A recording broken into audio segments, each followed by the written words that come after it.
if they can't get those pieces together, I'm not sure how they're going to bring it back. They were able to use that crab, it looks like, to good effect. They did manage to get 2 down, but the remaining 2 members of Wyrmwind are holding mid fairly well and hosting jumps in. So we still do have 2 specials that it looks like they're going to have to be able to pop if they want to take control of this mid area. And then they have a whole lot left for a push. With a minute left in this game, it's a bit of a rough position to be in. Yeah, it's a rough position, but it's definitely not unwinnable. It's definitely not unwinnable with a minute left to go, and like 5 Autobombs and a Trenchcoat haven't been KO'd, so it's always possible to come back. Like, I've seen it. I've seen it happen. That being said, 3 specials on the side of Wyrmwind is very strong and very hard to contest, because as soon as this edit gets cooler, I imagine everything is going to explode forward, and Wyrmwind are going to try their absolute hardest to just finish this game early. And Wyrmwind is attacking with that tower. 2 specials still remaining online. 3 members down. That's going to be KO.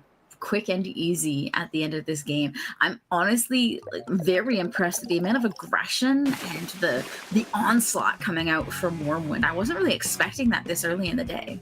Yeah, no. Something else that was also really nice about Wyrmwind is they weren't overextending a lot. They weren't pushing to wipe out. They weren't pushing to exhaustion. So what that meant is their holds in neutral could be farther forward than they otherwise might be, because a lot of teams have the tendency to just fully commit to everything all the time, no matter what, which, if we're trying to end the game, can be a good thing. But with time left on the clock, it's smarter to try and grind something out, leave time and room for yourself, and, you know, cascade, like stack the deck in your favor. Especially on a mode like Rainmaker or Tower Control, where the objective moves with you and doesn't require you to return to mid to pick it back up again. It's really easy, if you maintain that good control in mid, to pick up that tower again and keep pushing it without any real resistance if you play your cards right. So they played that incredibly well. I mean, I saw no flaws on the side of Wyrmwind. 5 Autobombs and a Trenchcoat probably just caught a little off guard by that much aggression. I know it's early in the morning for some of our West Coast folks, and a little early still for me too. I mean, maybe 2 to 20 p.m., but that's still too early. So I know I would be caught a little off guard by that being my first game of the day. Yeah, I mean, it's the first competitive game of the day. Obviously, they were warming up in open. Little fun fact. No, they were. It got whispered in our ear earlier that they actually found each other in open right before this. So they had their first game to kind of scope each other out. But like the first tournament game feels completely different. Yeah. Like that's one of the things for the people who don't compete. It's radically different because just the nerves and the stress that can get piled on. There's stakes. There's suddenly stakes to something, and things matter. So we are going to be going into our next game shortly, which will be Splat Zones on Robo Ramen, a classic here. So far from what we've seen from Wyrmwind, I'm a little nervous for 5 Autobombs and a Trenchcoat, but that said, 5 Autobombs was running that crab edit, which I think is a really good pick for Robo. Yeah, something else I also think is 5 Autobombs and a Trenchcoat. They, if I recall correctly, won the opening fight in Hagglefish, but couldn't quite push through. In zones, that's not a problem. If you win the first fight, you flip the zone. You don't really have to move that far forward. So this game is not necessarily out of their favor. Absolutely. Ooh, we do see a junior coming out. My absolute favorite. That junior coming out on Wyrmwind in the hands of Grace, my lovely.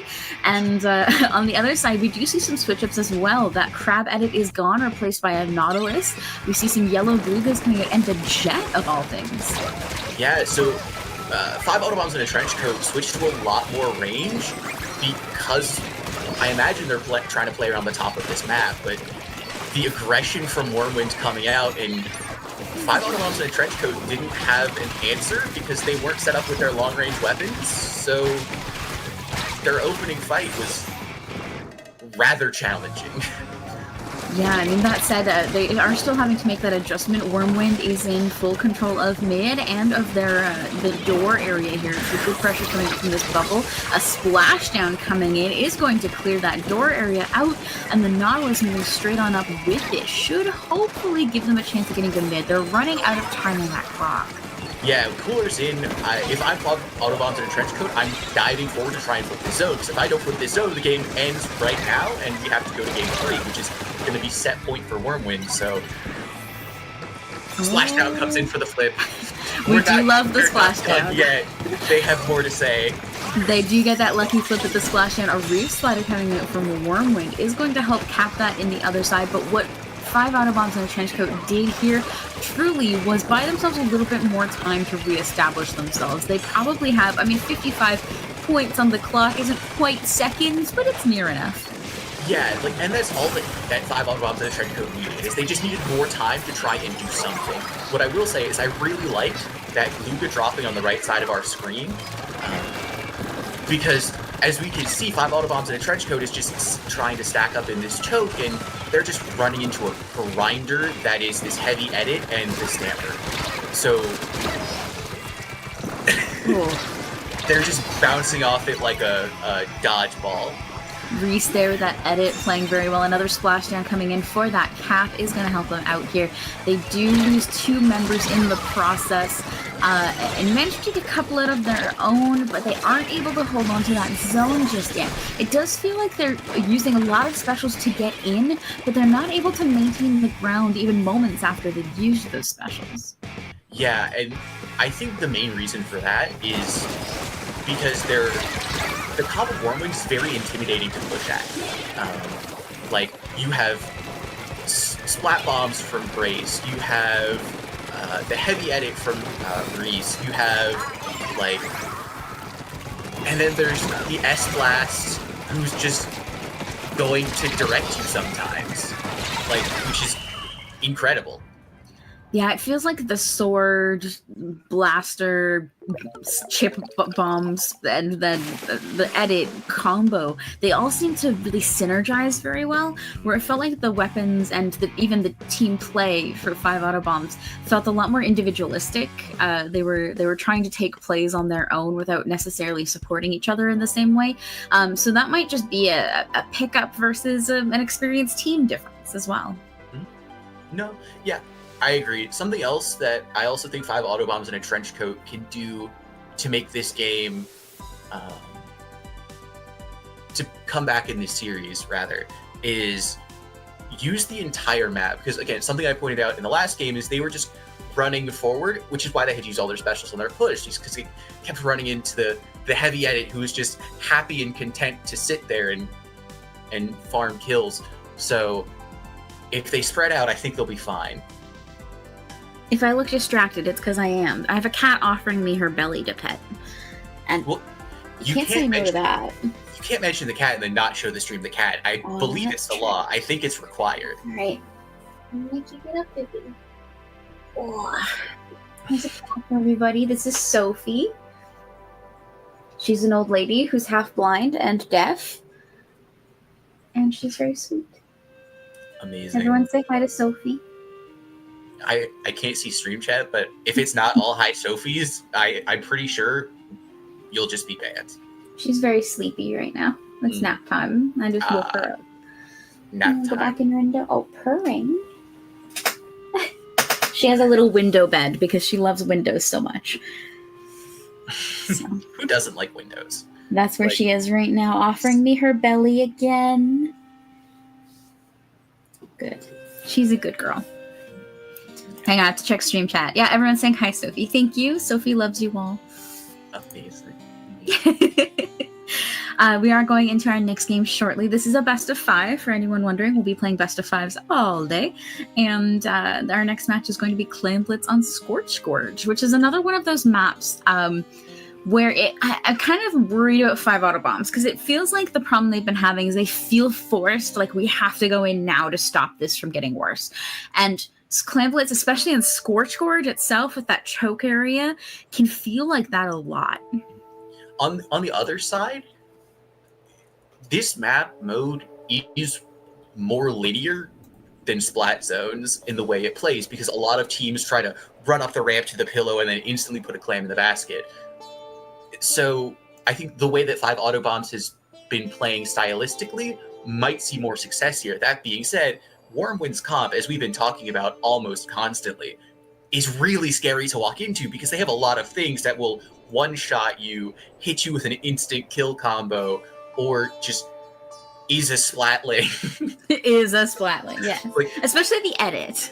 Yeah, like it will just grind them out. So I think if 5 Autobombs in a Trenchcoat can find an opening, any opening, I think this map will suit them. Yeah, absolutely. I'm hoping so. I mean, we always hope for Carbon. We always hope for Game 5, and fingers crossed we'll get there. We do see some interesting changes. We see a Splat Charger coming out with that vac, which might prove to be very useful on this left-hand side. Yeah, so using the vac to keep a push going as your teammate puts clams in the basket is a strong idea here. The one thing that I'm kind of questioning is, I was gonna say I was questioning the sploosh pick, but I just got it wrong with that opening double kill to swing the match. Oh, I don't even know what to say. Yeah, I wasn't expecting that either. There's quite a few interesting picks. The regular Splat Dualies, we've got the cooler on a Tri-Slosher now, we've got our Charger coming out. I mean, these might just be comfort picks. They might be, hey, let's try something funny and see if it works. But either way, it seemed to have worked for them on the opening there. Wyrmwind was definitely caught off guard. They do lose the secondary fight, but Wyrmwind still has to get those claims together and put a ball in.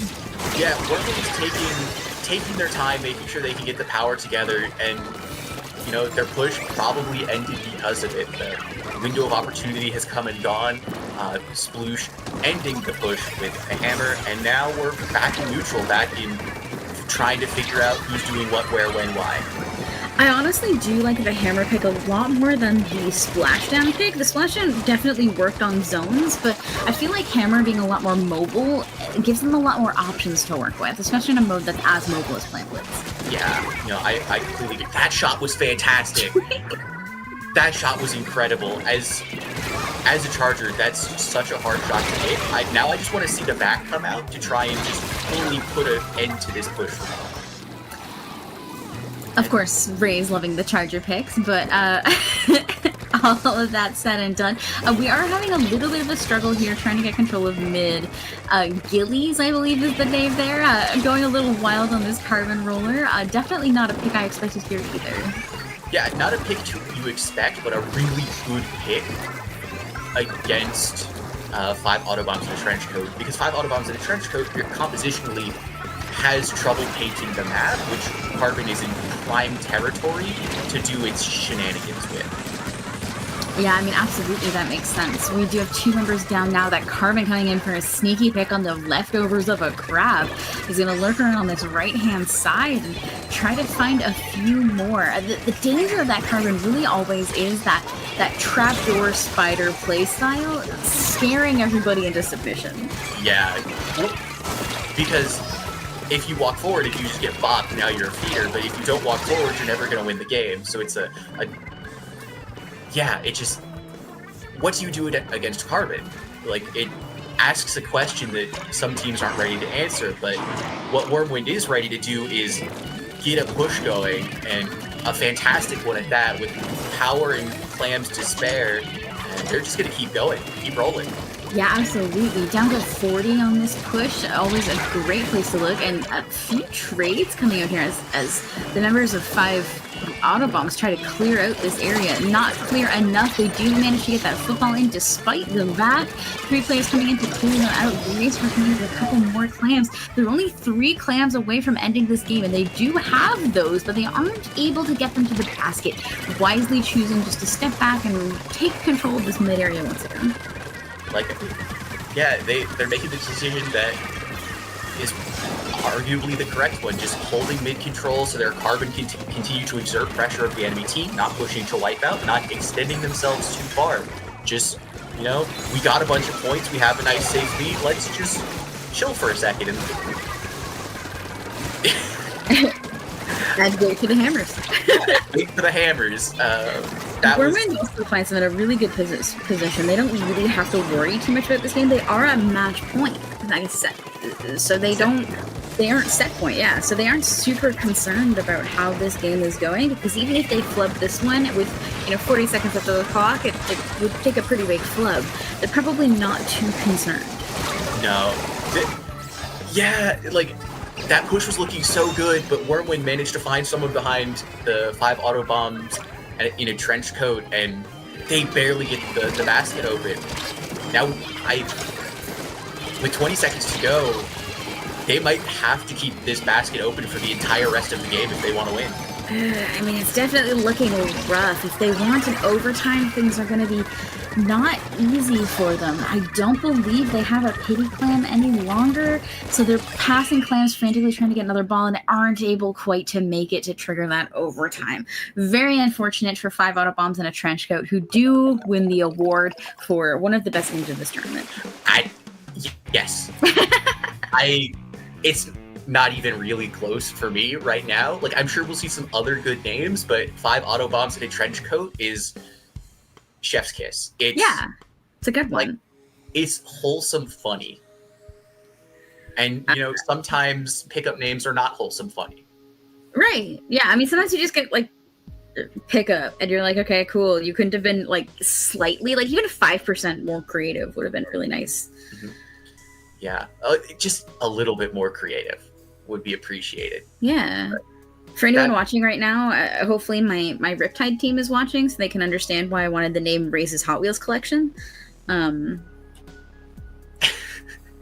it's right there. It's super easy. Oh no, I got to hide it. Yeah, move your head, quick. Hide the Hot Wheels. Yeah, quick, wait. Yeah, no. It's not going to work. No.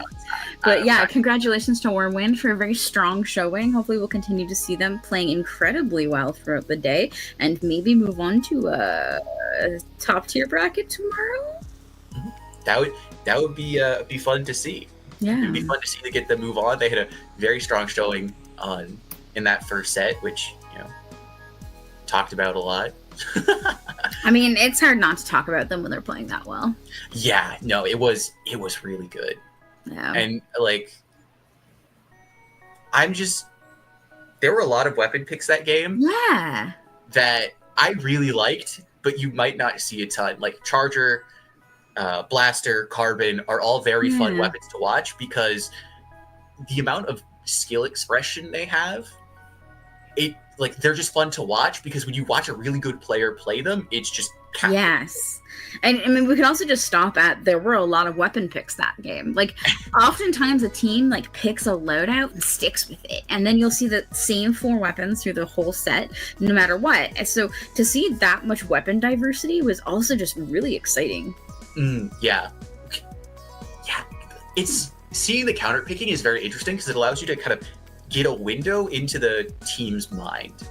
Yeah. Like, you can try to dig beneath the surface and do some analysis on their mental. But there's also watching a team who plays one comp who's really well coordinated is it's also awe-inspiring sometimes. You just go, wow, people have gotten that good at that pick, so now I want to go do that. There's just alternate styles, and they're both so fun. I mean, I say and not quite a one trick, but essentially a one trick. Yeah. It's always really exciting to see someone who's really good at, say, Junior or Crim playing Sword and being like, well, dang, now I want to be that good at that, and let's go try it. Let's go try it. And the Glugas. Yeah. I wasn't expecting that, especially the yellow Glugas. Yeah, the yellow Glugas. And I think they ended up switching to the vanilla dualies. But I didn't expect that, because normally when you see Glugas played, it's the vanilla kit, the blue kit, Splash Wall Booyah Bomb. Which is a good kit. Yeah. I mean, it's a good kit. It's a good kit. And then seeing Point Sensor and Zuka is weird, but okay, all right, we're getting to the next round. DistInkt versus Nothing Burger. Nothing Burger. Nothing. Some names I think some people should recognize here. We do see on DistInkt, we get Tiger and Afro King. I think are names that people should be familiar with if they're hanging around the scene at all. And Nothing Burger, we have Korean, who's been playing around the scene at a decently high level for quite some time now, as well as Fizney, who I always remember because it's Disney, but F. Disney, but with fish. Yeah, that's the F I was talking about. Yeah, what other F would you be talking about? But don't worry about it. Yeah. So DistInkt pulling in some results. First in Poseidon Bracken of I think Charybdis. Charybdis? Okay, Charybdis Clash. Then, That looks like a name that's probably like Greek, which would make the CH a K noise, right? Okay. I'll take that. Let's pretend I know what I'm talking about. Yeah, you do know what you're talking about. I trust you. Top 40 out of 180 in Speed Ladder. An impressive overall result. Absolutely. Especially with how many games they played was very big. Especially with how many teams there were. 180. Yeah. Then getting above 50% in that you're already doing well. Yeah, and top 10 in HP for heroes. Oh, we're just hopping right into Mahi Mahi splat zones. Oh, I was ready to stall. I was going to talk about how... Yeah, no, we're just going. We call it McDo in French in Canada. And I had like a whole bunch of topics, but we're just ready. I will say, instantly right off the bat, I like Nothing Burger's comp a lot. It's kind of that standard... I know what I'm doing, and I know what I'm doing, so I'm going to play just fundamentally sound, and I'm here for it. Right. Yeah, absolutely. Looking at both these comps, there's nothing here that really strikes me as strange, aside from the roller pick. Especially on this map. I feel like roller runs into some challenges here. Yeah, so while the water is up, yeah, I completely agree. The roller is a very challenging pick to execute. Once the water goes down and you have a lot more ledges and cover to play around, I definitely see the idea with the roller. That being said, I'm a little worried that their team composition might not have enough turf, so if DistInkt gets locked out, the roller might struggle getting back in. Yeah, that's usually my concern with something like a roller. It isn't how they hold the map, it's how they get the map back. We are seeing a few issues here on the side of Nothing Burger, 2 going down during this hold from DistInkt, and Korean on the snipe area here manages to get a pick of this. Might get a chance to go back in without losing too much of that lead. Yeah, going back in is definitely a chance, but roller popped big bubble, so they're trying to hold it. And zone flips, but Nothing Burger gets turned into some ground meat themselves, just dropping into mid and getting instantly churned. I think churned is the word you're looking for. Yeah, I was struggling, so thank you for that one. I do find that's the one thing about the roller, especially with the bubbler. It's like there's some weapons to play where they pop bubbler and you can run in on them. The junior being one of them. As long as they don't have ink for splat bomb, you're probably going to be okay. And then there's weapons like the roller where they pop bubble and you do not want to approach that at all. Period. Yeah. Rin just did a fantastic job retaking. Got to use screen to just partition off a huge section of the map, which allowed Nothing Burger to get back in. And now we're going to finally ask DistInkt the question of how do you get back in? Or are you just going to let Nothing Burger win the game? Yeah, very fair. And that's the wonderful thing about that screen is it does cut that map in half in a way that's very threatening. We do see Korean here doing some fantastic work on the right-hand side, but they do lose zone to DistInkt, and we see a little bit of that of Afro here, just like lurking on the left-hand side, trying to hold this snipe area and being surprisingly threatened. And that retake was so smooth from DistInkt. Like, when we were watching Korean, the other 3 of Korean's teammates went down, and just, it was that smooth. Like, DistInkt, like, they got asked the question and they had an answer ready, and I'm impressed by that. Yeah, absolutely. Especially, if you're going to play a roller like that with that much confidence, you better have an answer to how are we going to break back into zone on Mahi Mahi. Yeah, Nothing Burger just playing around this left side, trying to feel everything out. Rin just dancing around this block, doing the best they can, springing over the center of the map to separate zone, but it doesn't look like it's going to be enough. It absolutely doesn't. Things are being rough here. DistInkt still trying to cap that zone. They are managing to get it and take that lead back. Now, that said, Nothing Burger only has a 35-point penalty, so if they can retake this zone anytime soon, which they do, thank you for confirming me, they don't really have that much of a penalty to have to work through. The challenge here for them as they go 3 down is going to be holding this space. And I think DistInkt currently has the man advantage with Big Bubble. If this bubble just goes down on zone when Nothing Burger pushes back in, I don't think Nothing Burger has a response unless...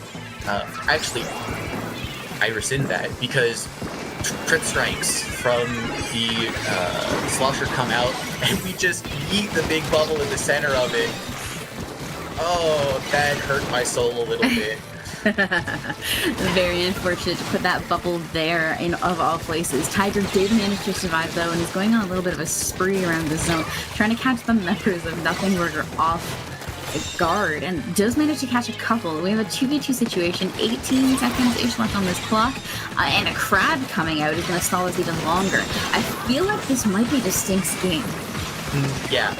Unless Nothing Burger can basically wipe DistInkt out in this fight, I'm inclined to agree. And Nothing Burger, unfortunately, with only the pencil alive, will not be able to flip zone for overtime. Yeah, I mean, call me biased, but I'm one of those people who, when they see, I guess pessimistic, I'm one of those people when they see a crab being popped in like the last 15 seconds of the game, I'm like, well, GG. Yeah. If there's a sword close... Oh, yeah. If there's a sword close, there's a chance. Or a Zuka. Or Zuka, yeah. Zuka, maybe? Or like a strike, but... Something, but yeah. Something. DistInkt did a fantastic job that game. Like, again, I kind of went into that questioning, ooh, that's roller pick's a little spicy. How are we going to deal with that? But turns out my... what's the word I'm looking for? Worries? My caution was misplaced. Because it turns out what needed to happen was we needed to be asking Nothing Burger if they had an answer for the roller. And I mean, they're going to continue to need an answer for that roller because Clam Blitz on Umami Ruins, of all of the maps that are meta currently, I think this is the one I probably least want to fight a roller. This one are like Undertow Rainmaker. Yeah. So the reason the roller is so not fun to face is it can be literally anywhere on the map and it will have a good ledge to swat at. And that's how generally is decided if it's a good roller map or not. If it has a ledge to swat at safely. Yeah.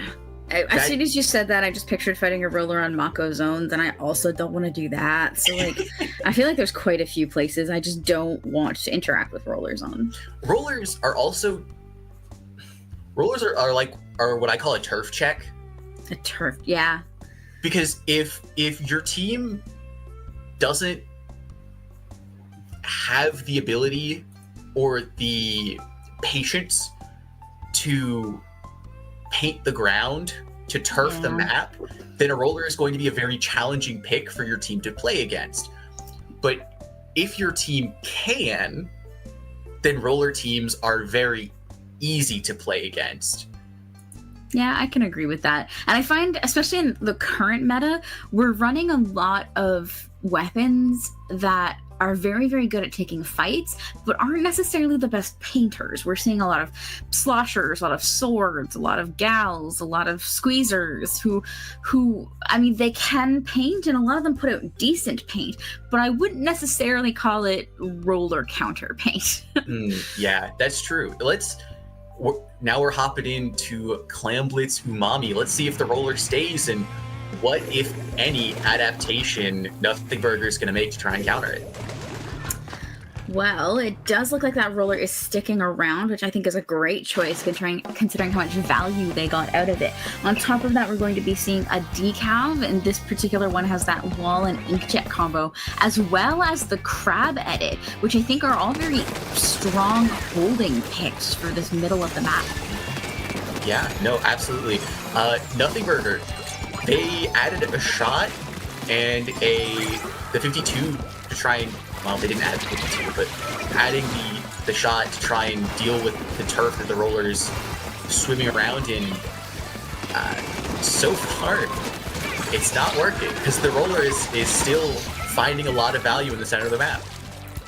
Yeah, absolutely. I mean, they're doing a fantastic job of just being everywhere, which is always the challenge of walking like a roller, especially if they're running not stealth jump. Ninja Squid, that's the one.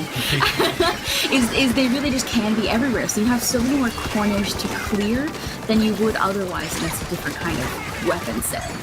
Yeah, Nothing Burger just pushed in and used specials, but it looked like DistInkt was pushing. Like DistInkt said, I see your specials, I refuse to acknowledge them.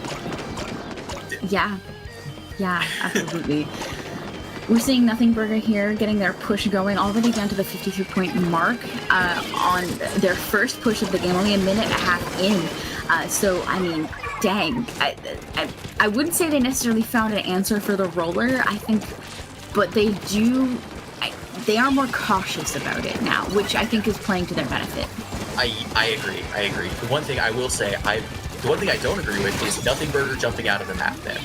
Yes. They conceded the entire map, but it didn't end up mattering overall, it looks like, because they just walked right back in. DistInkt said, okay, we're in mid now. Oh wait, we're in mid now. And they're in mid now. And Nothing Burger is right back where they started. Yeah, I mean, this is one of those maps that's looking really, really hard to break back into mid there, so that's definitely a huge misplay on the side of DistInkt to just allow Nothing Burger to jump out and retake it that quickly without consequences. Inkjet coming out, finding one. Will it get a second? It looks like it does. Okay, so Nothing Burger is 3 down. This is DistInkt's opportunity to get some map control, get some point scoring. They open basket, grab tank comes out. Will they elongate this push, though, is the question. That's a good question. They are already down past the 60-point mark. This might have to be a 2-part push to be able to get that lead back. Wow. Okay, and we're looking at a clam jump with this football. It should take lead if they can get it in, and they do, all the way down to the 15-point mark. That is essentially a full wipe on the side of DistInkt, but very worth it. Yes, I completely agree. It's 100% worth it. That being said, I'm skeptical because now Nothing Burger is right back in the push with Cooler, with Zuka. DistInkt pushing to Wipeout opened the door for this, and it might end poorly for them. Absolutely. I mean, really, it's up to Nothing Burger now to break back in. A DistInkt has to maintain their side of the map, and even better if they could get some of this mid area, but at the very least, they have to maintain this door area. They cannot let Nothing Burger get in, or this will be game for them. Pushes on this map tend to be very big. Yeah, one thing I will say, DistInkt's defense just now was fantastic. The specials that they were using to continuously keep Nothing Burger out were really good, but now that they don't have any more specials, I stand corrected, they have a big bubble, so the roller is safe under basket, just ye shall not pass type deal. Korean strikes are going to come out here, which might create an opening for them to come in, but this constant onslaught of paint and bombs in this door area is really giving Nothing Burger a big problem. We're seeing them pop their specials one after another on both sides, which for DistInkt is causing an amazing onslaught on defense, and for Nothing Burger isn't really giving them any advantage. Yeah, so 2 specials came out from Nothing Burger there, and DistInkt has the crap to answer. Like, Nothing Burger couldn't find any value. They couldn't get anyone through the choke, anyone through the door. And now another big bubble comes out to just keep the roller in this choke. The roller is anchoring almost as well as the heavy edit. And I never thought I'd say that. And with that, Ema on that heavy edit, Red able to drop into mid. Tiger going down, unfortunately, to some strikes. Only the sword left up, so this stuck in Inkjet is going to be an opportunity to bring that ball in. They do have quite a few clans on there. Their hands, they're stopping just shy of The cooler for Nothing Burger in the middle of the choke. We watched 4 clams bounce off it. If the cooler was anywhere else, they would have won the game. You hate to see that. Listen, if I had a nickel for every time I saw a cooler in front of the clam basket on Umami Ruins completely destroy a push that should have won the game, I would have 2 nickels, which isn't that many, but it's weird that it's happened twice. I am frankly awestruck. Let's step back from that cooler for a second. Let's acknowledge how strong the DistInkt defense was. It was a minute and a half solid of defense. Yeah, no, a minute and a half solid in the last defense, but then there was probably another minute and a half before that, before they pushed. Yeah. Yeah. Again, the amount of, I saw at least 3 bubbles go up in that choke from the roller, and then Nothing Burger, how do you push that? You don't. I guess we're seeing here on the replay, we're gonna see Tiger trying to get out of those strikes, is gonna go down to that Zuka. The ball coming in is gonna manage to open, and that cooler right there, the big, that hurts so bad. Yeah. That hurts so bad.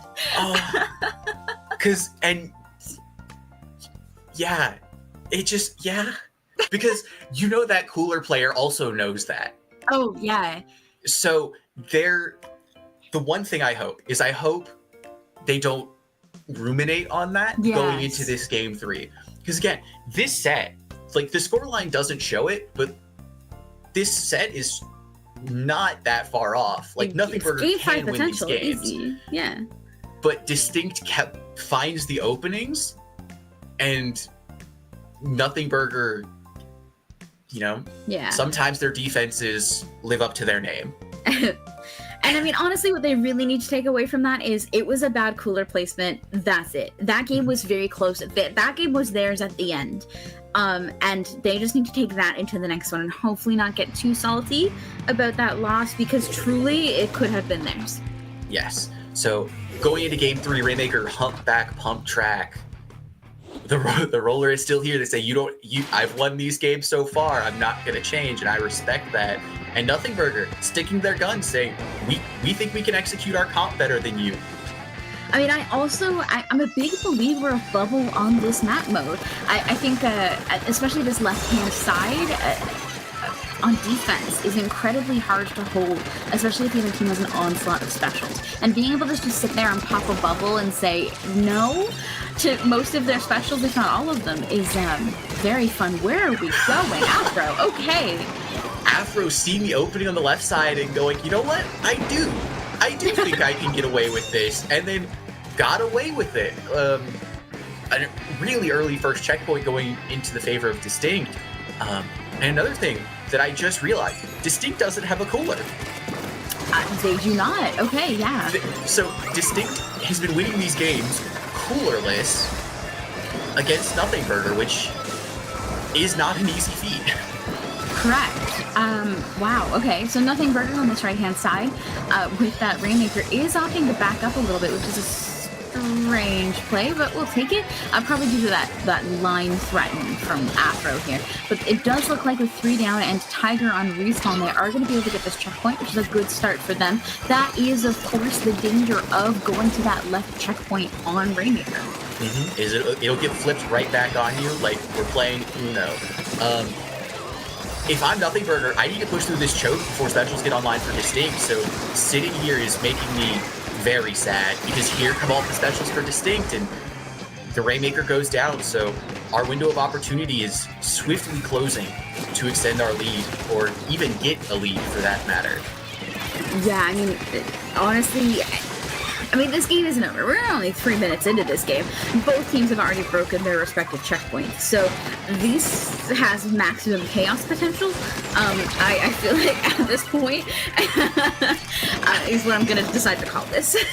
Yeah, maximum chaos is true. The one thing I will say about Rainmaker is you need to be quick. Yes. You need to be quick. If you stop and think about, ooh, should I push now? The answer is no. Because if you had an opportunity, it's probably already passed. DistInkt having a man advantage, pushing here into mid against the cooler Nothing Burger. Will they be able to just maintain space? Will they find any picks? I mean, Tiger coming in with that roller is going to be causing some problems for especially the pencil here on the side of Nothing Burger. An Inkjet coming out, going to pick Rin off from across the map. Good shot, Afro. Coming in with the follow-up, not quite able to take out this duo of the Slaughter and Pencil. Yeah, but that Zuka stopping that push was so valuable. Because if Afro didn't get that Zuka kill, this very easily could have turned into a Nothing Burger lead of like 20. Yeah, I mean, it's very funny just to say that with the name Nothing Burger. I think is what I'm running into right now. Two members here on the side is able to take out the Gal just after that wall pops up. So this right-hand side is still incredibly unsafe. 3 members only on Nothing Burger. Tiger coming in on the flank is going to get spotted by Ultra, but not taken out. And we're just kind of stalling around mid right now while we wait for an upper hand. Yeah. Stalling around mid while we're waiting for specials to come online. 2 Zukas, 1 on each side. Will they get popped? Zuka 1 comes out from Nothing Burger. Zuka 2 comes out from DistInkt, so now we're in a all-out brawl in the center of the map. Will the fight swing in anyone's favor? I'm going to call this a burger fight. It does look like DistInkt is going to have to back out there and get ready for defense. Nothing Burger coming in hard on this right-hand side with that whale, with the walls, is able to push up to 28, which is not a winning push. Nothing is here, but is still a pretty good place to be with a minute left in the game. Absolutely. I completely agree. Nothing Burger getting wiped out there is very dangerous. Oh, the mid drop gets the Rainmaker. DistInkt had a fantastic opportunity there, and they're going to try to keep it going. The roller doing the roller thing. The bubble's up. How do we push into it? Trip strikes. That's the answer to the question. When in doubt, trip strike it. I wish that bubble were placed a little bit further forward and a little bit closer to the right. I feel like that would have provided a nice wall as opposed to a hallway. If you provide a wall, they might have been able to take lead there, but that curling bomb almost taking out Ultra on this right-hand side. 2 members down on the side of DistInkt. 5 seconds left on the clock means that we are probably going to see game here for Nothing Burger, which is going to take us to a game 4. Game 4, our first game 4 of the tournament. I want Nothing Burger to take it to 5. I think they can do it. Absolutely. From what we've seen from them from both sides, like these are very contested games, and I easily believe that this could go to a game 5. Yes. And more Splatoon better, right? More Splatoon better. Yeah. In general, more Splatoon better. More Splatoon better. More Splatoon better. So, all right.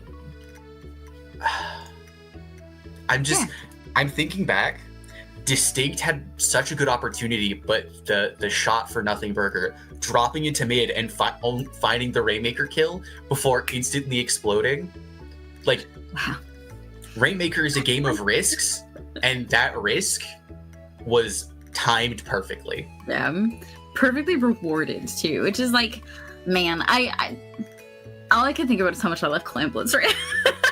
Which is not relevant to what we're talking about, except that like Clamblets really just is the culmination of all of the different modes, and it has that same risk reward that Rainmaker does. We just see it a little bit more volatile in Rainmaker because you don't have to push 5 footballs, you only have to push 1 Rainmaker.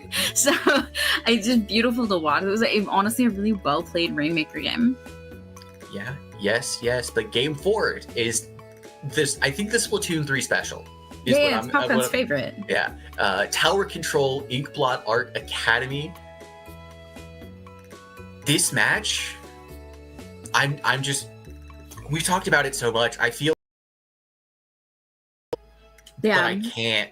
Because this feels like a weird place for the roller. So in mid, there's a very distinct, pun intended, part of the map that it can't play. It can't play around essentially this flat zone. Correct. However, if the roller gets into bats or plat, it's going too far. Like, Okay, it's going yeah. to listen to the Stardew Valley music as we just watch them KO the game, because it will just be farming. Yeah, and that's the dangerous part is, and the difficult part is that it does need to get in bats to meet that condition. But I mean, from what we've seen from the rest of their teammates, I don't think it'll be that hard to get them into bats. I mean, they do have to take out the entire other team first. Yeah. Custom blaster. I love to see it. Ultra saying, you know what? I'm tired of letting this roller exist. I'm going to try and make them stop that. I mean, not only do we already see them marked with that point sensor. Yep, thank you.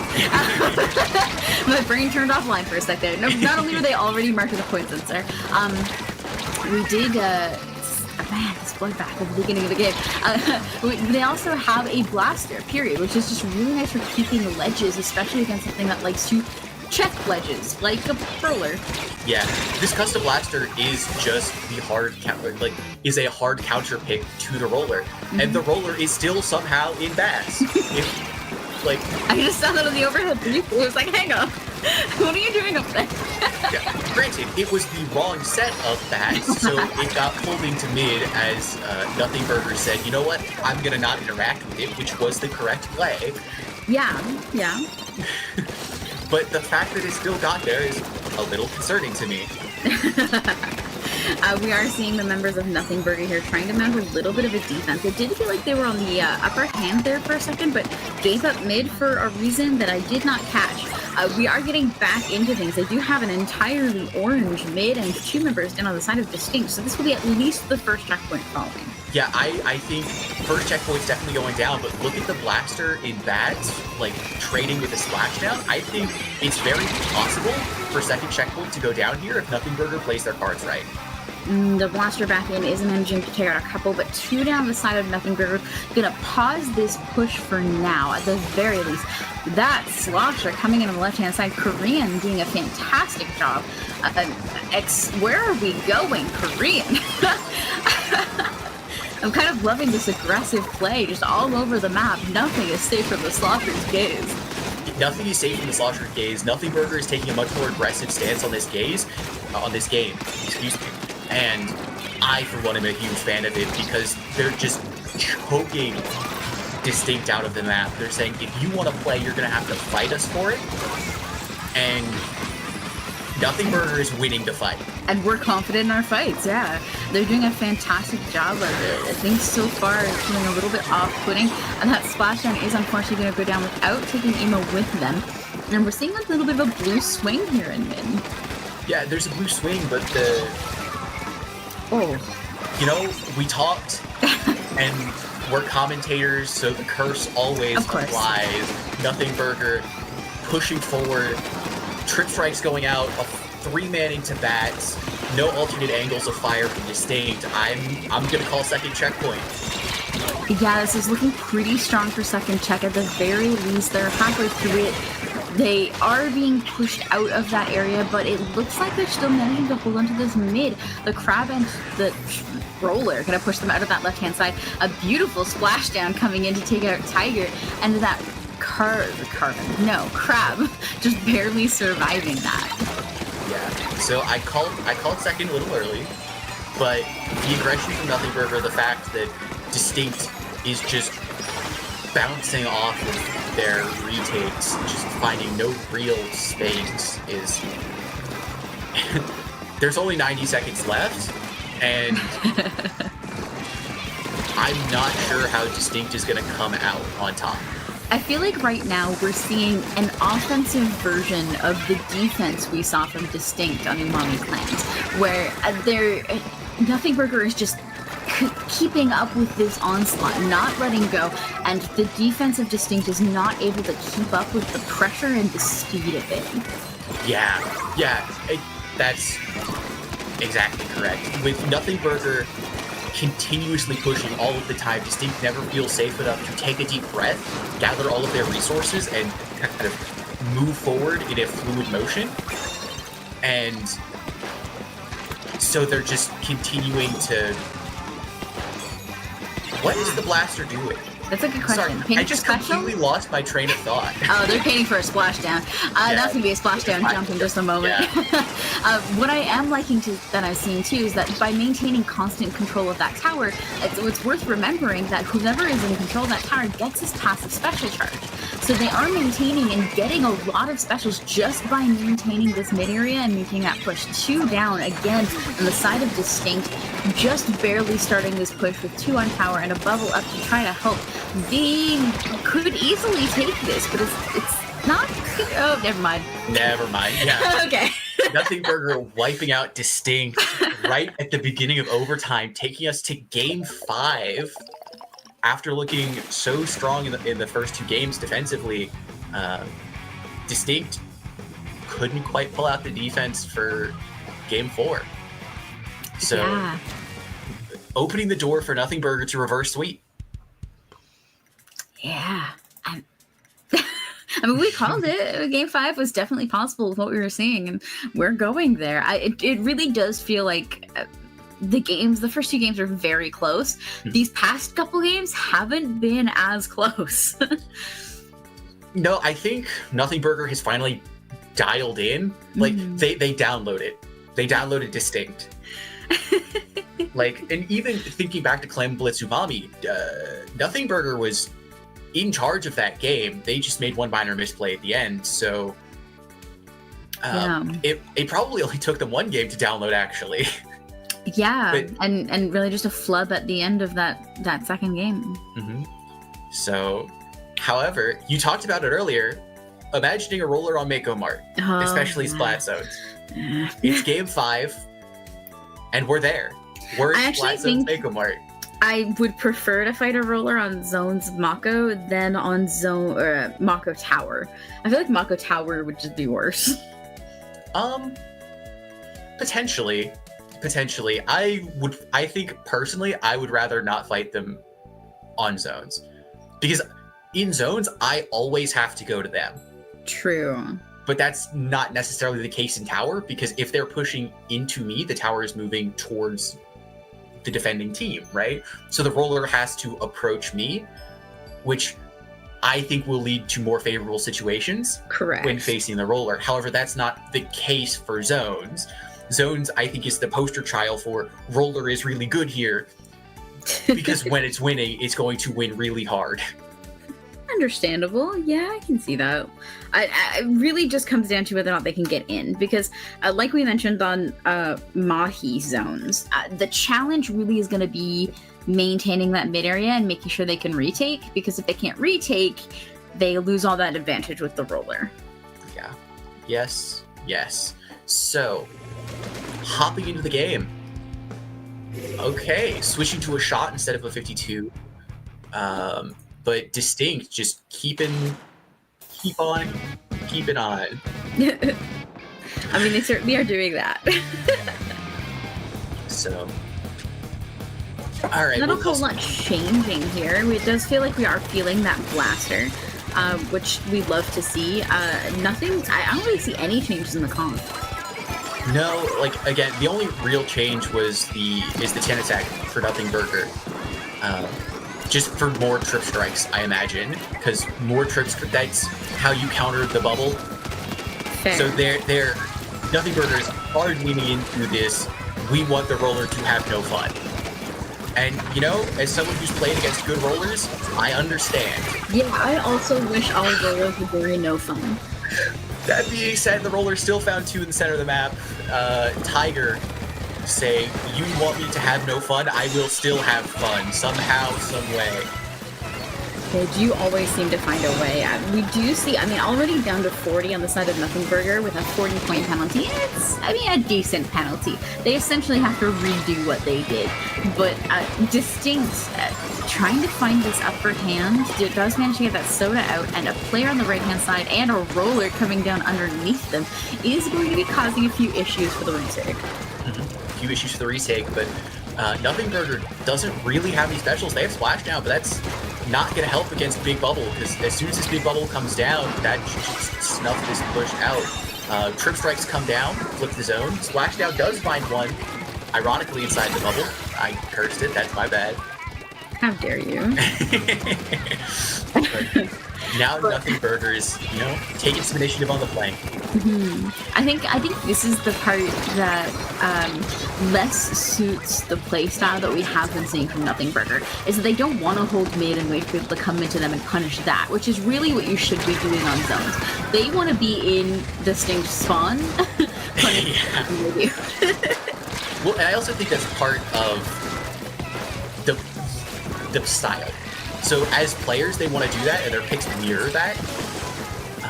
Even if, like you said, that's not ideal for Slack zones. They've dedicated 2 people to trying to find that flanker, and now are just getting shredded in the center of the map.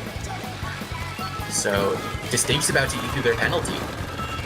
Yeah, I think they're looking a little rough right now, honestly, and I just don't know how I feel about it.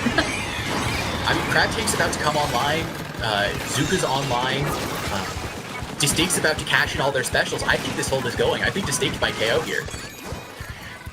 It's kind of looking that way. It's kind of rough for Nothing Burger to find their way back into Splashdown is going to kind of, but not on zone to help with that cap. The Trip Strike's coming in on top of that. The 2 members down on the side of Nothing Burger. 5 ticks left on this clock. This is looking like game for DistInkt. DistInkt lock it up at the end with a very strong defense. All their specials came on time, came together for that final push, or the final defense, excuse me. And Nothing Burger wasn't able to get a Trip Strike up fast enough, and unfortunately, Splashdown is good for fighting. It's good for keeping control on the roller, but it doesn't look like it's going to do much else for them. So, I really do feel like if we were on a map or on a mode that enabled a Nothing Burger to play like those last 2, where they're just like in all the time and moving forward, I think that this might have been a very different game. But DistInkt there at the end was just like, no, we got this. Yeah, they stay cool. Like, the amount of pressure that DistInkt felt cannot be understated, because it was a reverse sweep. DistInkt won the first 2 games, lost games 3 and 4, and then game 5, the pressure is almost insurmountable, honestly, for both of those teams.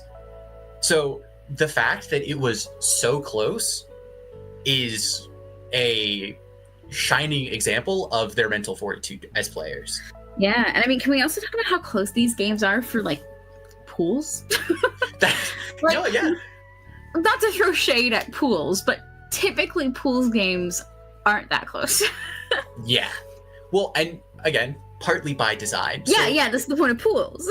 Yeah, if anything, shout out to the production crew, the stream runner, for picking that game, because those are hard. Those are hard sets to find. It depends who picked that set, because I can compliment Toasty, but I can't compliment Kraken. So. I think Kraken's playing right now. Okay, good.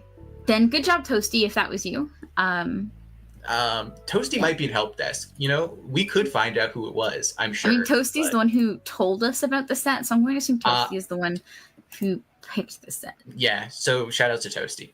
Toasty's the real one. That being said, our next set's on deck. So hold on. Who is it? I gotta read. Reading's hard. Oh, it was Toasty. I do have confirmation from Toasty that it was Toasty who picked that set, and the next one, which is definitely a name I can pronounce. I'm definitely going to be calling them YT versus Hades. Oh, beautiful. Hang on, there's a guy. Yaotl, Teotl. It's definitely also incorrect, but we'll pretend. We will pretend. If I wasn't live right now, I would sound it out, but I should do it. But I know the other team name, Hades. That's easy. Easy, yeah. I mean, neither of these are English words, but one of them we're more exposed to as a society than the other. Well, yeah, one of them, who doesn't like Greek mythology? So, and I mean, I honestly just think we need more Mayan mythos in our lives. Okay. The Mayans get funky. I just, in general, a lot of mythologies get really funky, and I think we just need to have more of all of them. Okay, so taking a step back, I see a lot of previous Mictlan Hero members. Yes. One Shot, Cass, Lex was on Mictlan Heroes, I believe. So I'm excited for this game. I'm excited to see One Shot. One Shot is a fantastic charger. Oh, and One Shot scares me. Yes. I have been scared of One Shot for years. I'm a little biased. I played a lot of Charger in Splatoon 1. What? That's kind of how I got my competitive start. No so way. Seeing good chargers makes me really happy. Yes. On the other team, though, some notable players: Cuber, Adapt, Trey. Trey. Everyone's notable, you know. Everyone's notable. Yes. Yeah. But Yaotl, Teotl, we do have, like you mentioned, a bunch of former Mictlans. They've been playing under this pickup name for a little while now, especially majors. We'll see them pop in, and they always do a fantastic job. Like I said, I'm afraid of One Shot. That will never change. I will always be afraid of One Shot. Yeah, so depending on what the maps look like for this upcoming set, we could be having One Shot take over on Charger. Well, I mean, I'm sure we can find out. Oh, streamer, may we see the maps for this set? Yes. Clamblitz Museum, not the strongest Charger map. Rainmaker Scorch, decent Charger map. It's got the Rainmaker problem, not exactly a Charger mode. Yeah. Tower Control Mako, though. Zones Barnacle are Charger maps. Yes. Because on Mako, you can sit on either one of the stacks and reach a lot of the tower path. Defensively, you have 3 good spots on Charger. And then Zones Barnacle is the most open map of all time. So, Correct. Oh, they've faced off before? Ooh. In Squid Junction with Hades. No, you gotta say which one.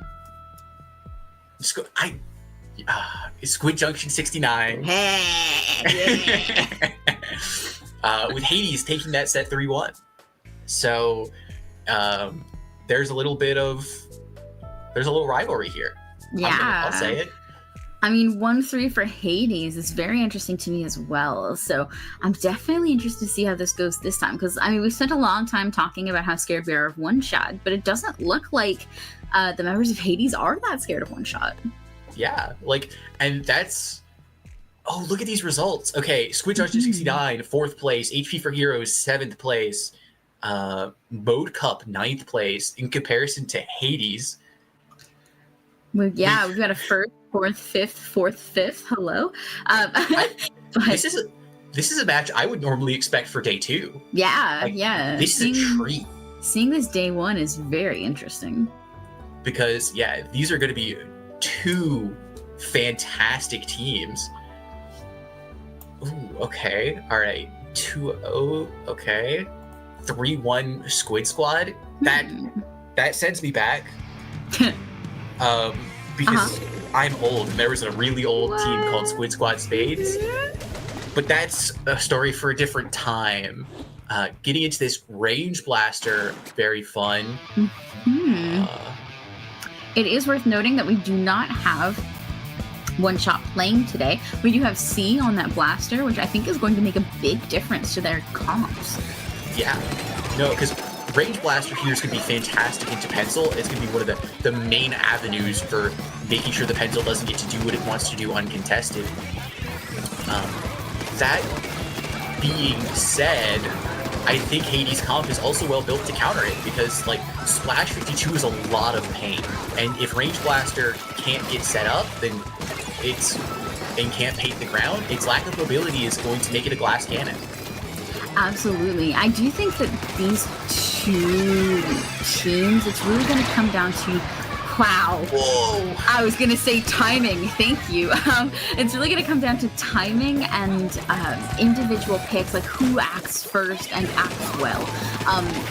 I think it's, even then mechanics as well, I think will make a big play here. Because these are looking like 2 very evenly matched teams with 2 very interesting comps. Yeah, so... oh, the push. They get the power, but 2 people go down. will Hades just fully lock this down and say, all right, you get one, but no more? And yeah. It does look like they did say that. Unfortunately, going down there, the members of Yaotl Teotl are back in their own spawn and trying to take control of this mid area. Hades moved, I would say, relatively slowly on this mid retake, and they weren't able to get almost any of it. Yeah, and that's one of the things. Their composition is, on average, very strong, but it can have a little trouble painting in comparison to Splash. Splash is just a menace when it comes to turf, so that's why the Hades retake was or not the Hades, excuse me, Yaotl Teotl? That's what we're going to go with. They have to be a little slower just due to the nature of they can't paint everything. If they leave something unpainted, then it might make itself a problem in the future. Absolutely. Hades trying to sneak in here. A member through mid of Yaotl is going to be causing some issues. It does cause the members of Hades to jump out, and Lex here, getting on the offensive, already trying to come in, is going to run into some issues with that slosher. Yeah, that was... Lex tried to really, really go deep, and he almost got away with it, to be fair, but I much rather would have seen some early spinner. Because if you could get onto spinner on this map, you can dictate the pace of the entire game. So, like, because look how much trouble Yaotl is having with getting up. Yeah, absolutely. Like, they keep just poking and prodding, not quite able to find an opening until one person goes down. The door is open. Two members on the side of Hades is going to put a lot more clams in. We're already down past the 30-point mark, and more still coming in. Okay, never mind. So Hades, hopefully gonna get their retake. We already have Cassian on the left-hand side here, trying to maintain a little bit of mid control, but this may be Hades' chance to get comfortable. Those trip strikes are absolutely amazing. Will Hades be able to actually get up the ramp into spinner? And it looks like they won't. So Yaotl, like, specials got used on him, but they just shook it off. They just chilled out. They absolutely did. I think that's the biggest challenge so far. Yeah, just Hades is just moving a little too slowly on these mid retakes. And as a result, like this map is a 2-point retake. You have to take mid first, and then you have to take spinner. So it often can require a couple wipes before you're able to even push the basket. And Hades is moving a little too slowly to be able to get that going. In comparison to Yaotl, who are just running forward without a care in the world, because they said if you were going to stop us, you would have stopped us back in mid, and they're going to end the game. Yeah.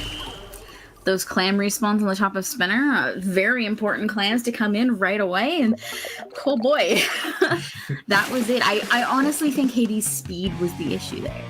Yeah, but like, let's not take away from Yaotl even for a second, because their composition, when it gets going really fast. It snowballs really hard. That's one of the most notable qualities about Range Blaster, and even blasters in general. So Yaotl just got going, and Hades wasn't able to stop them. Yeah, which was, really interesting. I wouldn't have expected that result.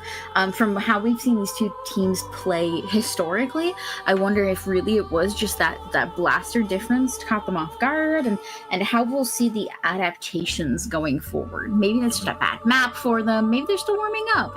Yeah, one thing, I'm really excited for Game 2. Yes. Because watching Yaotl be so aggressive, and now it's Rainmaker Scorch Gorge. Their aggression will get rewarded hand over fist. Because Rainmaker is better for active teams.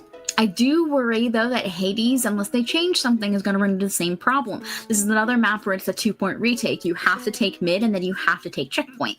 You can't just do it all in one go. The map's too big. So I'm a little worried that we'll run into that same issue. Yes. However, I think Hades has a way to get around that. Because for Rainmaker, and this is kind of the only mode where that's really viable, is you can take your Rainmaker, you can put it on a player. Whichever player has the most quick respawn is the best. And you could say, run, and don't stop running. And then, while that player is running, the rest of the team can turf mid. Like, you'll get put in a 3v4 fight after it, but if there's enough turf on the ground, the 3 players who didn't follow the Rainmaker will have special, and then we can use those specials to essentially reset to a neutral. So when you're coming out of a really bad disadvantage, and if you're Hades having trouble kind of checking the boxes, that might be a viable strategy to help them out. Yeah, I mean, we'll have to see if they take that strategy on, or what they do to adapt coming forward. Adapt. It's Saturday. We do see a couple changes coming out. That pencil notably disappearing, which is not uncommon for this map mode. We are switching to that edit, which is a little bit faster moving. We'd love to see it. And we do see the crab splash coming out as opposed to a strike.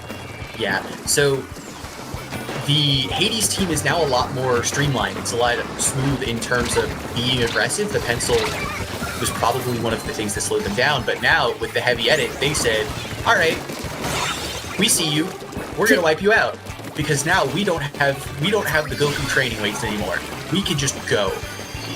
Isn't it Rock Lee who has the training weight? I guess Goku probably also does. He does, like everyone does, but Rock Lee popularized them. So I see.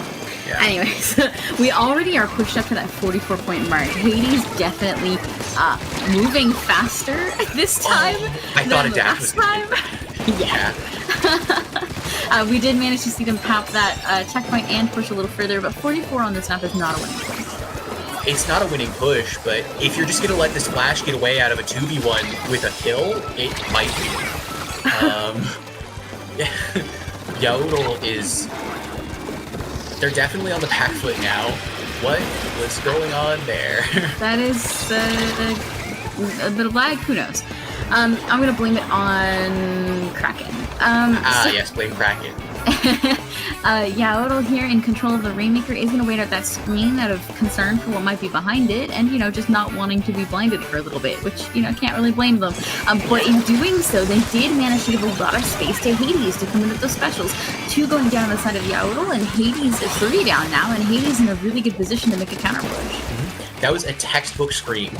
Put the screen exactly where the enemy team has to push, and either they walk through it and take 30 damage and get blinded, or you give Hades the opportunity to defend. And Yaotl said, you know what, Hades, you can defend. And now Hades is the team pushing, so we know how that went for them. Honestly, yes. We do see a member down on the other side, the Slosher coming in from a Yaotl, doing a fantastic job picking up that Rainmaker.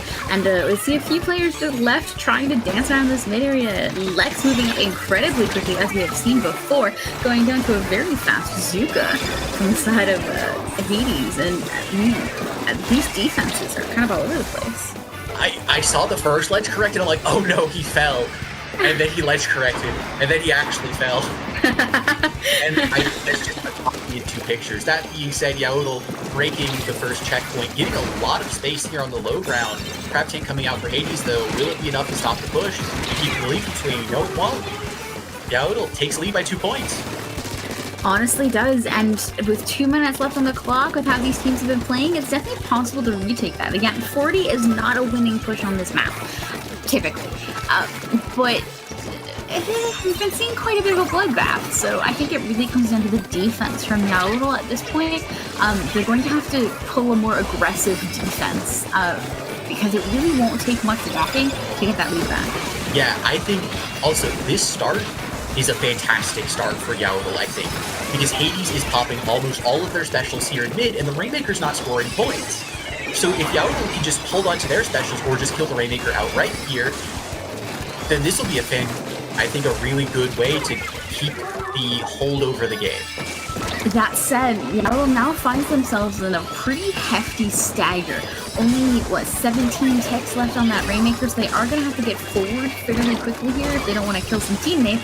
But this can easily be a 2-point push. Going down to a bomb, but 2.5 members down on the side of Yaotl means this push isn't over yet.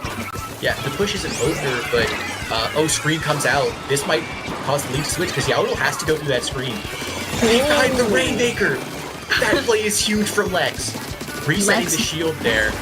Yeah, Lex rushing forward there like we've been seeing them do, but this time in favor of the objective. A crab coming out on snipe means this is going to be lead taken. 27 is what I would consider a winning push on this map. Yeah, Lex finding more time for Yaotl, but it wasn't enough. Now Hades is in position. Oh! They got grabbed on! Okay. Oh, they got grabbed on. That was a beautiful Rainmaker snipe on the side of Hades, pushing to 14. Absolutely a commanding position here. Cass, a little worried about that happening again, is going to have to pick up, and also with like 10 seconds on the clock, can't afford to let it sit and reset. That said, 3 players up, and most of the teammates on right-hand side means mid. Nothing's really safe here yet. We don't know where anyone is. No, we don't know where anyone is, but Yaotl has the man advantage, and they have Whale. So Trip Strike's about halfway charged, so they have the specials to make this push happen if we just walk forward. One player sacrificing to the Whale, almost a clear walk here, but the Zuka and a player running forward here. That looks like Lex, not Lex. That's the wrong team. A member of Hades rushing forward there to get that final kill with a beautiful play on the side of Hades. This might be another game 5. I believe it is. I firmly think it is, because that game was fantastic. The only things I would change about that game, and this is a pet peeve of mine, so I'm gonna get on my soapbox a little bit. I'm listening. Whenever the lead starts getting low, as the defending team, grab it. Yes. Always. Yes. Because, like, at the end of the game, it's that little extra lead extension. It's a big deal. It's a really big deal. Big deal. It makes the difference. So if you can stop that lead extension, then it's worth it. Absolutely. It's we aren't going to be seeing that problem in this next map, though. We do see tower control Mako Mart, which means we're moving back to an objective on a rail, which is a little bit harder to sneak a push in on than something like Clambless or Rainmaker. Oh. So, yeah. Unfortunately, we have a bit of problem in the lobby, so we are going to hop into the game and then hop back out because someone picked zones, which I don't blame them. Zones Mako Mart is kind of what you would expect to have to play. Yeah. That being said, like you mentioned, TC on rails, it's going to control the tempo of this game, which, who do we think that favors? Because I could see that going either way. I think it might depend on who wins the first fight. It really does. I think that's going to be the biggest. I kind of trust the Sea Blaster, though. I have played against and been demolished by the Sea Blaster enough times that I kind of have faith in it, especially on a mode like Mako, or not a mode, a map like Mako. And then, you combine tower control, and then you're already just in good blaster territory, so. Yeah. I almost wish, let's hype the Sea Blaster up. I wish we could see stats at the end of the game, because if the Sea Blaster goes crazy and fingers crossed, because it'd be fun to see. Yeah. Just seeing that 25k would be really nice. Yeah, absolutely. And I think it's very possible, especially into it. I mean, I think the map mode here just lends itself well to a blaster play. And like I said, C is one of those players with the blaster in their hands that I absolutely trust. I think it's C and Len, and I mean, I feel like I would still trust Kyo at this point, even though he hasn't played blaster in a while. I feel like you just always trust Kyo with a blaster. I mean, Kyo is a player you just trust with basically anything. Yeah. That's not exactly, because if Kyo can't execute it, then who can? It's true. Yes. So I'm feeling a little bit of confidence here for Yaotl. I think I'm going to put my chips in on that side. Okay, so you're betting on Yaotl? I am. Okay. All right. Well, let's see if you've cursed them. Oh, absolutely I have. Yeah. That's how it works. So are we just going to keep cursing our ways to game 5? That's how we're going to do it for the rest of this? Yes. But that means you're going to have to start betting on Hades. So. Well, so if I start, next game I bet on Hades. Oh, because Hades is going to win this game, and then I'm going to bet on them. Yeah. And then lose game 4, and then we're going to go to game 5. Yeah. Yeah. Gotcha. Okay. All right. Yeah. Perfect. We figured it out. Yeah, we got this. We'll just do this every set until we get to game 5. Yeah, and that way we get to see the most games possible. Yeah, more Splatoon better. More Splatoon better. All right. Ooh, okay, a custom blaster coming out on the side of Hades to help deal with the C range blaster. It's also worth noting that we're back to pencil here for Cuber, which is also not uncommon. I feel like this is a map where you could run either edit or pencil and still do pretty well.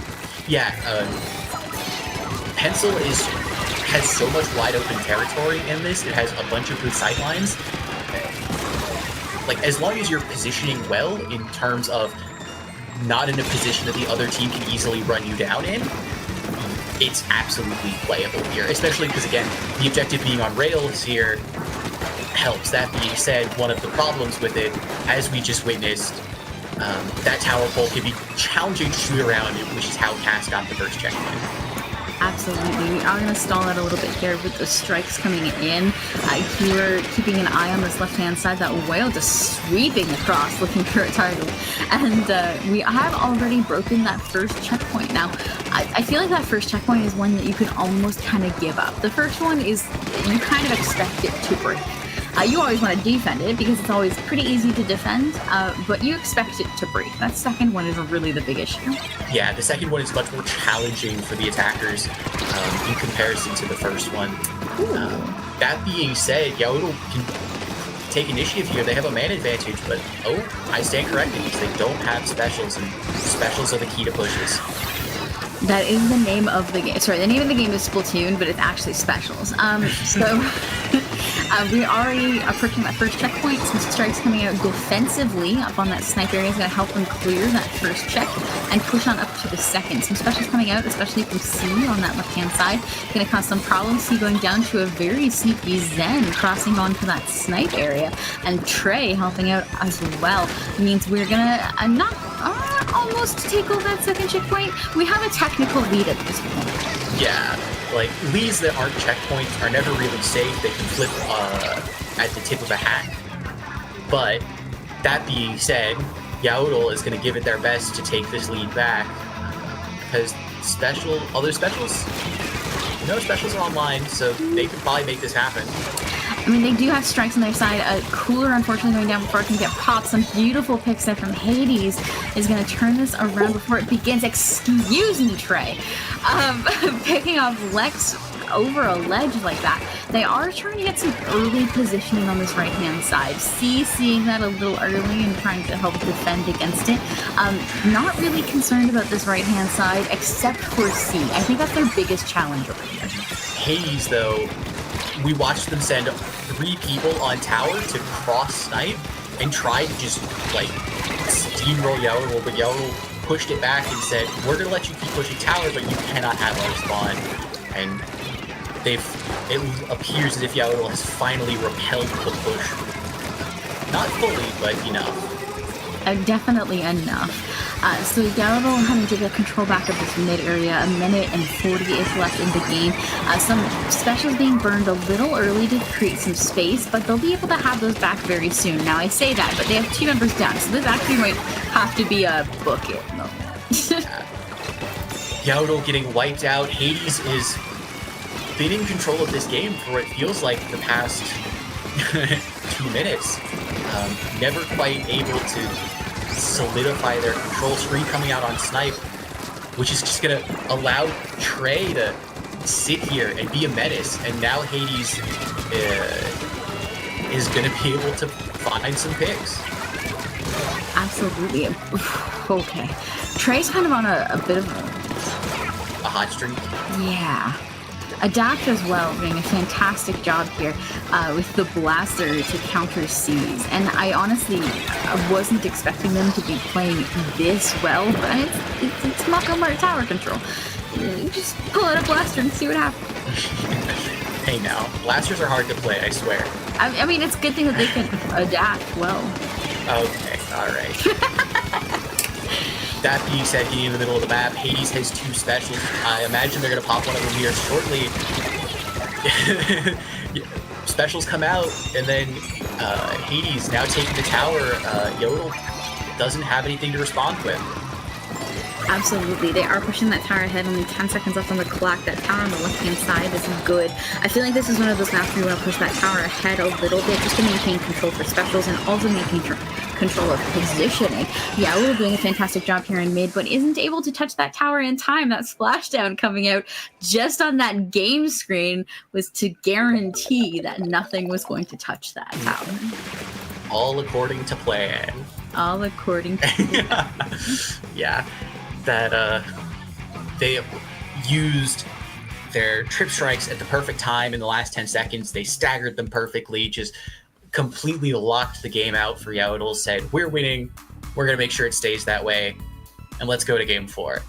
And, you know, I respect it. Play lame, win game. You know, sometimes you can't just throw bodies at the problem. Why not? That sounds fake. Throw bodies at every problem. With specials, it's hard. That's why specials is the name of the game. I never said you to throw your own bodies at the problem. We throw their dead bodies at the problem. Well, I guess. I guess he says. But, like, not ideal. That being said, talking about Game 4, Game 4 is like the pencil map. Zones, Barnacle, and Dime. If there is a map where a pencil will just win you the game, it is this one. So now my question for you is this. We know C plays Blaster. I don't even know if C can... Well, I'm sure C can play other weapons, but I don't know that he does play other weapons. Do you think we continue to see the Blaster coming in from Hades as well? It ain't broke, don't fix it. Fair. Like, I think they're probably not going to do it on this map because Tower Mako is a fantastic Blaster map. So if they switch back, that would be a perfectly logical decision. But again, it ain't broke, so let's not mess with it. Understandable. Splashdown. If they were going to play Blaster here, Splashdown's not great for zones. I would like to see a Vanilla Blaster if they were going to do it, or even potentially the Range Blaster. Just match C and say, you know what, I think I'm the better player than you. Adapt saying, I don't believe you, I don't trust you, and just staying on the custom Blaster. Absolutely. And I mean, again, we don't blame them. It is a good weapon pick. I feel like a Blaster on that stack area can still be incredibly strong here, especially in, you know, peeking in around streets on retakes. I feel like Blaster has its place on this map. Oh, for sure, because this middle stack is a lot of cover for the Blaster to play around. That being said, if you run forward into the loving arms of the enemy team, well, that's not the most optimal solution or outcome to any problem, really. Yaotl taking stack control. That screen coming out is going to push them out of stack, which is a beautiful play. The strikes coming out as well, taking even more control of mid. We'll have to see if Hades or Yaotl can follow up on this. It looks like none of the members of Hades actually moved up to that stack area once they took it with specials, so it did allow Yaotl to come right back in, going down to a perfectly placed Adapt splashdown, and this should be a zone kill.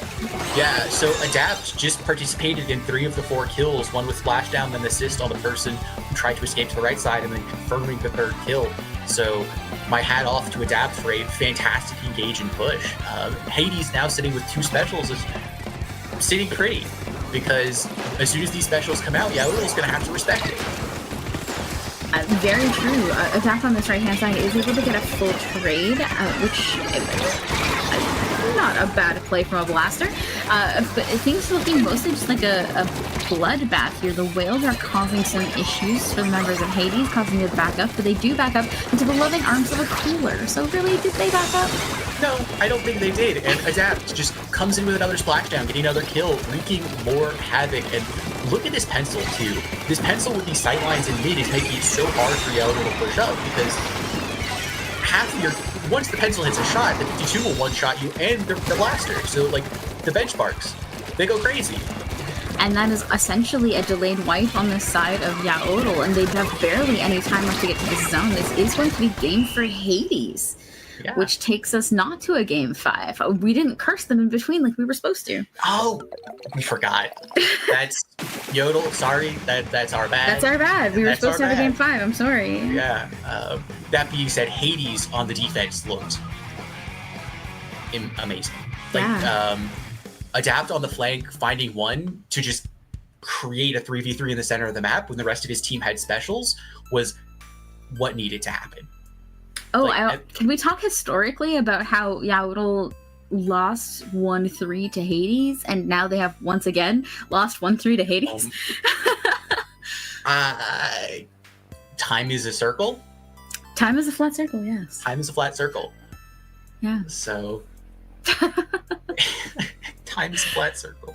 Sorry, I had a minor existential crisis. That's okay. It's okay. I feel like no Saturday is complete without an existential crisis or two. You know, I want to disagree, but I can't. That being said, taking a step back from our existential crisis, that was some good Splatoon. It was. Hades and Yaotl did a fantastic job. Hades definitively winning that game 4 in impressive manner.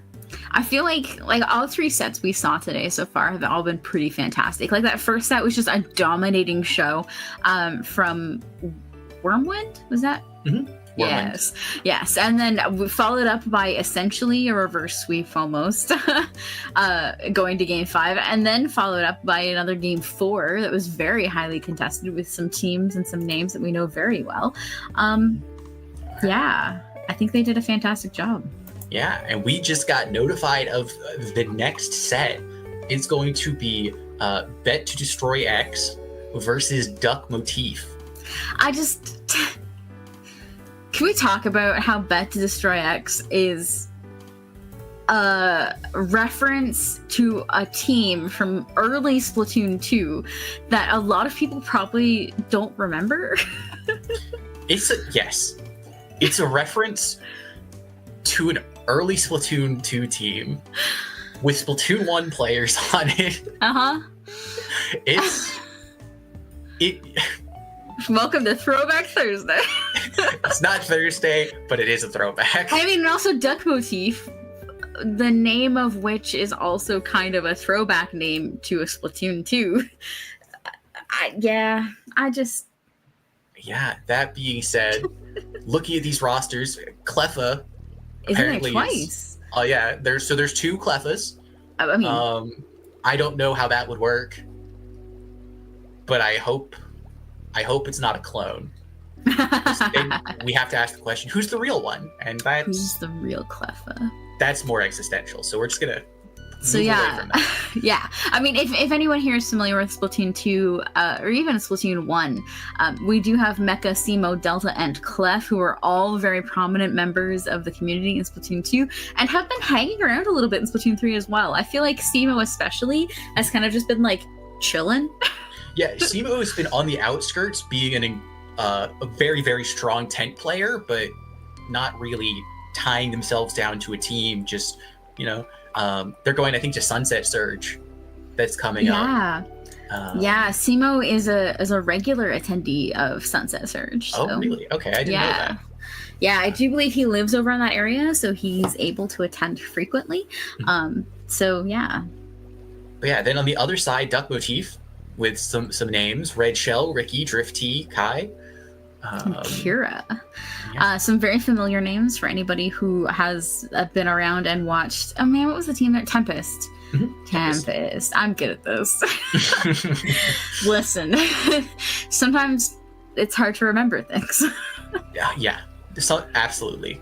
Hey, my memory, it's not the best. I've been I'm old, Rex. I'm old. I can't do this.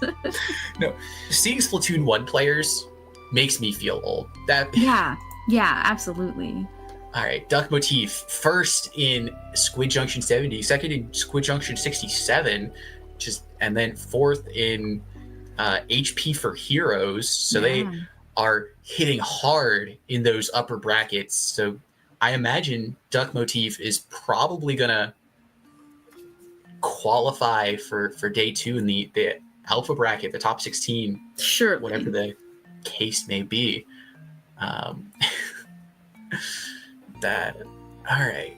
Yeah, especially, I mean, they 2-0'd Hades in Squid Junction 67, which, you know, we just saw Hades playing, and we already know how good they are. So to do that, pretty nice.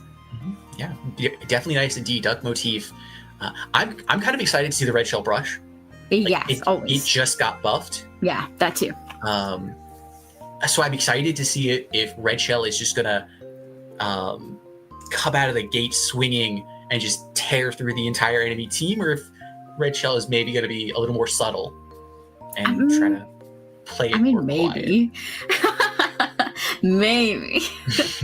We'll see. It's always a treat to see the red shell brush as well. Like, every once in a while he has to switch off, and I always feel a little bit sad about it. But I just really like watching red shell's brush. It's the epitome of top level brush play, which is so rare and so hard to see, because the gameplay style required out of a brush when you switch from low or mid level into high level is a jump that not a lot of players can make. Yeah, I mean, the jump from mid level to top level is just hard regardless of whatever weapon you're playing, but especially brush, because brush requires timing, and a lot of high-level players know the timing that brushes like to take.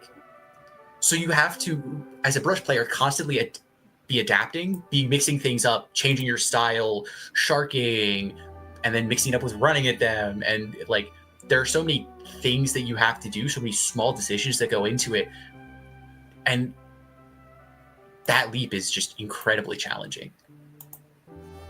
Absolutely. And I feel like that's a leap that a lot of roller players struggle to make as well. It's not just brushes that struggle with that, but anything that struggles into a quad shooter comp typically has that struggle. I mean, even like sloshers are very meta right now, but there's still a gameplay change that needs to be made that requires a little bit of thought. Mm-hmm. So well, and the other kind of notable thing with the roller example, in comparison to the brush, is brush's speed helps it a lot. Yes. Because roller is one of those things, it's kind of chained to its team. Yeah. Where if your team is not painting the map or you're not in advantage, then roller is going to have a very hard time playing, unlike the roller we saw earlier in the day. Mm-hmm. But brush doesn't have that limitation. Because of how much faster it is, even the Octo brush isn't limited to its team. So that allows more expression in movement, and that expression in movement can make it easier is not the right word, but I'm not sure. No, independent, a bit more independent, mm-hmm.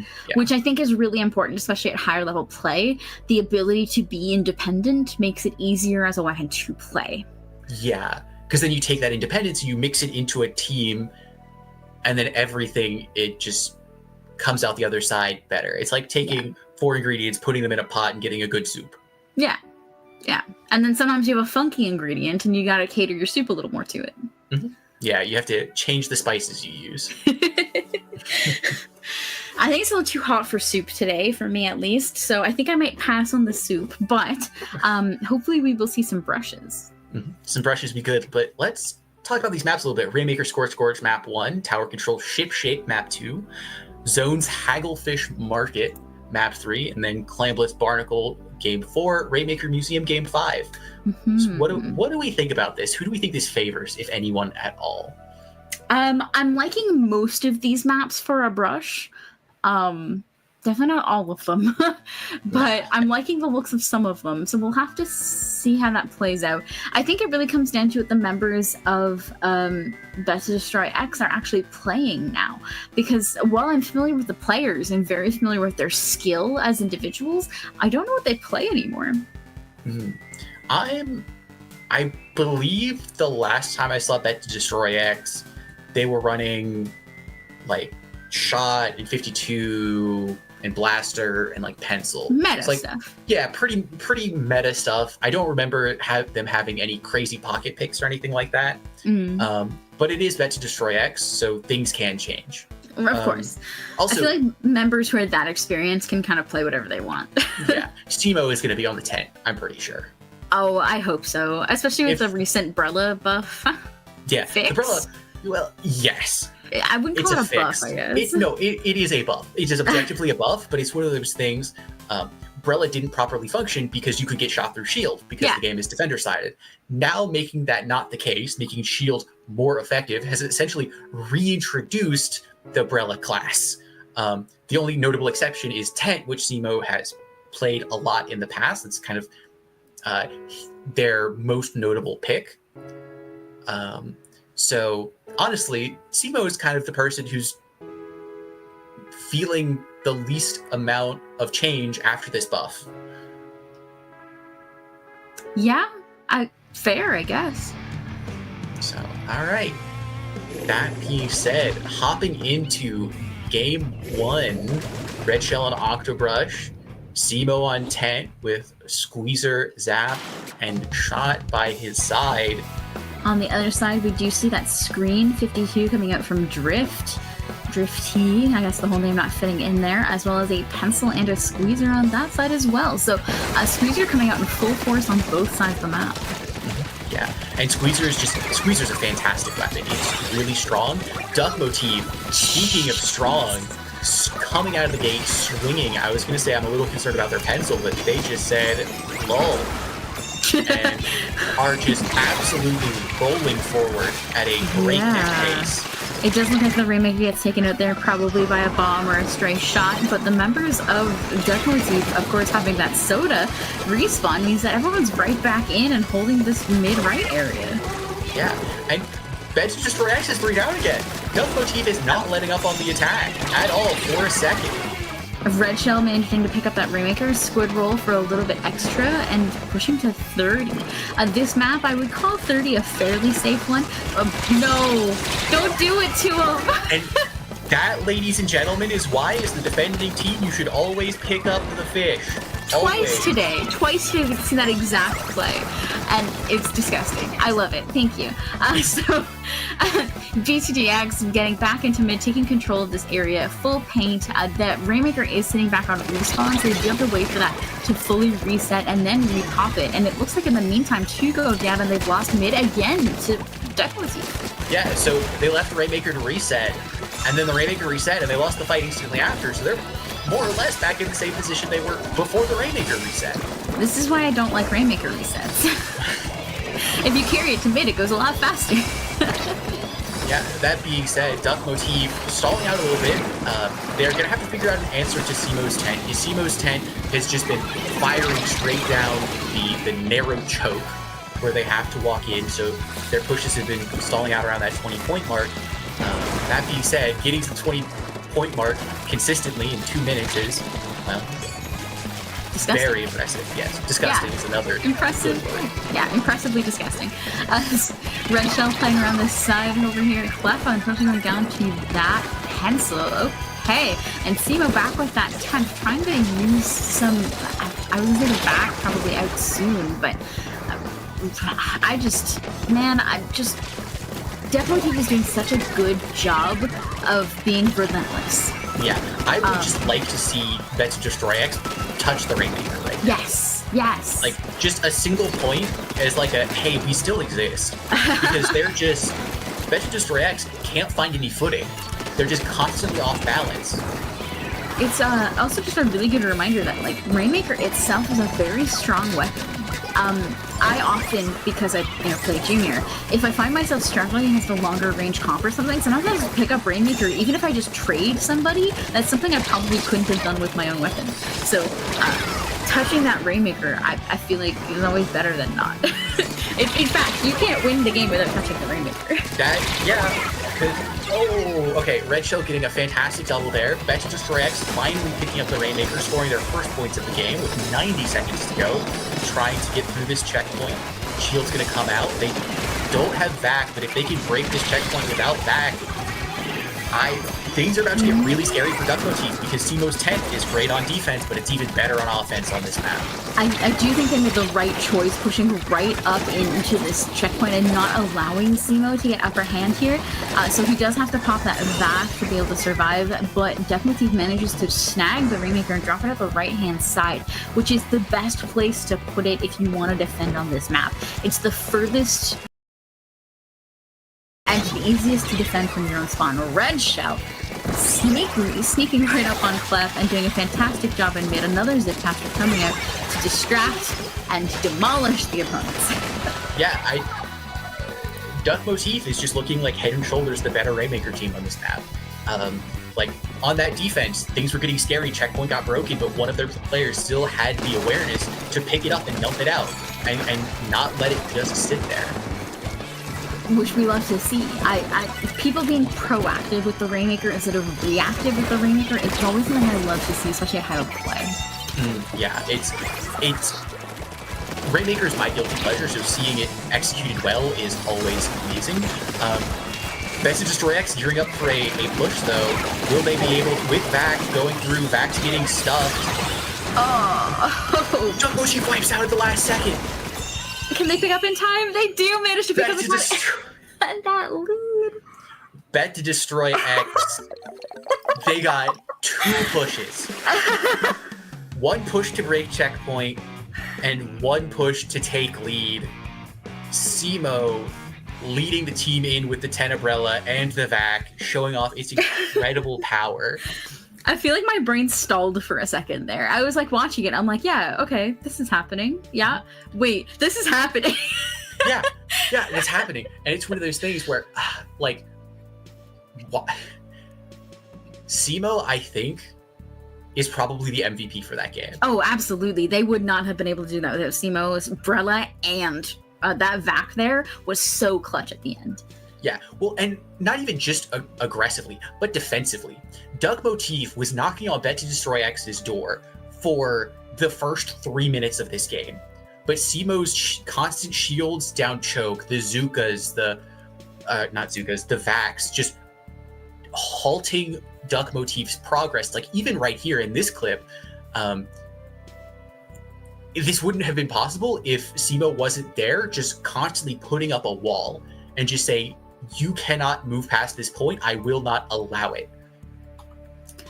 Yeah, absolutely. And then moving in on the offense, like, legitimately, they would not have won this game without the shield coming out here and without the Vac coming out immediately after. This game would have been lost here, period, without that Vac. Yes, because the 2 players dropping in on Rainmaker probably would have been able to get that stop, and then once the Rainmaker gets stopped there, the game becomes much more skirmishy, and pencil teams don't like to skirmish, because pencil doesn't like to skirmish. Fair. That being said, moving on to Game 2, Tower Control Ship Shape. I'm not quite as optimistic about the tent pick here, at least early on. I think as the game goes later, the tent pick gets better and better. Okay, but hear me out. Tent shields, top right grates. Later in the game is good, yes. Even at first checkpoint. First, either offense or defense. I feel like defensively it'll be really strong, I think, because denying that grading is going to be paramount to stopping pushes from Duck Motif. Yeah, so we do see a switch off of that 10 umbrella. Oh, very interesting. Okay, so we do see Simo switching over to just a plain old shot, which I definitely trust in his hands. But I mean, here we are strategizing about how the 10 would work, and we're just like, not here. Yeah, it's fair. It's too much. It takes too much to execute. You're like, you know what? I agree. That being said, something I didn't expect from Bet to Destroy X was the pencil pick. Pencil coming out. They didn't run it last game, I think. They did not. But that said, I do believe it's probably... Yeah, it's definitely good here. It's definitely very good here. And I trust Mecha to run a pencil. And honestly, yes, it's the more this map, I think, is the thing. This map is just... a pencil is overpowering here, in the same way that a charger or a pencil is overpowering on Museum. Yes. BtDx take the initiative, popping specials, getting this push going, unable to move the players of Duck Motif. Duck Motif, their squeezer's about to get Zuka, so with 4 people coming online right now, potential to open this game up for them. Unable to get the Zuka out. Time goes down with it, which is a crying shame. Absolutely tragic. Drift dropping into Clef, managing to get a trade. Probably not exactly the outcome he was hoping for, but still not terrible. We are approaching this first checkpoint, and this looks like a break. 2 players down on the side of BtDx, and they do manage to get the strikes that just stall a little bit, but that should still be a broken checkpoint. Yeah, like, BtDx tried to stall, unfortunately unable to. Now the pencils are sparring, squaring off, trying to poke each other off the tower. It goes down. This second checkpoint, with Zipcaster coming out, this top right's not safe. This second checkpoint could be going down.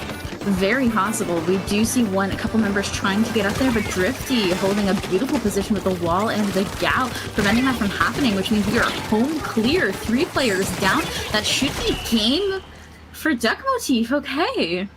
Okay. We saw the repeat of last game. Duck Motif comes out of the gate swinging really strong, but this time BtDx wasn't able to find the time to download their attack. They weren't able to find the time to coordinate and get the specials ready and fully push Duck Motif back. So Duck Motif winning game 2 rather convincingly. Yeah. And I mean, we saw a fairly convincing gameplay in the first game as well. It was just that the flub at the very end, and I mean, even more importantly, the beautiful play from Simo at the end managed to swing that game. But I think that this is more so how I'm expecting the set to go, just from the gameplay we've seen between the 2 of them. Just Duck Motif has been around for almost as long as a lot of the players on BtDx. But on top of that, I think they have a lot more current practice than the members of BtDx. Yeah. I don't really know what BtDx has been keeping up to, but one assumes that you wouldn't enter a major like SuperJump with absolutely 0 practice. Oh, absolutely not. They have been playing. But I just... BtDx, I think, just isn't as current as the members of Duck Motif. Fair. That being said, game 3 is Zone's Hagglefish.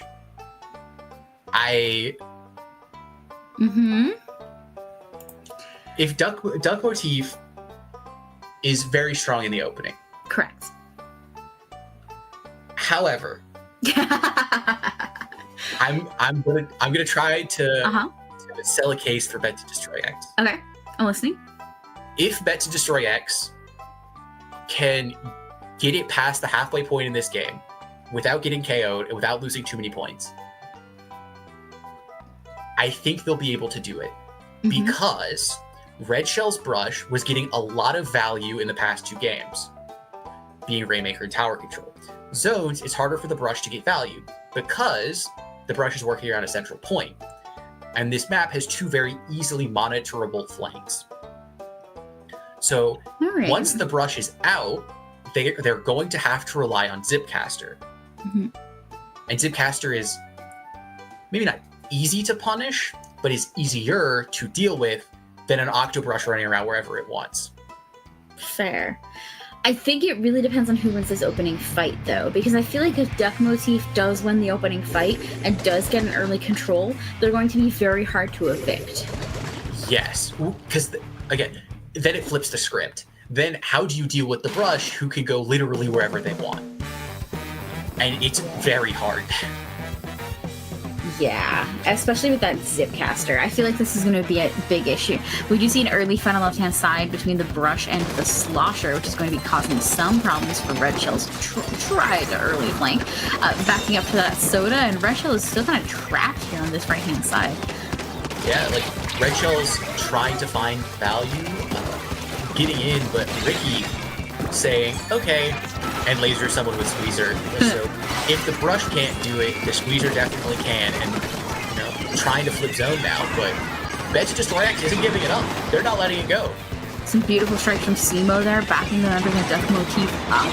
And BtDx is able to take an early lead here. I mean, already up to the 60-point mark, while Red Shell tries to cause some chaos in from behind, managing to pick off Clef on a flank and causing distractions. That's 2 members down on the side of BtDx, and Mecha trying desperately to hold this court here. Yeah, Mecha trying, gets 1. Red Shell goes down, so I think the zone can flip back for BtDx. 2 going down for Duck Motif. Yeah, BtDx needs to cap the zone and move forward. Mecha getting the shot through. Oh, wow. Unable to cap the zone, though. They got some fantastic picks, but not able to confirm any points. So Duck Motif is just continuing to score. The lead's going to switch here, I think. The strikes coming out from Simo might be able to cap this, is able to fully cap it, so is able to apply a penalty there. And the members of BtDx are following up fairly well on this. We see a flank on the left from the Slosh, kind of run into some issues, but is managing to hit off a player over there, while Mecha just desperately tries to hold on to zone versus the other pencil. Yeah, the 2 pencils really just are negating each other, just constantly firing shots at the zone. If anyone gets in their path, they're gonna try and shoot them, obviously, but like overall they're just kind of 2 known factors, so it's up to the rest of BtDx and Duck Motif respectively to be the difference in the game. And right now Duck Motif is winning that fight. Yeah? Oh, that's not she got to. So Simo coming up clutch here. The strength coming on top of that is able to switch that zone back. They should have the upper hand in mid. If they can move up enough, maybe take out Drifty over here on the right-hand side of that gal, it should be should put them in a very good position to be able to not only take the lead, but set themselves up to maybe take the game. Yeah, so BtDx getting the zone here is really, really important. Red Shell has Zip Caster, so he can get back into the map, but BtDx with Trip Strikes ready to just counter whatever Duck Motif does. So Trip Strike should come out right here as the specials get used for Duck Motif. They are, and Red Shell just trying to come in from this left-hand side is going to zip up on top of the zone. Should be able to get some paint on it as well, and maybe distract some players while the teammates come in and paint. But it looks like they got a little busy getting flanked on the right-hand side, so it took a little bit longer than they might have liked. That said, a minute and a half left in the game. Mecha getting a beautiful shot there on Ricky is going to put them in a pretty good position for this retake. Mecha actually got away from that flanker. Cool. Mecha getting away from Drift there is very important, because if Mecha goes down, this flip is much harder. That being said, Duck Motif wiping out with 90 seconds to go, and BtDx is counting their penalty down with 30 points remaining. Absolutely. I mean, that's barely a penalty. 22 on the clock for their penalty is nothing I'm super concerned about, and honestly, BtDx is in a great position to continue to hold this. That said, the screen coming out, some beautiful strikes trying to counter that screen movement, but I kind of really like the screen on the side of Duck Motif. No, the screen is coming up absolutely huge, but that being said, BtDx held that zone for absolutely as long as they could, actually scoring some points. Now the challenge is, actually it's not even a challenge. All BtDx has to do is they have to get maybe 1 retake to get penalty, and then they just throw Trip Strikes at zone, will win the game. They did manage to get a retake there. It looks like maybe from strikes, maybe from a funny flank. That screen already used on the side of Duck Motif. They are technically in control of the flank coming out from Red Shell, but gets taken out easily by Clef on that left-hand side. Mecha backing up a little preemptively into a safer position. When overtime is approaching, probably not the worst play. No, I really like that reposition for Mecha, because if Mecha is alive and the other, BtDx winning that game. But if Mecha's alive and the other pencil goes down, BtDx wins the game. Absolutely. On the other side, if Mecha goes down and the pencil doesn't go down for Duck Motif wins the game. Like, pencils really make or break overtimes, especially in black zones. So repositioning there, staying safe, is the correct play to make there. I feel like that was also just a rougher map for Red Shell. We saw a lot of interactions where Red Shell was trying to make a flank and just got run into by a shooter, which is not surprising. There are very limited flank options on that map, and they're all very linear. So I think Red Shell's most effective plays were with that Zipcaster or moving in coordination with the splatter color screen. And without those, just trying to make a regular flank ran into a lot of problems. Mm-hmm. Yeah, I agree. That being said, the screens have been really, really good. Yes. The screens have been fantastic. They're splitting the map up into a way that makes it much more easy for Red Shell to do Red Shell things on Brush, to find those flanks, get Zipcaster value, come from unexpected angles, and I really respect that. Like, we're talking a lot about Red Shell, but we need to give credit where credit is due, because without that 52 deco, without Drifty, that game gets a lot harder for Red Shell. Yeah, absolutely. I feel like, especially on the maps where the flanks are hard, that screen allows flanks and openings that otherwise wouldn't be there. So it puts them in a better position. Now, I think we're going to run into a similar issue here. We'll have to see. We are moving into Clamblitz on Barnacle and Dime, which can boast some of the same issues, better now that the map has been renovated, but can still boast some of the same issues as Hagglefish Market. Mm-hmm. I do think the mode is doing Red Shell a huge favor, though. Yes. Being Clamblitz, being a much more non-linear mode, that's like a mode not revolving around a single point, definitely helps finding alternate angles of attack, alternate pattern, places to get in, ways to feel out the defense. So it'll be interesting to see what value Red Shell finds this game, or if BtDx is just going to be able to continue to shut him down. Sophie wants to help with commentary, so you'll forgive me. She has a lot to say. And I mean, we are talking about Red Shell and that brush a lot, but it is largely because a very fast flanker like that can have a lot of impact on the game. Yeah. Well, especially so, Squeezer plays in a manner that is like, if you step into my range, I delete you. Yeah. So it's when one team is taking risk, like the Octo Brush, it's more fun to talk about those risks because there's more things that can happen. That being said, Soldier Boy getting on to stack with trip strikes, this push is looking good for BtDx. Absolutely is. And honestly, like, there's a lot of moving around that has to happen on a map like this, but while moving around, it's very important to still maintain control of that left-hand stack. That is not only the place from which you have to mount all of your pushes, but the place from which your opponent always moves to. So maintaining this left-hand side while still maintaining your mobility to get objective moving is very important. Yeah. 2 powers going in, Method getting them both in after the pencil picked one of BtDx off. Got the extra clam in to make sure that Duck Motif can't do it right back, but this push is going to come to an end with BtDx resetting back into mid. Absolutely. Moving back just enough and popping strikes a little preemptively here to try to maintain some control of mid and try not to get pushed too far out. I think that's really the important part, is how much space you have to maintain safely, because like I said, those stacks are so important to pushes and defense. You cannot give them up easily. No, you can't give them up easily, but when Red Shell's zipcasting at you, it's hard to keep them. And with that, Duck Motif taking initiative over the game and trying to get their own push going. Absolutely. 2 minutes left in this game, and I mean, a 57 is not a winning push by any means, especially on this map. This map, I mean, it tends to be harder to mount a push, definitely not impossible, and pushes tend to be bigger on this map, just because of the nature of defense. So, I mean, that said, all of that said, definitely keep getting pushed way out. A cooler and a ball and a bit on the side of BtDx. It's putting them in a pretty good position to try to get another push moving. Yeah, they tried to get another push moving, but it kind of fell flat when one of their players went down. But BtDx has both their specials, but Red Shell says, I'm just going to hunt the power clam. Your specials don't mean anything to me.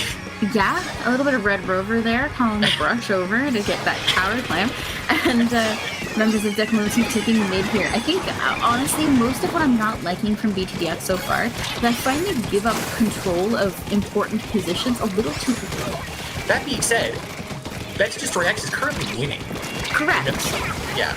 So, like, we might not 100% agree with how they're playing, but they're not playing poorly. Let's make sure that's understood. I mean, yes, they're currently winning. There's still a minute and a half left in the game. That could change at any moment. But they do also have, I mean, a pretty good defense happening. Definitely, I mean, they're kind of just trading mid back and forth.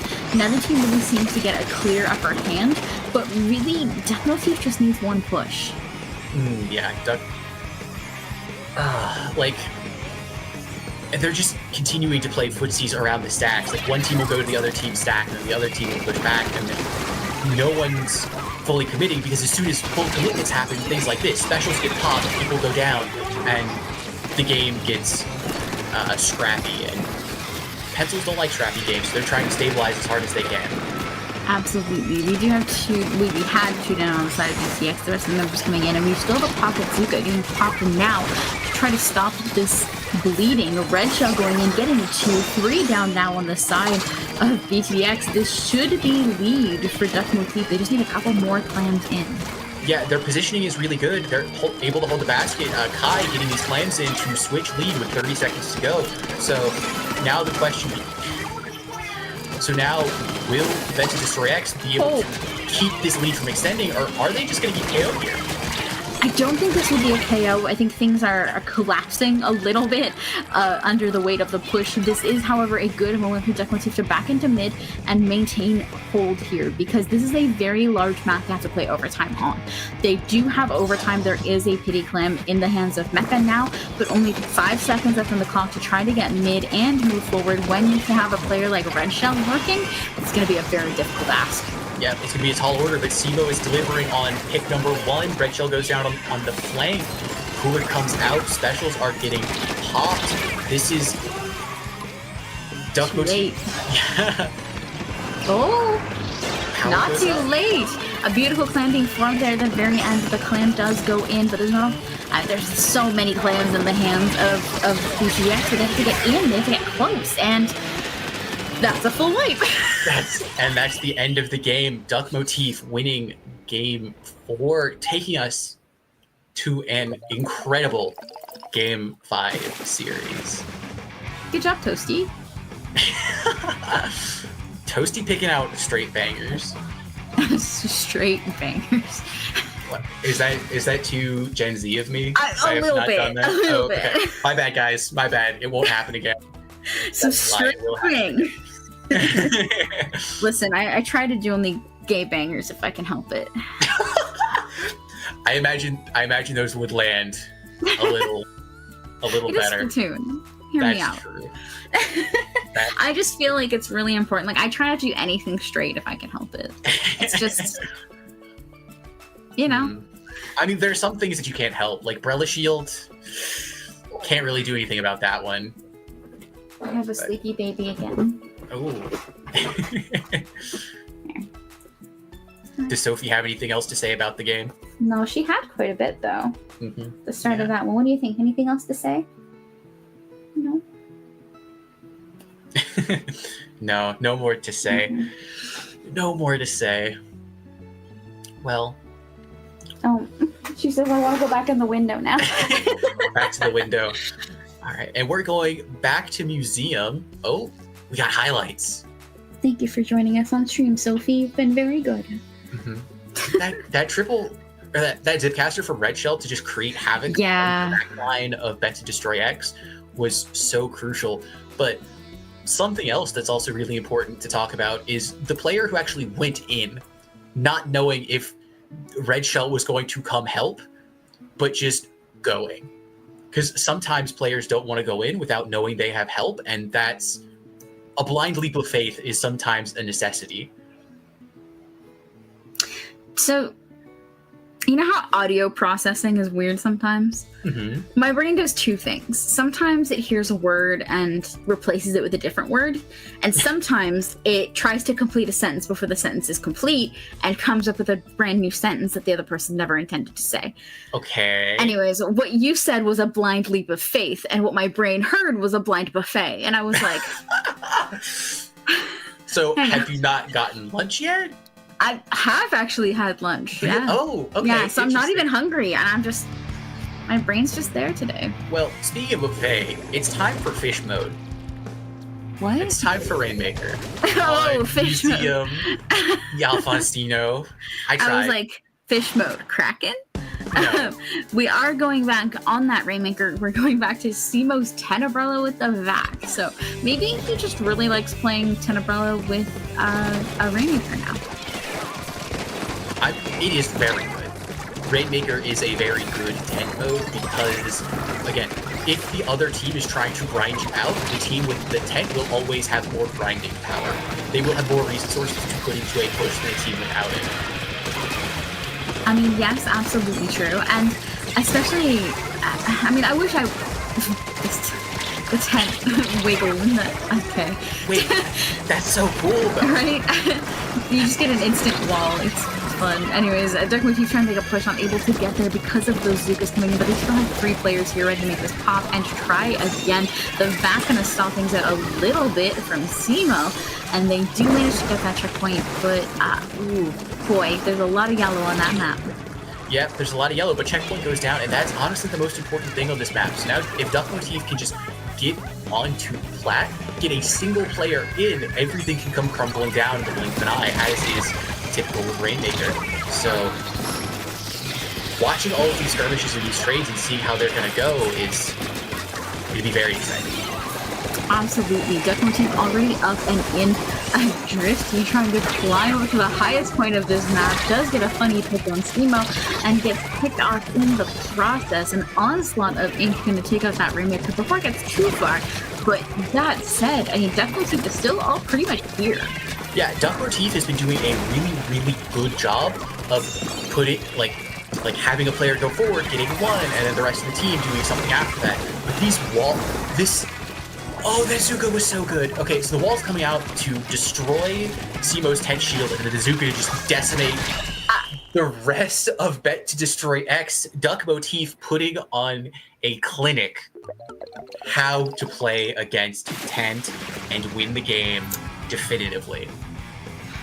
Yeah, I mean, we're here talking strats, and Duck Motif is just like, what if we just end the game right now? And then we don't have to deal with the tent anymore. Yeah, like... Like, fun fact, that's the ultimate strategy for not dealing with a weapon on the other team, is just end the game, and then you don't have to look at them. Yeah, but... Yeah, Duck Motif...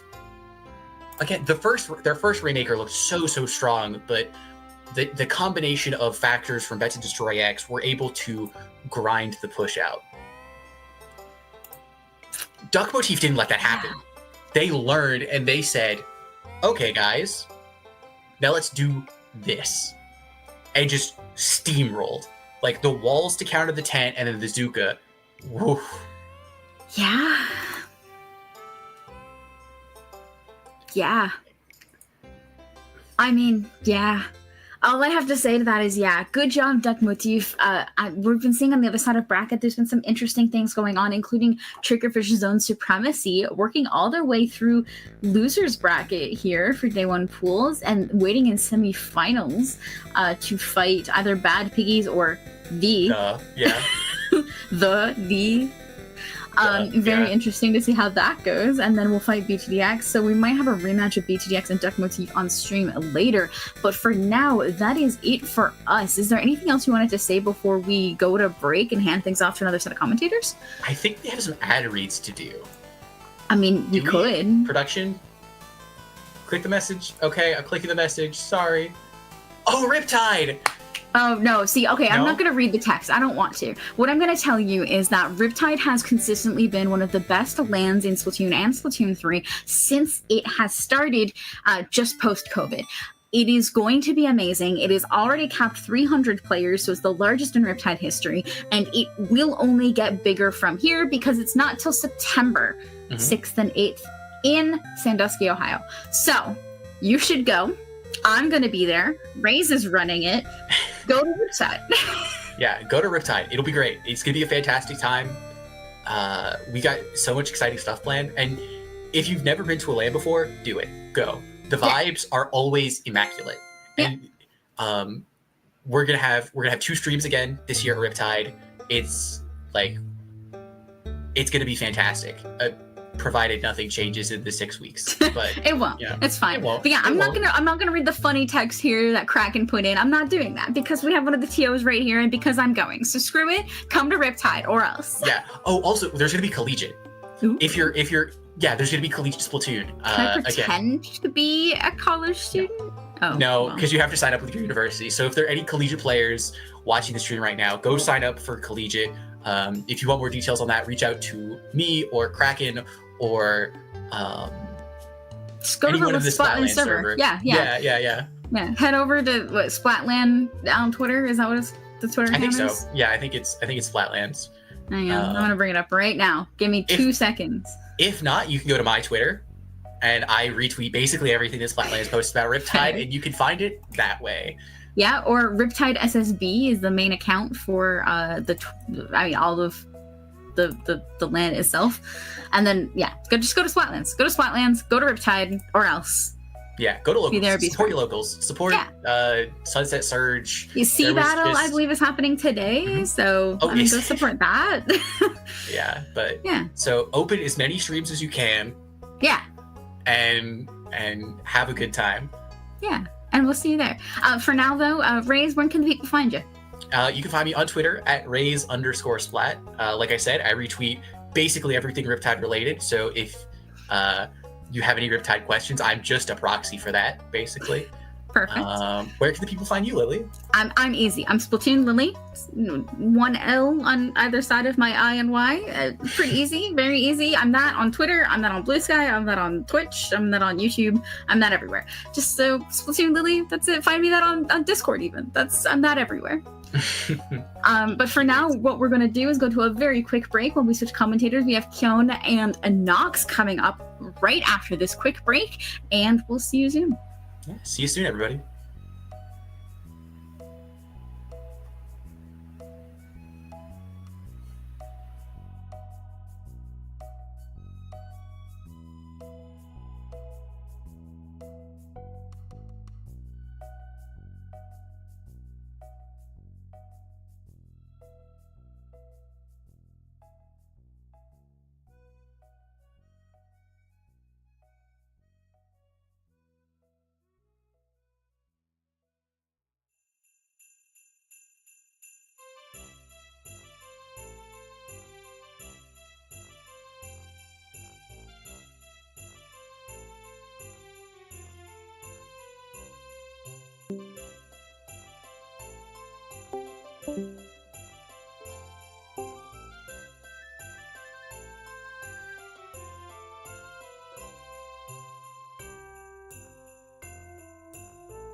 What is up, everybody? Welcome back to the continuation of SuperJump 4 here on IPL. Of course, one of our biggest majors. My name is Kyo, and on the other side, got the direction right this time, is Nox. Nox, how are you doing this afternoon? I'm doing good. Looking forward to some exciting sets.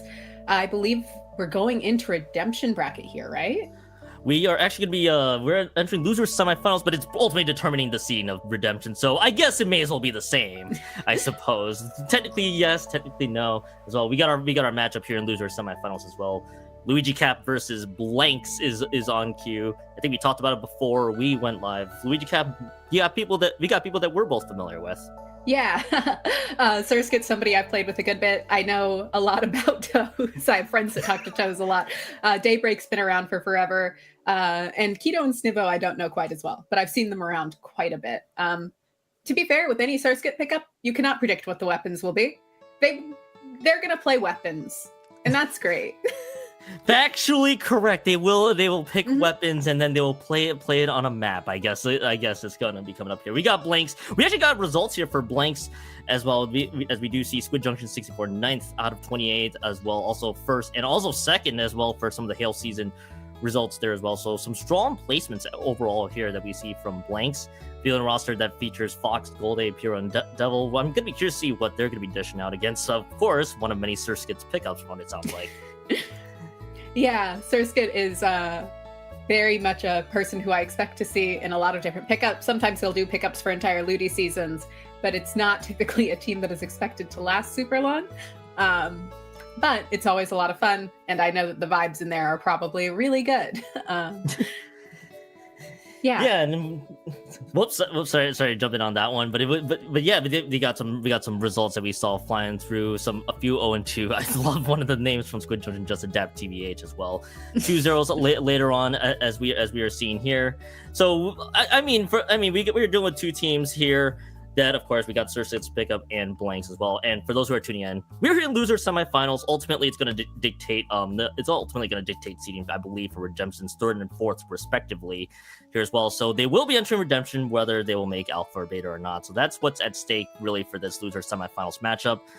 I mean, personally, as I always like to say in a lot of best of fives, hopefully this goes the distance. I know for most players, probably you could attest to yourself is you want to get this set done as soon as you can. Yeah, when you're a player, you want a 3-0. When you're commentating or in production, you want to see it get to that game 5, that high stakes situation that while you're a player yourself, it makes you feel a little bit like death inside.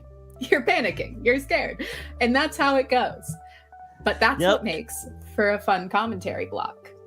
And that's what we would hope to see here as well, coming out. And as we do get to see some of the results that we had, BlankZ was sent down to the lower bracket from winner semifinals, 3-0'd by Super Velocity, a team I have actually seen across the board. I'm not sure what that Luigi Cap versus Yaotl matchup. Obviously, from what I can only gather, is a 3-2 score line for in losers quarterfinals. Got sent down to Oral Jackson making it to Grands, which really means they made it to Alpha brackets. So that's what we gather here. With both teams being sent down, they find themselves in loser semifinals. Eventually trying to figure out where they will stand, where they will get mixed up really with with all the other teams that are participating here in SuperJump across really the 8 pools that we have. Yeah, definitely a lot of players in this today, all wanting to get into that Alpha bracket spot, which allows you to have that chance at that first place prize, which includes, I believe, tickets to Riptide. I believe so. Tickets to Riptide also at stake if you finish this tournament strong. Also a pretty good prize pool, I believe. At least if I'm getting my number right, $500. Yeah, that is the starting prize pool. I believe it can go up if people donate. But right now, its starting point is 500, and that's nothing to sneeze at. Oh, absolutely not. And it's also cut there. I have to bring up the percentages for first, second, and third respectively as well. Probably continuing on there as well. We do see on our other feed, both teams are going to be queued up and ready to go. So we do have our map list for loser semifinals in our best of 5 here, with Humpback Pump Track Rainmaker being the first map, and then of course a bunch of other maps following suit. Should be an interesting map all around. I know you and we both commentated in SOS earlier in the week. We have some opinions about Humpback Pump Track Rainmaker, but of course it's been very popular here today. Yes. Yeah, it's definitely grown a lot in popularity in Splatoon 3. It was still used plenty in Splatoon 2 because there were like 4 functional Rainmaker maps, really. 4 and 4 is a stretch. We would use Black Belly. Oh, Black Belly. Fastest Rainmaker map in the game ever. You're just bringing back a lot of memories for me now. It's Black Belly Rainmaker from Splatoon 2. But alas, here in Splatoon 3, yes. Humpback Pump Track making its grand return. Of course, one of its many good modes, of course, being Rainmaker. Well, many good being 4 modes, of course. Unless you count Turf for whatever reason. But with this map, usually if you remember this map from Splatoon 2, there's no checkpoint, so this map can easily be quick KOs if you're not ready. Of course, is still a quick map sometimes, for sure. Only sometimes.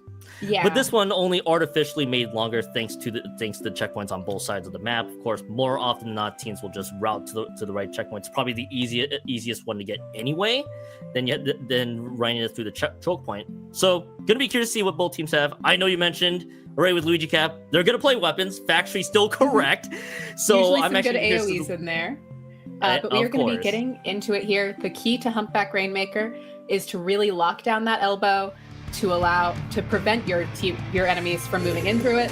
You don't want to allow any easy paths to break through. And I was wrong about the AoE, but we are seeing a reflux coming out. Not a weapon we see a ton of. Always exciting. Double 52 gal zap. And Nautilus on the side of BlankZ. That should be very, very aggressive. They should be able to at least attempt pop. But with that reflux, Luigi Cap might be able to get it. Yeah, and I'm actually excited about this reflux pick. Unironically, there, it's actually making a lot of waves. A lot of people are, from what a few people have told me, it's a weapon that some people are sleeping on. Of course, you have a lot of paint you can dish out with that reflux. I'm gonna be excited to see how this works out. Well, Fox has other ideas, so it's already a three quick members down, delayed wipe on top. It's gonna be the first checkpoint cleared for BlankZ. And they're going to be able to pop this one a lot more. They are in perfect position to lock out Luigi Cap right out of the gate there, swinging this one through, approaching the goal here slowly but surely, but they will be fired down just like that. Rainmaker's going to get dropped for just a few more seconds, and I think Luigi Cap may have held them off just in the nick of time. Luigi Cap does manage to hold them off. It's going to be an uphill battle from here, though. 15 is not a small push, but this is a map where we see knockouts pretty often. But BlankZ just looks so dominant in this scenario. They seem to be able to move so freely. They don't have to hesitate to get anywhere. And right now, we're still seeing Luigi Cap trapped in their spawn, not really able to go forward. BlankZ is getting ready for another push. Yeah, another push coming up here. They got the cooler dished out right out of the gate. Triple smash up's ultimately going to lead to another trade. Rainmaker is going to be dropped down on that right-hand side. They'll use the other triple smash down. Why not? I believe they were just out of the cooler there, popping that Rainmaker wide open, and that's really where it's going to stand. Rainmaker's going to stay where it is. So with BlankZ still trying to play this one very aggressively to this point. They will pick this one up, trying to see if they can find members out of Luigi Cap right out of the gate. Circling around, trying to get themselves a safe spot to find. Nautilus and Shot, by the way, going down right out of the gate. And Gold is still holding on to this Rainmaker, still playing this one very patiently. Yeah, there's definitely a lot of argument to be made on playing patient in Rainmaker. Once you have that big lead, if you can just keep it on the other team's side and hold it, you're kind of golden. It's so much a game about knowing when to stall. Not all the time, but right now, it is a great time to. Managing to take plenty out in the process. Now going to try and rush in for that KO. Might not be able to find it, but looks like they might. And there it is, BlankZ KOing this game. Yeah, BlankZ making very quick work of Luigi Cap right out of the gate there. So, I mean, let's be real. Right away, the 3 quick down out of the gate from Luigi Cap. BlankZ then taking full advantage. Yes, you were not down 50 points from it. It was already going to be a safe lead anyway, but they decided to just keep the momentum going. And why not? You got a lot of time on the board. It's also such a small map anyway here in Humpback. Mm-hmm. So why not play opportunistic? And that's kind of what we saw right out of the gate for BlankZ. Yeah, they also did a great job of not overextending. That's what allowed them to get the KO there. They didn't try and rush that push. They took their time and made calculated decisions on when to take it forward rather than just going, I have the Rainmaker. Oh God, I gotta get forward right now. instead they took a breath, reset, and also just got the picks. If you get the picks, you get to KO. That's kind of how it goes. That's usually how it works. And to your point too, you can always make the argument whether you wanted to play it patiently there. And I think this was definitely one of the many good times where playing patiently definitely paid off in spades. Because again, you could, as you mentioned, you could have easily just rushed in like, well, why not? Why don't we just get the KO right then? And normally you would see that with teams that are already trailing behind anyways. Like we just gotta keep going because otherwise we could end up losing quick. But in this case, well, why not get everybody back up and try to get themselves moving right along? Well, we saw that right out of the gate. Now we move on to the next map. Hagglefish Market Tower Control is the next one, and I swear I see this map almost more often than not compared to other maps on the board for tower control. Yeah, it's definitely a very popular tower control map. It's a very good tower control map. One where you really have to make sure you have something to help you clear out that upper right area. And I'm really interested in seeing how Luigi Cap chooses to go about that, because it could be a little complicated for them, especially if they run the same kind of weapons as last game. I would expect to maybe see them pull in a Blaster. I know Surskit has played a lot of Blaster. Surskit or Beef Bag, whichever he prefers today. Definitely. And I'm sure you'll be asking that sooner rather than later too. Yes. What do you think they could maybe change to allow themselves to get established more easily, and also not to get wiped out so quickly this time? I mean, stylistically, you're going from Humpback, Pump Trap, Rainmaker over to Hagglefish Market Tower Control. It's gonna go in one speed there in Tower Control anyway. So if you can play a little bit more controlled, but also try to win that early game, that's gonna be the big thing we're gonna need to see there out of the gate for Luigi Cap. Luigi Cap earlier lost from minute one. They just had to keep trailing. So I'm gonna be curious to see what they dish out right away. I see the junior Big Bubble got some big changes earlier. Actually, just a couple days ago. Excuse me. Brim switches to the Nautilus with the triple splashdown, and of course Surskit, I can only assume that's the name, has the junior on hand, Keto's with custom range blaster. Yeah, Surskit has gone through some junior phases. Not too shocking to see that coming out there. I do love seeing the range blaster coming out from Luigi Cap. Should allow them to really try and shut down this tower pretty nicely. Shot overextending a bit there, running into that Nautilus. Nautilus is such a hard weapon to deal with and plays cleanup so beautifully. BlankZ has such an aggressive comp. Everything about their comp is go forward, go fast, take as much space as we can, take the risks. Especially with how often that zap will get cooler. And it's actually kind of fascinating that their cooler option is going to be the zap there. They got a lot of pain as pretty much 3 members going down. They're going to have to reset anyway. They got 2 52 gals and that Nautilus. We've seen a lot of strong Nautilus plays already throughout this week. So I'm actually kind of excited to see how this comp played out. There too. Be aggressive, try to be in your face as much as possible.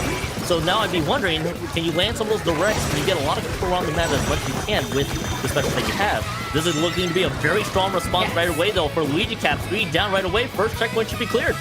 And specials are coming out to help them get through that right side. Daybreak able to use this triple splashdown to create a lot of space for their teammates to move forward. 2 going down on the side of BlankZ, and we are seeing Luigi Cap really getting momentum here, managing to break all the 2 out of the 3 checkpoints. Gonna reach the 3rd for sure. Might have a bubble ready for it with how close Surskit is to it.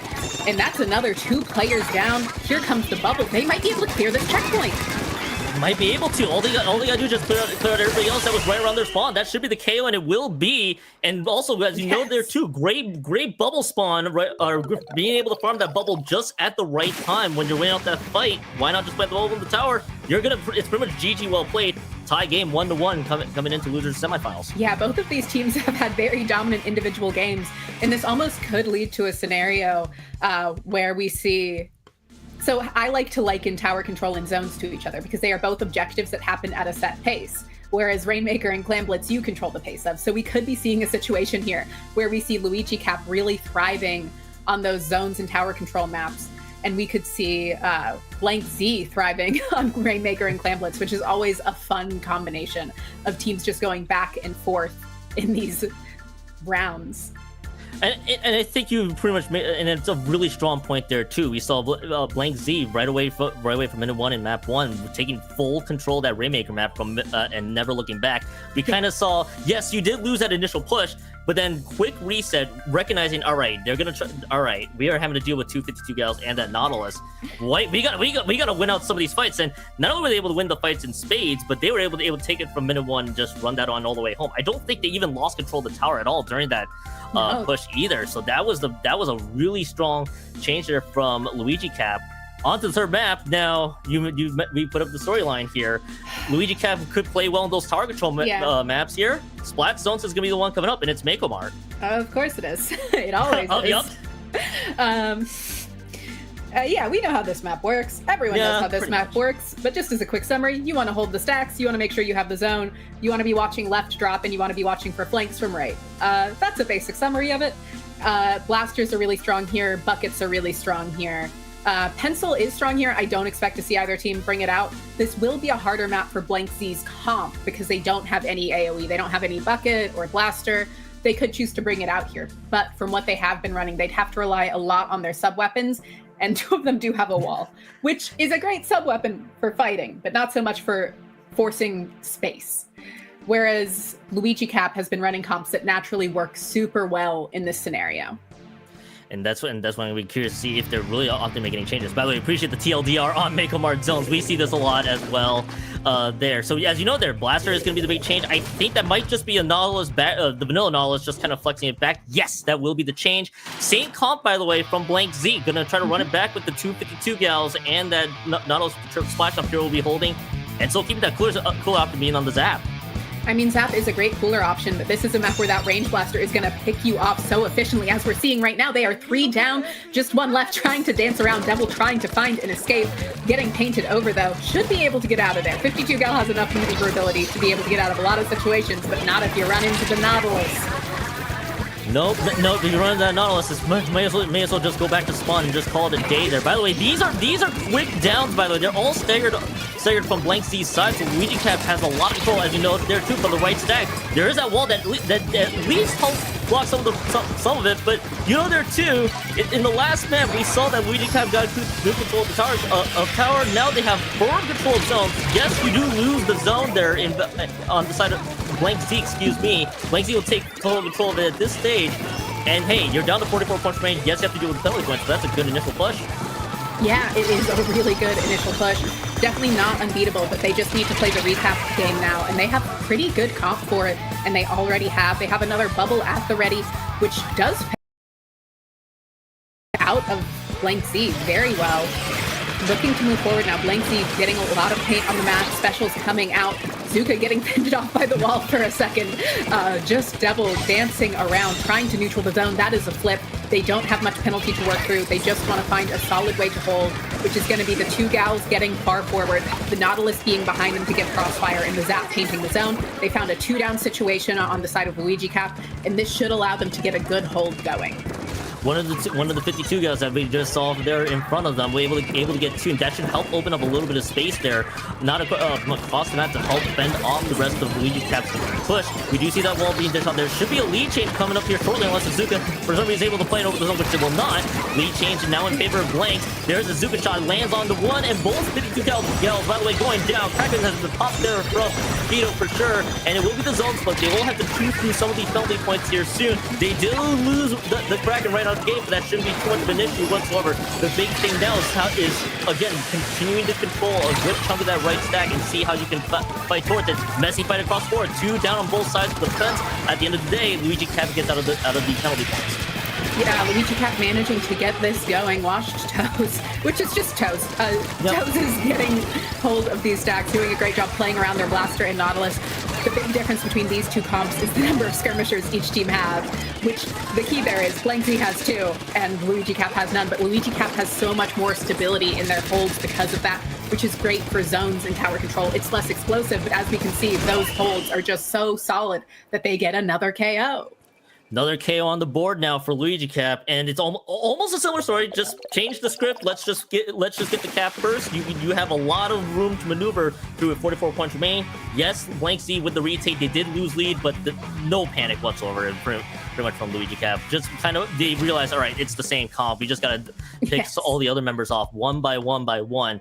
And they recognize, too, the 52 gals, by the way, out of BlankZ, which I believe it was Devil. And I'm trying to remember the other member that was holding on to the other 52 gal. It was, if you can pick them off, now you're having to deal with the Nautilus and the Zap. The Zap, not necessarily the greatest in terms of having to deal with the other members easily, and also it's going to probably be focusing on coolers anyway. Yeah. So Luigi Cap recognizing, all right, BlankZ's just running it back. Let's just do the exact same thing. Yeah, the other interesting thing to note with BlankZ is that their comp relies so much on being able to have explosive forward pushes that they're not able to stabilize as much. They need those gals to keep moving forward. They need to get into their spawn and hope they keep winning those 1v1s. They need the crossfire from the Nautilus, and the Zap needs to go forward and play cleanup. They can't play cautious or safe. Your support in a comp like that should be playing cleanup very succinctly and efficiently. If they stay too far back, which is true any of the time, your support shouldn't stay too far back. They should be in the action. They should be playing cleanup off of your aggros. I have a lot of opinions on how support gets played. I think it's played not right a lot of the time, but one of the reasons Pencil's so good at kind of hybridizing that anchor support is that it can get those cleanup picks so easily with that 60 damage hit, along with having good paint and good coolers. So Zap needs to move forward with their aggros. And that's actually was the next point I was going to bring up. As by the way, the next map will be Barnacle and Dime Clan Blitz to boot. You know, there are two. Pencil is probably one of the more sport weapons that we've been seeing a lot anyway, because not only does it paint well, it's also not just a great cooler farm, but it can also find a lot of picks left and right anyway. If you can aim with that pencil with such strong intent. So that's kind of the reason why we see a lot more pencil these days anyway. Again, though, you alluded to earlier, I don't think we're going to be really seeing a pencil at the rate we're going. Anywho, but it's always worth noting. As I'm going to be. Yep, what? Yeah, most Zap players aren't going to necessarily feel comfortable switching over to a charger. Typically, if you've played shooters, you play shooters. A lot of people kind of play within their classes, and shooter players like the mobility of shooters and the freedom of shooters. That's their big thing, and it should allow for really good pushes on a map like this, where it can be so explosive, it can be so 100 to 0, and so much faster than zones or tower control can be it. Yeah, but we're going to see the heavy edit. Actually, this is almost a wholesale change right out of the gate here for BlankZ. So we saw from previous two maps, didn't quite work with the Zap in the double 52s and the Nautilus. Why not just keep one and then just change everything across the board? It's a heavy edit, the BtDx and the Splat Bullies. They got Crab, they got a cooler option as well. Yeah, I do like this comp. I like Crab for this map, but it doesn't matter if Daybreak just is going to manage to break in and shred them with that Nautilus. Rain's going to come out to help this push forward. The Rain Blaster does go down. Oh, didn't think Daybreak would live that. Well, it's going to be a 3-down situation. Anywho, Luigi Cap, actually, I believe that's also going to be a delayed wipe. Now the big question is, where's that power plant? Which, well, it was right there anyway. There's that toss in. They're going to throw in 5 clamps and still counting through. That's a really good start right away for BlankZ, bringing this down to 53 % rain. Now let's see if the response is going to be there from the rest of Luigi Cap, but they just ran out of clamps. Anywho, Hero is there, going to throw in 1. Going to die to the bomb. The valiant toss and buys themselves a little bit more time. It is going to be 41 points remaining, 3-down situation. It's going to be the push that ends it all, but by the end of this, BlankZ, strong push once more. Yeah, definitely a really great opening push to have there from BlankZ. It has enough points behind it that you start feeling a little comfortable. Not too much that you're not ever going to be able to break penalty if you need to. But we're seeing Toes looking to move forward here. Zuka at the ready. Kraken coming out, chasing something down. Might be able to find it, but no, not quite. Gonna end up behind lines, behind the rest of their team, trying to find that pick. Might be able to. Definitely getting a lot of damage out, but not going to be enough. Devil gonna move forward here on that 52 gal. Gets shredded before the wall is fully out. Classic wall moment. Yep, classic wall moment there. I think we're going to be stuck into this neutral state here for just about a few more seconds, other than the Zuka. So I'm going to jog to your brain here, Nox, with the fact that we see that Luigi Cap's going to just run the same, and the fact that BlankZ changed the entire comp in general. How do you think Luigi Cap's going to have to adjust to what BlankZ's dishing out now? Yeah, I mean, right now we're seeing BlankZ having a lot more maneuverability. Not more maneuverability, but very different. Dualies move very differently. The Wave Breaker is a great way of spotting out that Blaster and Nautilus. But they still don't have a great way of dealing with the Junior's bubble if Luigi Cap manages to set up. That will still be a struggle. And to be fair, the only thing you can really do about that is the Trip Strike. The crowd does pretty well, but it doesn't do a ton. Same with Wavebreaker. And they need to be able to react more to faster kills, which the dualies bring out, and so does that 52. And they couldn't quite do it there, like we just saw. The bubble wasn't ready in time, and so the push just got to 80, just gave a free power clan over to BlankZ. Sure, you're on the board by the end of it, but as you know, free power clan for BlankZ now, and BlankZ being a little bit more skirmishy as you noted there too. This is the good time for them to strike. You know, of course, has other ideas. There's a Cracker being dished out, just kind of trying to fly around to pretty much try to zone out the rest of BlankZ. But of course, game picked off as they're just out of the crack and great spacing all around. We do see 2 members rather going down on the side of Luigi Cap. It is going to be, I believe, SuperJump holding that power clam on top. And I'm going to keep referring to that every time at the rate we're going. As we do see, just by the way, no specials available right out of the game. BlankZ had the whale, and they also just popped the crafting, which I just immediately noticed. It's going to probably buy themselves a little bit more time. Luigi can't really move too far forward from it. They do have a Zuka at the ready if they want to pop it, but again, the more time this stalls out, BlankZ is going to be happy to help zone out Luigi Cap for a good chunk of this. Yeah, just like with Rainmaker, it matters more that their other team isn't able to move forward than it does you getting more points during the points of the game. This is one of those situations. So getting close to that bubble, so they might be looking to move forward here. Bubble might come out a little early. Yeah, not quite where you want it. You really want it closer to basket. But they're here. They're trying to break through. Their Nautilus has gone down. Their shot's there. Their Blaster, I think, jumped in. But there's just not going to be enough they can do. Keto going to get rushed down here by the dualies. To reference a very old Splatoon 2 thing, there used to be a weapon triangle of Blaster, Brella, and dualies.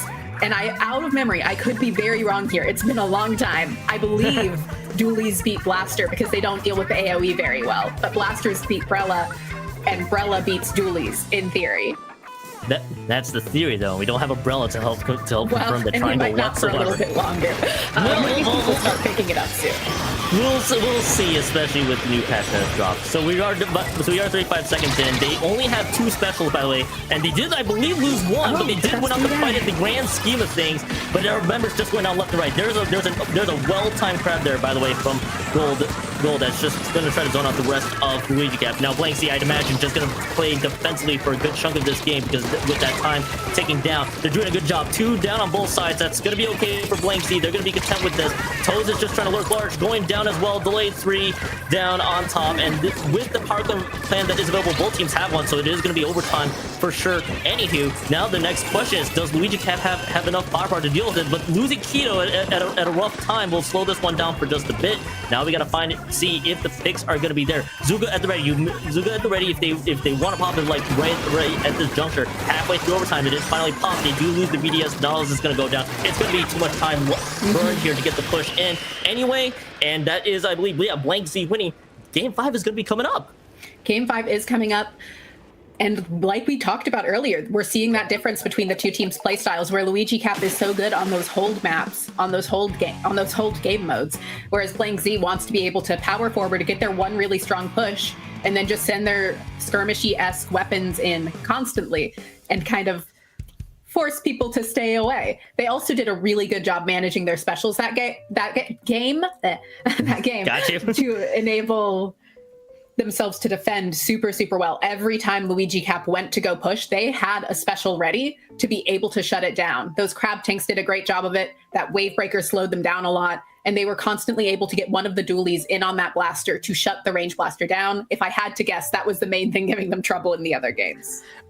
I mean, let's be real. The adaptation going from, okay, it didn't work, 252s and no go. Let's just switch over to Splatoon. Heavy edit as well for your cooler option. Yes. Why not? And the BtDx fitting into the bill, and you just ran circles around Luigi Cap. They only had the one and done by the grand scheme of things. So great changeover from BlankZ, realizing, all right, it just didn't work the last 2. In fact, we got KO'd the last 2. So now they got to go back to what worked for them in game 1, just in a very different map altogether. Yeah. Museum de Alfonsino Rainmaker is the 5th map in this one.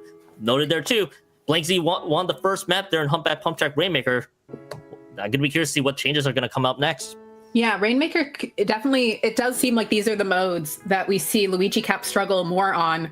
And I'm curious to see how they choose to go about this. I'm wondering if they will choose to bring out some different weapons, but it seems like this is what they're pretty comfortable with. But Bubble, I think, is way weaker in non-tower control in zones modes. I think it can't do quite as much. I think in Clan Blitz, there's more of a use case. But in Rainmaker, it might allow you to get podium, but it won't necessarily guarantee your push. Bubble's kind of an awkward special anyway in Rainmaker. A lot of teams will probably opt for just different specials that just works way better in Rainmaker, because you pop the bubble, it's just a shield, but that Rainmaker has to move anyway closer to that pedestal. So you're gonna be carrying a bubble. You're gonna play it in one place, but you're gonna be leaving it anyway. So I don't be surprised if Surskit from the previous maps just switches out of that junior, but I could be wrong. Maybe Surskit might be trying to cook a different strategy anytime I say this. Surskit could be cooking. Yeah. That does track for Surskit. That is very true, but we're bringing out the Stamper again. They had Stamper game 1. They have high object damage. We're seeing the same comp coming out of BlankZ as we did last game. Only major change for this game out of Luigi Cap is adding in that Stamper instead of the Range Blaster. Don't know if I love that here, but maybe they felt like they were getting too rushed down by the dualies, which makes sense. They were getting swarmed by them. Keto keeping people off on this right side. 2 down on the side of BlankZ. We might be getting ready to see a push, especially with the Zip Caster ready to disrupt enemy lines, but not going to be able to get it out in time. Daybrim, apparently. Usually that's Daybreak. Daybrim looking to get some areas cleared. Devil managing to play cleanup, though. But we did see Luigi Cap get that checkpoint, which can allow them to make fast pushes in the future. It seems like we're going to see the same thing out of BlankZ here, though. Back to Splatoon 2 Rainmaker gameplay we go. The rest of the way as both checkpoints are cleared. I can see the idea with the Stamper. Primarily, we see a lot of ones with Zipcaster usage just being ran in this map in general. Just more for this map, less about the mode. But I think to your point, is this the correct choice that you want to do? Maybe there could have been more value on the custom Range Blaster. But who knows? They had the lead right out of the gate until of course that BlankZ was able to move up just a few more up ahead. And interesting thing, by the way, with BlankZ is that they kept the same weapon setup from last game too. So again, with Luigi Cap, they're gonna have to deal with the dualies that are just gonna be skirmishing across the board anyway, and also have to deal with the Crab, which just has done a great job zoning out Luigi Cap for a good in that previous map. Yeah, that little bit of extra range, I think, from the heavy edit in the Crab versus the Nautilus makes a big difference. We are going to be seeing Luigi Cap looking to get paint down, looking to move forward. Zuka coming out a bit early. They're not going to be able to enable their teammates to break in. Rainmaker has been grabbed. They find the pick on the 52 gal. That's huge. Daybreak going over, crossing over, looking to find something. Not going to be able to, backing off to help their teammates. Yeah, realizing all right. There's two members going down behind us. All we have is just our Stamper and Keto, and the rest of the group, and it's just like, all right, we just can't really push too far up ahead. Gotta get everybody back on track. If anything, I'm gonna be the one moving around, trying to make sure that I build the space and making sure that I have to deal with the rest of BlankZ up ahead. But unfortunately, they find themselves down 2. Rainmaker does reset. It is popped right away. That mid-spin right there, kind of just turning at the worst possible time. Hero's gonna have to play this one just a bit patiently there, but that is gonna give Gold a chance to take advantage of this Crab tank, and is able to fire a lot of shots through. It's 2 members down right away. BlankZ still should be moving up here swiftly with the Wave Breaker, kind of zoning out the rest of Luigi Cap. 2 down already. This could be a KO coming up. It definitely could be. It'll definitely be a hard push to beat for Luigi Cap. The 40 was okay, but 24 is much more intimidating, and they still haven't cleared out their plat. The Nautilus finding one, needing to find another. Rainmaker hasn't been popped yet, so they're just trying to keep it secure there for a second while they play cleanup. Devil trying to just hold that space, getting shoved out. I still don't think they've popped that Rainmaker, but maybe. Hero trying to do something over here on this right side, able to put paint down for their teammates. Looking to just probably find Cooler and just hold that space. Gonna back off a little bit here, make sure they're in a safe location. Very important to do when you're on that heavy edit. Allows your teammates to do a lot more. Zuka coming out, able to find the B-Dually, getting rid of the Crab. That's absolutely huge. Splashdown coming out, going to allow them to start trying to move forward, but the shot has gone down. Cooler's coming out from the side of BlankZ. Luigi Cap's gonna have a hard time pushing forward through all of this, especially without a lot of specials to work with. The interesting thing too, they actually had 4 specials. I don't think the Zuka really got as much as it could right away. And the triple splashdown was only used to pop the Rainmaker, so they use up 2 of those specials to make it work. and all it amounts to was just a very slow march to 50 point back up the plat, and they still lose the fight anywho. It's 2 members down right away. Crab Tank popped by Gold. It's 3 down actually on top of it. Gonna drop down here and try to be a part of this team. They do lose Rainmaker. Only a minute left to go on the clock. The junior's going down. Surskit, excuse me, did go down with the rest of Luigi Cap. Luigi Cap, by the way, going stagger 3 down. Now we're at the point where they could obviously go for the KO if they really wanted to, but this is pretty much now within Soul territory coming up ahead. Yeah, you just want to play defensive here. Like, you want the Rainmaker on their side of the map, but you don't really want to go for the knockout. It's a little too risky. If you get full wiped here, it can be so incredibly bad. And it doesn't make sense to go for that risk, but keeping it over here and kind of allowing yourselves jumps back into the Rainmaker can be really useful, because Luigi Cap can't move forward. They don't have the Rainmaker. They need to just defend in case they choose to go for the KO. And Toes trying to drop into mid, trying to make something happen, helping get the Rainmaker pop potentially, able to get the trade, but that's not going to be good enough. I don't know how Luigi Cap pulls this off. It would take a miracle. It's not just a miracle. Look at where the Rainmaker's dropped. It's actually up in this very tricky location where the rest of BlankZ is kind of within range to just pop it through and make sure they don't pick it up. In fact, they're not able to. Just look at how not even the spin jump there is able to grab that. And that, I believe through all this, BlankZ wins this one 3-2. It's just so well played overall in that loser semifinals matchup for BlankZ. Great adaptation having to do with Luigi Cap's comp. Luigi Cap, I'm not sure personally if the junior was the correct play, but again, Surskit may know better than I do. But at the end of it, we do get to see 3-2 victory for BlankZ, and that ultimately just determined the seeding really for in that group of redemptions, if anything. Yeah, it was really interesting to see. I mean, this was kind of a peak example of watching the differences between tower control and zones versus Rainmaker and Clamblitz, because the modes do play very differently from each other. It's very common for teams to have modes where they're better at that, had to have like a section of those groups of those modes that they're better at. And this was kind of one of those examples. I think if that last game had been zones or tower control, that could have been a different outcome to the set. And that's why you have to practice everything a lot, all the time, because knowing how to play everything to the best of your abilities and knowing how to adapt your strategy to different modes makes such a difference.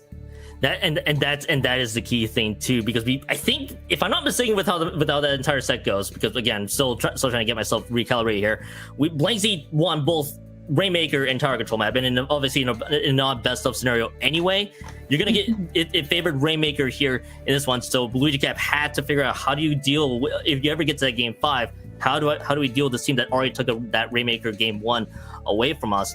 We kind of saw only the tweaks to the Stamper in Museum. Stamper, again, if you can use a Zipcaster well, you could get a lot of value, but they just the problem is they couldn't get out of the gates going really that swiftly. I think once BlankZ kind of broke it open 24 points remaining, BlankZ realized we can just play defensively for a good time, for a good point of it. Yeah, a big part of Rainmaker and Clamblitz is just knowing that you have to play patient and play smart and not take those big risks, which is very different than those other modes, because it's a matter of, well, with Rainmaker and Clamblitz, you take the big risks, you have to do it until you get the big payoff, and then you back off completely. Not completely, you still try and hold mid, you still try and be on their side, you still try and have that dominance, but you don't take big risks, you stop taking them entirely. And so getting a first big lead in those modes is so much more important, because we did see them take lead initially in the zones and tower control map that Luigi Cap went to win. But Luigi Cap was able to punish, able to recalibrate, and get back in, which is retakes. It's retakes versus not retakes. That's the difference between those modes. And ultimately made the difference here. So we get to see in our production feed here that, of course, with BlankZ winning that one. If I'm not mistaken how the seeding works, they're going to be third in their respective redemption groups. Fourth will be Luigi Cap. They still make redemptions anyway, so really just kind of boils down to which grouping they would be placed in. If we do see, again, when we see here in Grand Finals, Super Velocity dropping, well, I think it is just winners finals, excuse me there. We do not play grands in these pool stages at all, because we're going to be focusing on which bracket they qualify in. Super Velocity finishes second, being this one. So, Nox, this is our first commentary block going all 5. That's a really good start for how both teams are playing. It is. I also liked that it kind of highlighted a lot of elements of Splatoon in and of itself. It was kind of a, hey, work on all the modes so that you can have a more consistent time winning, and make sure that you get a lot of practice in to enable that. And I think for any team, if you're going through the going through low level and climbing upwards, it feels like the moral of the story that we saw, especially in loser semifinals, is you got to know how to play all the modes, as you know there too. It's battle retakes and not retakes. How do you play the zones? Of course, zones being a lot more popular across the higher level you go to. That's the other. So, but even then, can't always focus on zones. In the other tournaments you're gonna have to deal with, you have Tower Control, Rainmaker, and Clan Blitz, like what we have here in SuperJump. So, people who are watching, maybe this is a good little nugget for y'all to know. Yeah, being able to, I mean, I just love when teams, like, it's really cool to be able to specialize in a mode and have strategies that you're so comfortable and used to. But you have to be ready for everything. And admittedly, this could also be a difference of, I think, like, the sorry, words. Yeah, you're good. The winning team from that set was able to, like, they've played together before, like you were talking about before we went on. They've played together before, they've played in other tournaments together. And I think Clan Blitz and Rainmaker reward team play not more than Zones and Tower Control, but I think knowing your teammates and how they react makes more of a difference there than it does in Zones and Tower Control. Because in Zones and Tower Control, you know where the objective will be. So you can take solid guesses at where anyone logically would go. And that makes a big difference. And I think logically, I've noted there too, Tower Control goes in one speed. Zones, I guess you could say, also goes in one speed as well. I mean, it does. But then, it really does. The tower is just a miniature zone. That is, the more I think about that, the more my brain's gonna just completely explode at the idea, because that is actually pretty accurate. now I'm gonna have to use that analogy, and I'll put your trademark on that one. I think I stole it from K-Bot.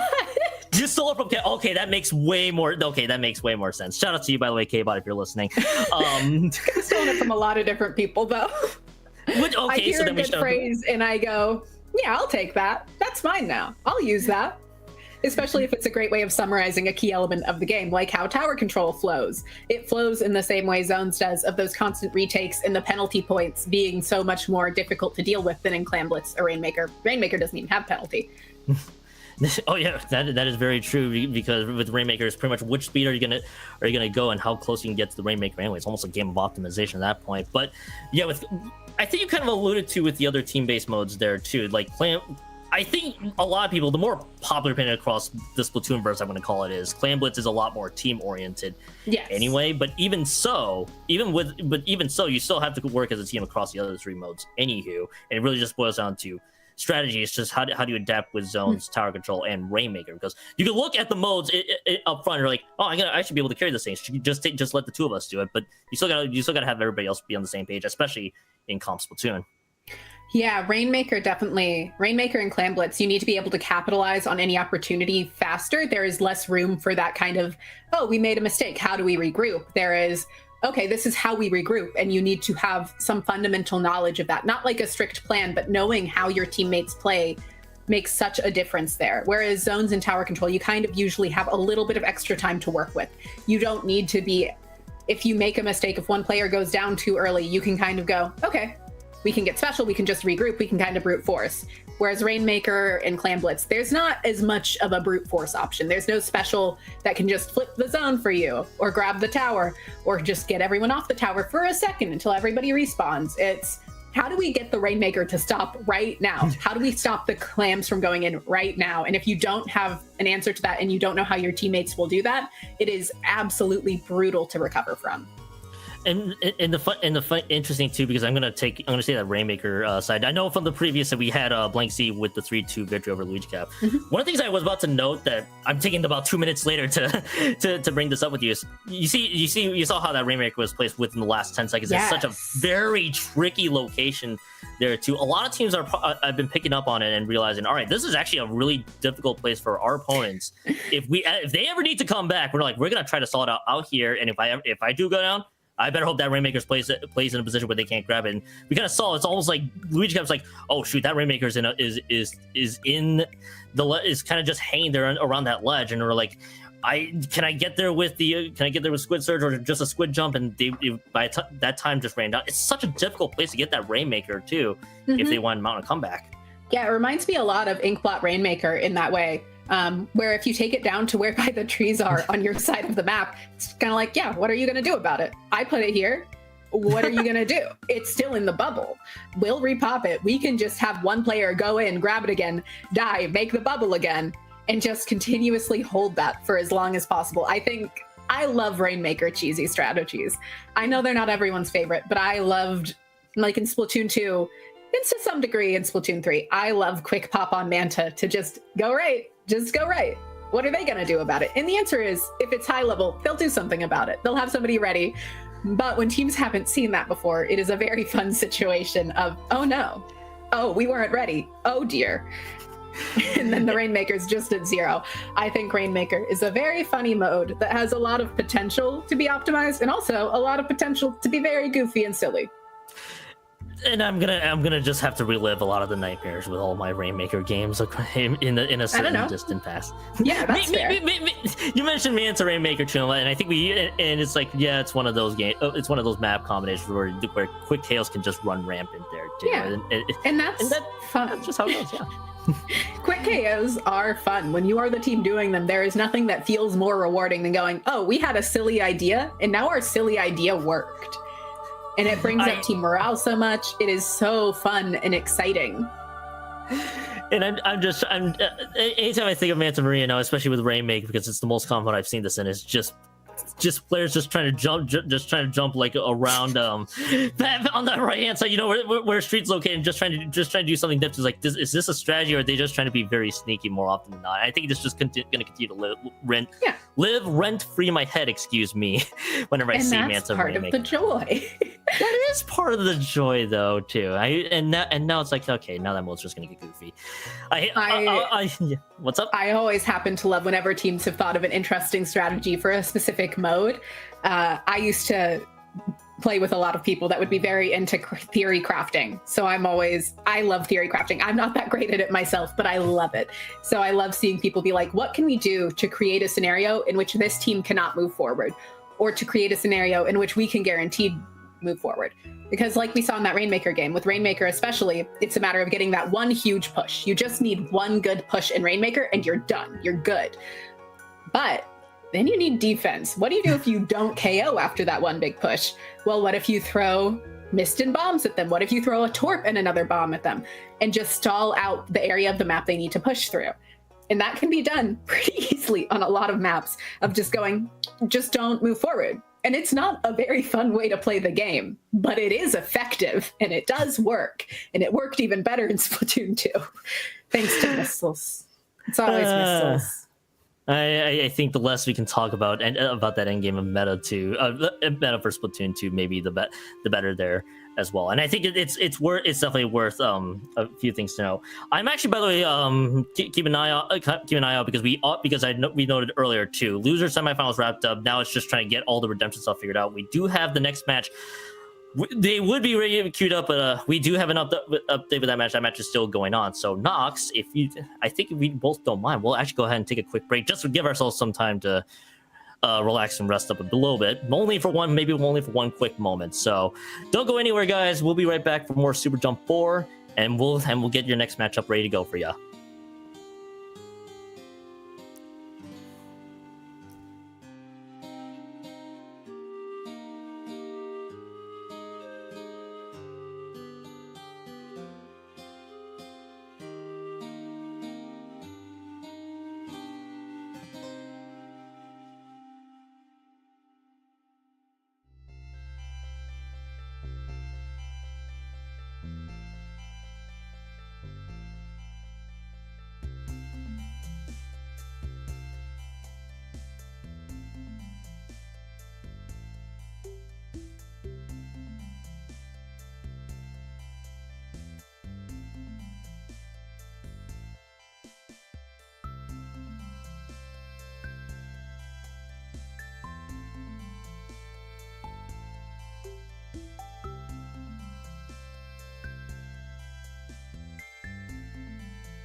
We're back, everybody. Welcome back to Super Jump 4. This time we've entered the redemption stages coming up ahead. Now we got to see which of the teams that didn't quite qualify for Alpha.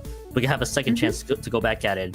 Once again, I'm Kyon. Once again, Nox is with me on the mic. We actually have our next matchup as well. It's Orca, Ballestra, and Ford F-150 coming up. And the only thing I remember is after casting a lot of Orca Ballestra matchups for my time, Div 1 in Ludi this season, Ford F-150, Div 3 in Ludi this season. I mean, but Ludi divs don't mean that much a few weeks out, and we are a few weeks out from it now. So it will be interesting to see how Ford F-150 does, whether they'll manage to rev their engines and really get this set steamrolled. Will they actually get to do the steamrolling, or will they end up getting themselves steamrolled instead? Here as well, that's the ultimate question. I've most of my familiar with Orca Ballestra. I just know they got their squisher. Wow, what? That is not even a weapon. Squiffer is what I meant to say. From that Femi tends to hold. That's pretty much one of their big specialties there. Gonna be curious to see if Orca Ballestra works around that. Ford F-150. I've seen this group all across the main Splatoon tournaments. Gonna be excited to see what they want to dish out, and of course. That's the really key thing here that we're going to end up seeing here. And I know you don't know the truth. Maybe Ludi divs may not matter in the grand scheme of things. We do have some results though too. Mesozoic Mayhem 9 and 7, 1 and 2, and 0 and 2, bizarrely enough to the same team. Yeah, I mean, definitely a big chance that we see Ballestra pull this out. They are a consistent team. They've been around for forever now. I've been commentating them since what feels like the middle of Splatoon 2's lifespan. They have definitely been around and stuck around. Always incredible to see a team do that. I love it when teams are around for forever and players stick around. It's very, very fun. Yeah, and actually, speaking of Orca Ballestra, we also have some of their results as well. A few notable ones from SOS. There's all finishing ninth out of the 11th in Great White Brackets. Also, Squid Junction, nice. I'm gonna say, of course, 69. There's finishing 5th. Some notable results there. 2-1, a few 2-1s, 2-0s. Of course, some of the losses were, they were not on the board. Some breakdowns here in Mesozoic Mayhem. Oh, hello there. If this is accurate, they did have a 1-2 loss to Ford F-150. But of course, a lot of things could always have changed between then and now. Yeah, there is always a chance. It seems like it should be a close set, which is so exciting. We're just waiting on a few last players to ready up before we go on to Tower Control Inkla Art Academy. Another staple. It's another kind of steamrolling map. You get past that first checkpoint, you get a couple players down, you get that upper left, and it's usually your game. I always want to jokingly say, because you probably worked on before, Popgun's favorite map, or quote-unquote, everybody's favorite map at this point. Normally, and the way I always say that too is it's almost the counterpick option that if we ever get to counterpick, which we'll probably see in the next day, but it's almost the staple out of Tower Control. My personal comparison is the Final Destination of Tower Control maps, not because of terrain, just because of how often it will likely get played. And it's a good map all around too. Some of the trickier parts, of course, around the first and second checkpoint. Really going to be curious to see how both teams kind of work around that. Yeah, it's definitely a map where having some sort of AoE is always really nice. This is a map that I always like to see Blaster or Machine on, because you can hit those areas without needing to have direct line of sight, or even normal Slosher. The AoE from Machine is just very convenient, but not something we see as much of these days, luckily. Ooh, luckily. Only luckily? You got some memories about that one, Nox? You know, sometimes you commentate 3 crabs in a machine a lot, and then 2 machines in a crab and 2 crabs. And you don't dislike either of those things anymore, but you don't want to see that many of them ever again. Well, also, I was also playing a lot in that meta. I played a lot of comp still in that meta. So it was, But I'm glad to see the range blaster, the custom range coming out. Ballpoint, I love a ballpoint moment. I respect that. And a Stamper, definitely a huge range advantage on the side of Orca Ballestra right now. I'm actually going to be curious to see how this one works out. I actually don't mind the Stamper pick whatsoever, by the way, that Potato Cheese dish now. But they got range covered across the board anywho. Especially with the cool option being the Zap. On the other side as well from Ford F-150. I think the mirror we have is the NZAP. Big thing I would like to see here, not just about the custom range blaster. Can that brush skirmish as effectively as they can against Orca Ballestra? Yeah, definitely important to be able to get those skirmish moments out with the brush, but not if Bazooka finds a double. Shot looking to drop onto the Stamper, able to get the pick. Brush able to play cleanup on the shot that attempted to jump in. Mesa looking to, Masa probably, looking to get that whale out, looking to move forward. Able to start rushing that plat, using their will to help them break in, getting a trade, and if you're a brush, a trade's great. Absolutely, in this case, because they were able to take out the cooler option in the grand scheme of things against Orca Ballestra. The only problem, though, is that they also lost some of the support behind them, so they had to just let the tower retreat on that side. We do get to see one down on both sides once more. Kraken just chasing Potato Chew, with the Kraken not able to win that one, just having to wisely retreat only for about 2 seconds before going down by the grand scheme of things. Potato Chew doing a great job with that Stamper so far, finding that pick on QB. And we do get to see Femi once again with that ball point. And actually going to be curious to see how this ball point will get a lot better, especially game time is moving large. First checkpoint. Well, I was about to say it was going to get cleared, but the Zuka had other ideas. Yeah, it seems like it still should be fine. Ford F-150 not quite able to shut that down, but should be able to keep it from going up onto their plat, which is a huge point to maintain. Ford F-150 looking to move forward here, getting ready to get that Zuga. I assume the Zap's going to look to get on tower here just in a second, and they're going to want to maintain this forward momentum they've managed to find, but that'll be hard to do with the Zap going down, likely to the Inkjet. Femi doing a lot of work there. And now we're at a point where we're kind of almost seeing both teams kind of stuck into this neutral state there. They do have a Zuka available. Cool. Almost immediately popped once it got farmed from Orca Ballestra's, and the same could be said for Ford F-150. Now we could be seeing a little bit more aggression if both teams want to take advantage. Well, as soon as one of the shots have gone down, it's actually going to be a 2-down on that side. That will be light being able to get a few more picks. Ford F-150 losing members left, right, and of course center as this tower going to be approaching past the first checkpoint. Well, that was already cleared onto the second one, and they do have the T-Tech that is available. Trip strikes are available. So is that Inkjet there. Orca Ballestra is still contending around this area. They are able to take 2 members out of Ford F-150. Yeah, Ford F-150 having a really hard time recovering here, and now they're in that situation where this map gets steamrolling. This is where this map turns into kind of what feels like a Sisyphus. He pushes the boulder up the hill. I can't say the fancy word for it, but it feels like that. Just trying to find a way back in, fighting the same fights, just attempting to break in, and not being able to find a break. That's what happens once it's on your plat and that second checkpoint is broken. And we are seeing key examples of that right now as we see Normal managing to stay alive, going to be able to get Cooler out, might be able to allow their teammates to live. No, not quite. They are going to have to back off, but that's a hard push to beat. Ford F-150 has an uphill battle. Uphill battle indeed, and it really kind of just went on to just being able to win out a lot of those skirmishes all across the board. And Cap still trying to find any value right out of the gate, but the splat bomb was just waiting for them. It was eventually going to explode, and it takes them out. Zuka's gonna be gone just like that. 2 members are down on him. Ford F-150 and second, just a messy fight across the board. Femi's able to get a lot of value right away there with that ball point as well, and it will be just as tower stuck into this neutral state. They do have 2 specials available: the Ink Strike and the triple Ink Strike. Excuse me, the Ink Jet and the Trip Strikes. Excuse me. They both had ink in the special name, of course. Zipcaster's been popped out there as well. Kiwi is working with the Kraken, going down in the grand scheme of things. Even with the specials being popped, though, it looks like Orca Ballestra still has some decent control of tower. Yeah, Orca Ballestra definitely doing an incredible job of keeping mid here, but as I say that, they managed to find another triple. Ford F-150 just managing to stay alive, but I don't think they're going to manage another push unless Orca Ballestra really overextends here. There is a situation where they get punished very heavily, but doesn't look like we're going to see it quite yet, especially with only 2 players up. QB looking to find a way to move forward, but not going to be able to against the Stamper, getting rushed down, getting taken out, and the Zipcaster coming out, keeping Ford F-150 trapped on their plat. They think that Ford F-150 is gonna deal with, or well, I was about to say it's the GG Strikes, but they're gonna lose 2 down anyway. I don't think that's even gonna matter, but in the grand scheme of things, but if it is gonna be 5 seconds still ticking down, and members are just going down left, right for Ford F-150, all it's really gonna boil down to is just someone's gonna have to run into that tower. Anywho, good start so far for Orca Ballestra. They win the first match, starting this one off strong, 1-0.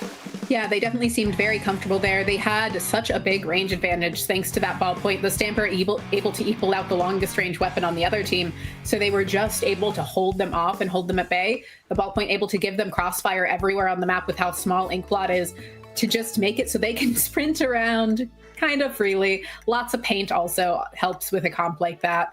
And it allowed them to just play so cleanly and succinctly.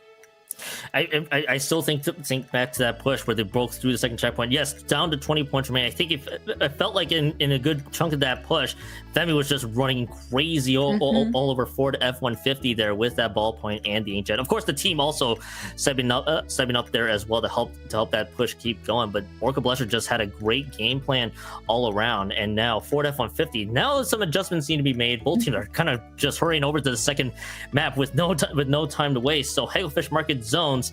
I feel like I also see this map a lot, and for good reason.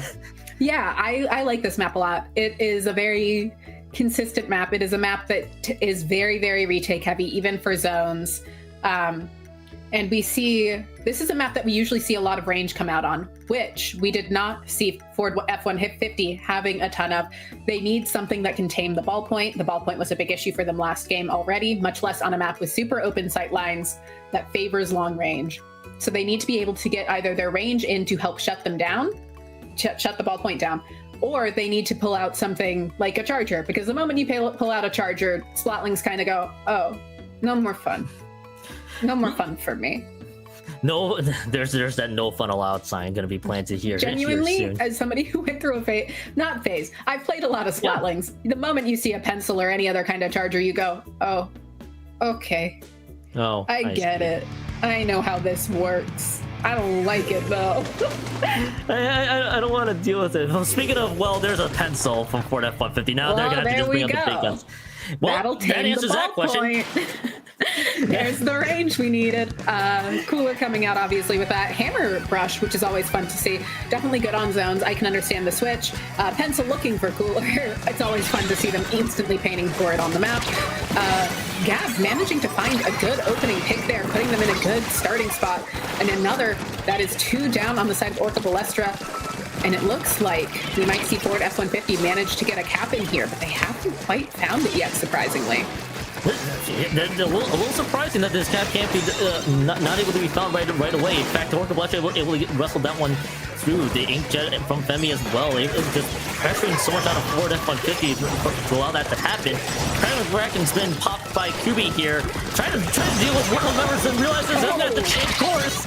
And that worked out so much better for them. It takes 2 members out, and it's going to be 3 down on Orca Ballestra, and that's a great cap for F-150. I was afraid they weren't going to cap again. They had a free cap there. I was just worried that they weren't going to look at the zone. They were going to go, no, that cap. It didn't, but luckily they went back and got it. Hammer out the ready here, especially with that Cooler. They might just want to rush in and use it. They have their blaster set up in a great spot to be able to apply a lot of pressure to that flat. Hammer coming out does get traded with the other, well, doesn't trade with the other hammer, but does hold them off for a second as lead switches over to the side of Ford F-150 for the first time in this set. And we're seeing a lot of bombs coming out to allow them to try and get paint down, allow them to maintain a lot of space. QB looking to get a pick here with that range, not able to find one yet, but kept them off the zone long enough for their teammates to come in, which is absolutely huge. And that's the big thing too, is how much pressure can Ford F-150 keep going on, and those were 2 nice little finds there as well. In fact, it's another 3 down scenario here. It's also going to favor Ford F-150 further because they could afford to be a little bit more aggressive, and it takes out the zap. It's going to be 15 points range, and still counting their massa. All they need to do is just try to find some of the other strikers that are just trying to rush into the zone, and it's 2 down. Ford F-150, what an incredible response from map 1 to map 2, and once more, the set is tied 1-1. Yeah, really great comp adaptation. Admittedly, it's very unfun for the Splatling on the side of Orca Ballestra, but sometimes you play Splatling and that's your fate, is, oh, there's Charger on the other team at all, much less a pencil. They got so much range. They outrange me. Ballpoint especially, Ballpoint and any Splatling really rely on outranging and spacing, and so Chargers just take that right away from them because they also have to stand so much more in the open than other weapons because of how much charge time they have, and you have to be out of the ink so much more often. And the big thing I was noting there too is the Kraken double, of course, got them the lead, and then of course there was the 2 more picks that ultimately extended that lead all the way home to KO territory. And really, Orca Ballestra, there too is this is now a little bit of panic time, just trying to rush into the zone to deal with Ford F-150 the entire way through. they got and we saw Ford F-150. They now decided, all right, let's get the pencil out. Let's get all the inking that we done. One of the things that I wasn't able to talk through. So Orca Ballestra switched over to the wipers. They had a double wiper and stamper side. That was the only change I noticed. So they were dueling hammers anyway. It didn't really matter. Ford F-150 had a better response. We're on to the third map. They were wasting no time. It's Scorch Clams, and what are the changes we're gonna see? I don't think we see anything from Ford F-150. Small change really from Orca Ballestra. It's the stamper with the crab. Yeah, Crab, great special to have here. Definitely one of Crab's best maps in the game, and we don't say that about all of them anymore, which is great. And we're going to be seeing the pencil staying out here. Once again, Smiling just don't like dealing with pencil, but we are seeing the rest of their teammates eating the rest of Ford F-150 for breakfast as Orca Ballestra is able to start breaking in fast, early, and hard. Getting a lot of points on the board. Crab holding so much space for them and just keeping Ford F-150 from moving back in, and that is the push all the way to 40 already.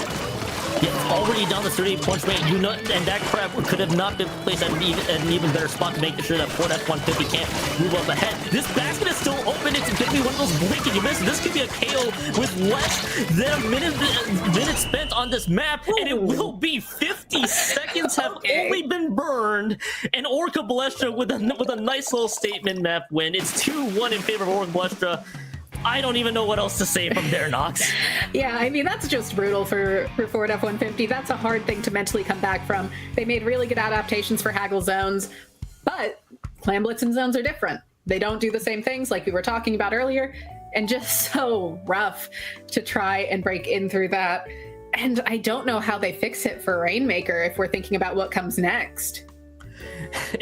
Remember, our loser semifinals matchup is it's literally a game of retake versus non-retake modes. How do you deal with it? That was a little well played by Orca Ballestra. I really don't think there's anything executed. They didn't hesitate. They went in without any. They put their specials in the right spots. They had the right specials ready. And they just went, okay, we win here. We are not taking risks. We just know we win here. And that's even better than taking risks and winning. Just knowing that you win there. I feel like it was almost the best case scenario for everything to fall in Orca Ballestra. Yes. It's the only way you can get the KO in 50 seconds is control of the basket and the crab being placed at the right location. Lucky clam spawns, admittedly. That is true. Undertow Rainmaker, by the way, is going to be game 4. Again, Ford F-150, that is almost such a rough one to lose to. More in the sense, not because you wouldn't believe it ended so quick, and now you gotta get yourself reset back. Yes. You have to fully take a breath, sit back for a second. I'm surprised they didn't make us wait out the timer there, because if I was playing, I would have gone, I need a second. I need to catch my breath. I need to regroup. But they were able to find a way to do that without that. And now they are looking to make that same comp work here. Switching over to the whale instead of the hammer here. I might have stayed hammer. I think that's really nice for quick pop when you need it. Because they don't have a lot of pop damage otherwise. And the other thing too is just another minor change I see from Orca Ballestra. Of course, you're switching over to regular stamper. You don't. And this is probably one of those maps where you probably don't necessarily need crab. In fact, probably just stamper is just as fine. So gonna be curious to see how Ford F-150 is about to strike, which they will certainly will. It's gonna be the first checkpoint clear.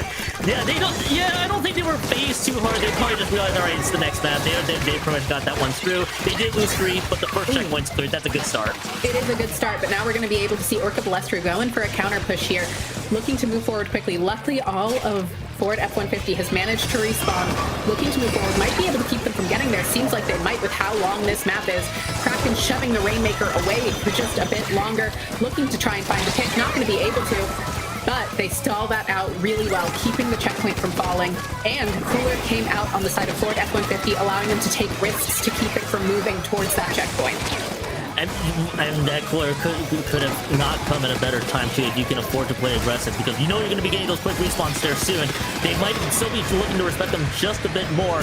The chance of that Cooler effect has died out slowly on them, but hey, you already taken out 2 members down. Now that's a third one. Now just being met with a Zuka right into the face of that, and that Rainmaker is just stalled where it is. In fact, I believe that's a delayed wipe on top of it there too. Ford F-150 with a nice defensive hold could have been the first checkpoint, but that did not happen. Yeah, Ford F-150 did a great job playing defense there.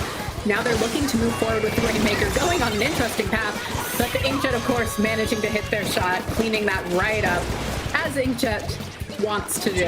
It's always what you want out of it. They do have somebody on the flank who I'm going to assume is Masa. The names are a little too small to read, but I'm assuming that was Masa because who else would be there? That's a brush shenanigan if I've ever seen a brush shenanigan. And maybe a few more. Speaking of brush shenanigans, more brush shenanigans are lurking large. Now just have to escape from that hammer, but I think that 2 down is going to help in their cause. That's going to be delayed 3 in favor of Masa, and Masa did a great job just being able to find some mix that they need in order to get this one through. Now Ford F-150 trying to reset this push back to the left-hand side. Light's going to be the one that's lurking large, able to take out Masa, who's been a menace so far with their skirmishing ability, but it is just going to be Ford F-150. No momentum left on that push. It's a wipeout. Orca Ballestra, once again, even better defense this time.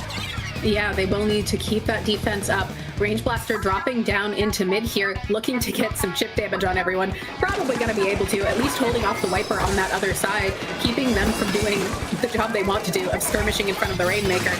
Bombs, sub-weapons should be coming out here. Yeah, there was a splat bomb, but the hammer coming out, allowing them to get to the checkpoint, allowing them to clear it. Zuka shot not quite hitting its target. Rush coming in from above, able to trade that out, but not going to be enough.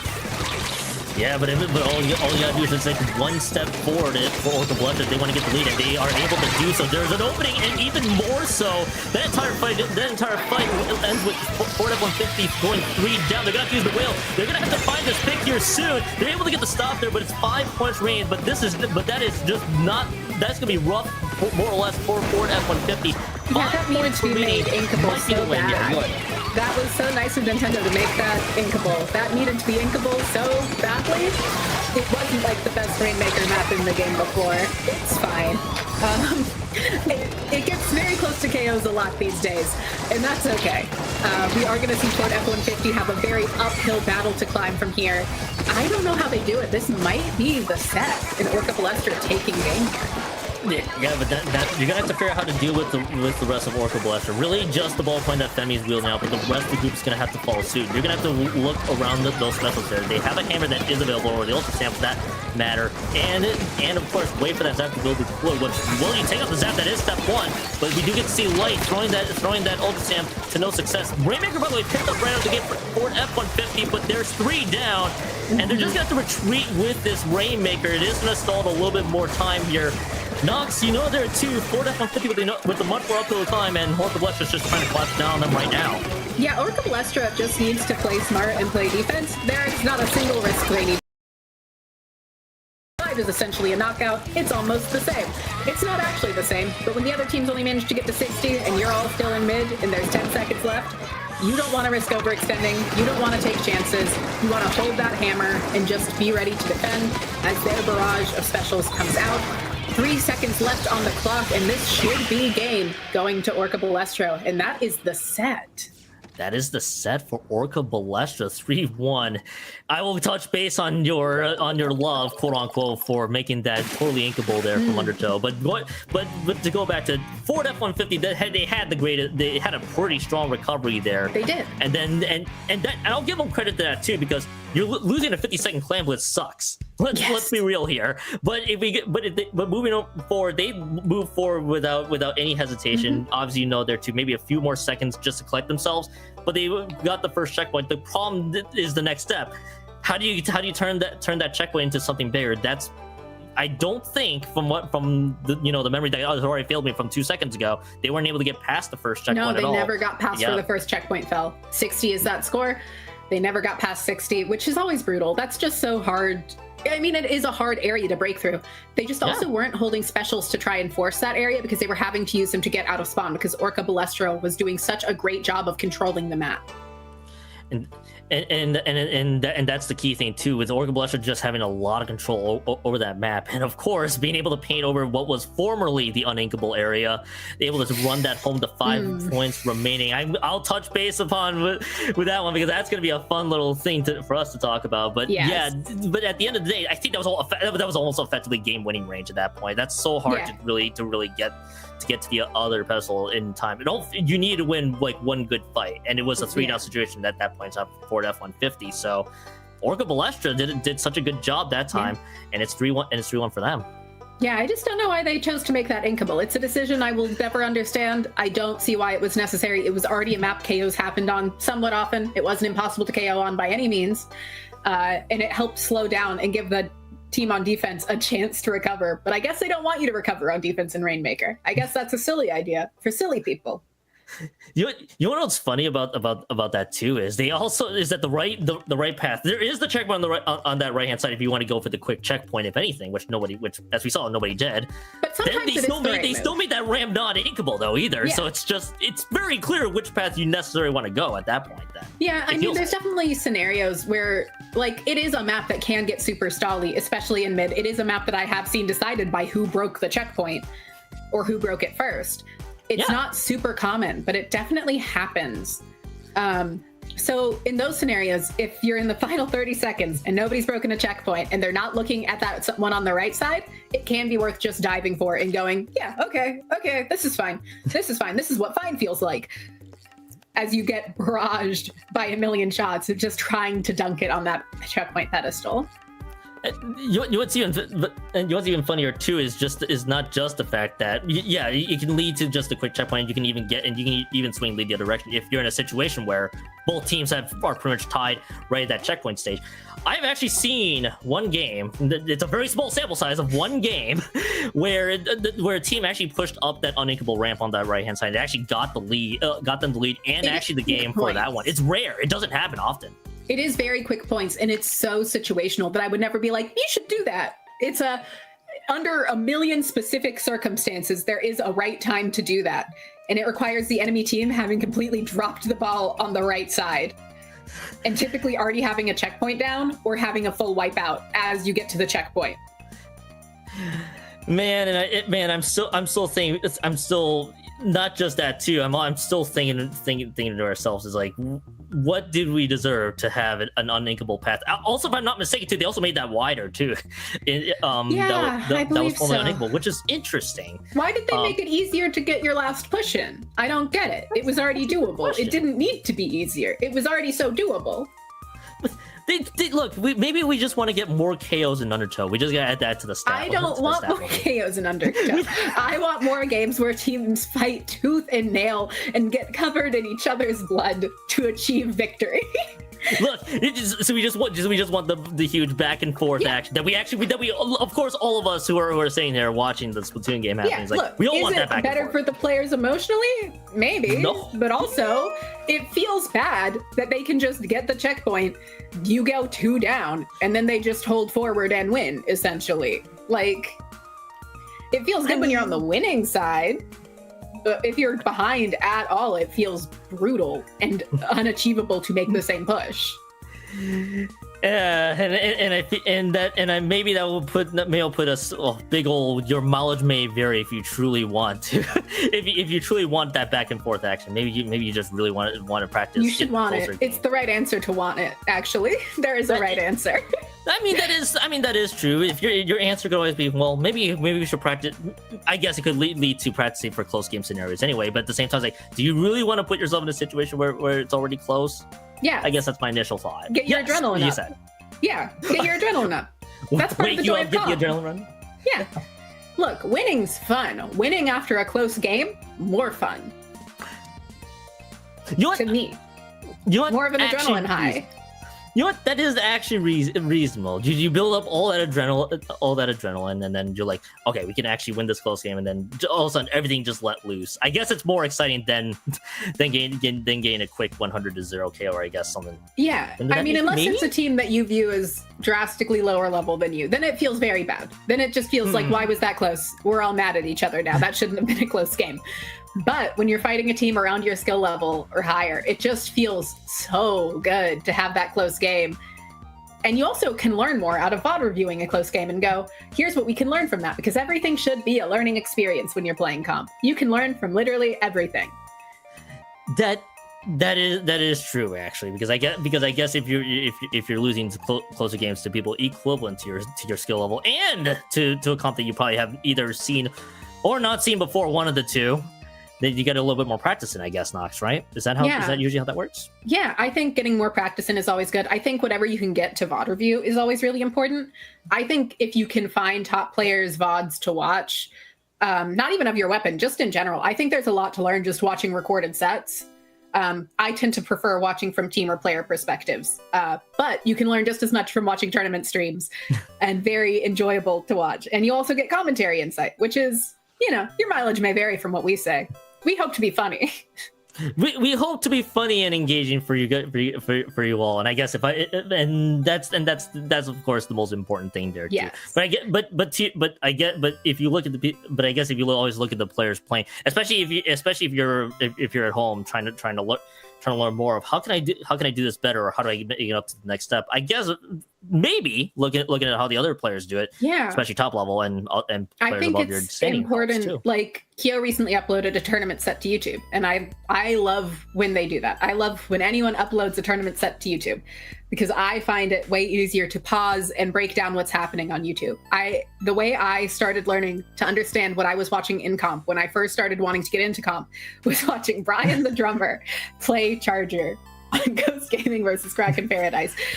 Me back on my Ghost Gaming Kraken Paradise days nonsense. But I absolutely love that Brian would upload most tournament sets, and I would be able to go through and break down where players were, why they were there. And this was before I really knew to watch tournament streams generally anyway.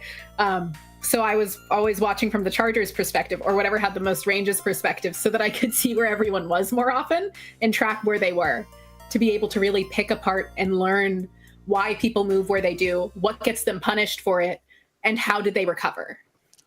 And I feel like those are always key things to look at too, because you always look at from the player's perspective. You're like, okay, how did this player approach this one differently? I mean, sure, you can look at the charter. They'll either be sitting there trying to look for the player that they need to focus on, which I guess you see someone up front, just fire the next shot and try to see if you can get the snipe onto them as well. But the other thing too is, what can you learn also from, not just from the charger perspective, but also from the game overall? Because the reason I would watch the charger perspective is because you could see more of the game overall. Exactly, and that's the big thing too, because you can if you look at it from the anchor's perspective, I guess you could extend it to from past chargers, but same idea. It's basically like okay, you see how the game's kind of shaping out, and in the bigger picture, you start picking up. You slowly start. I'd imagine you start picking up the pieces of, all right, this is what's happening up front. This is how this player's also how our team's also approaching it there too.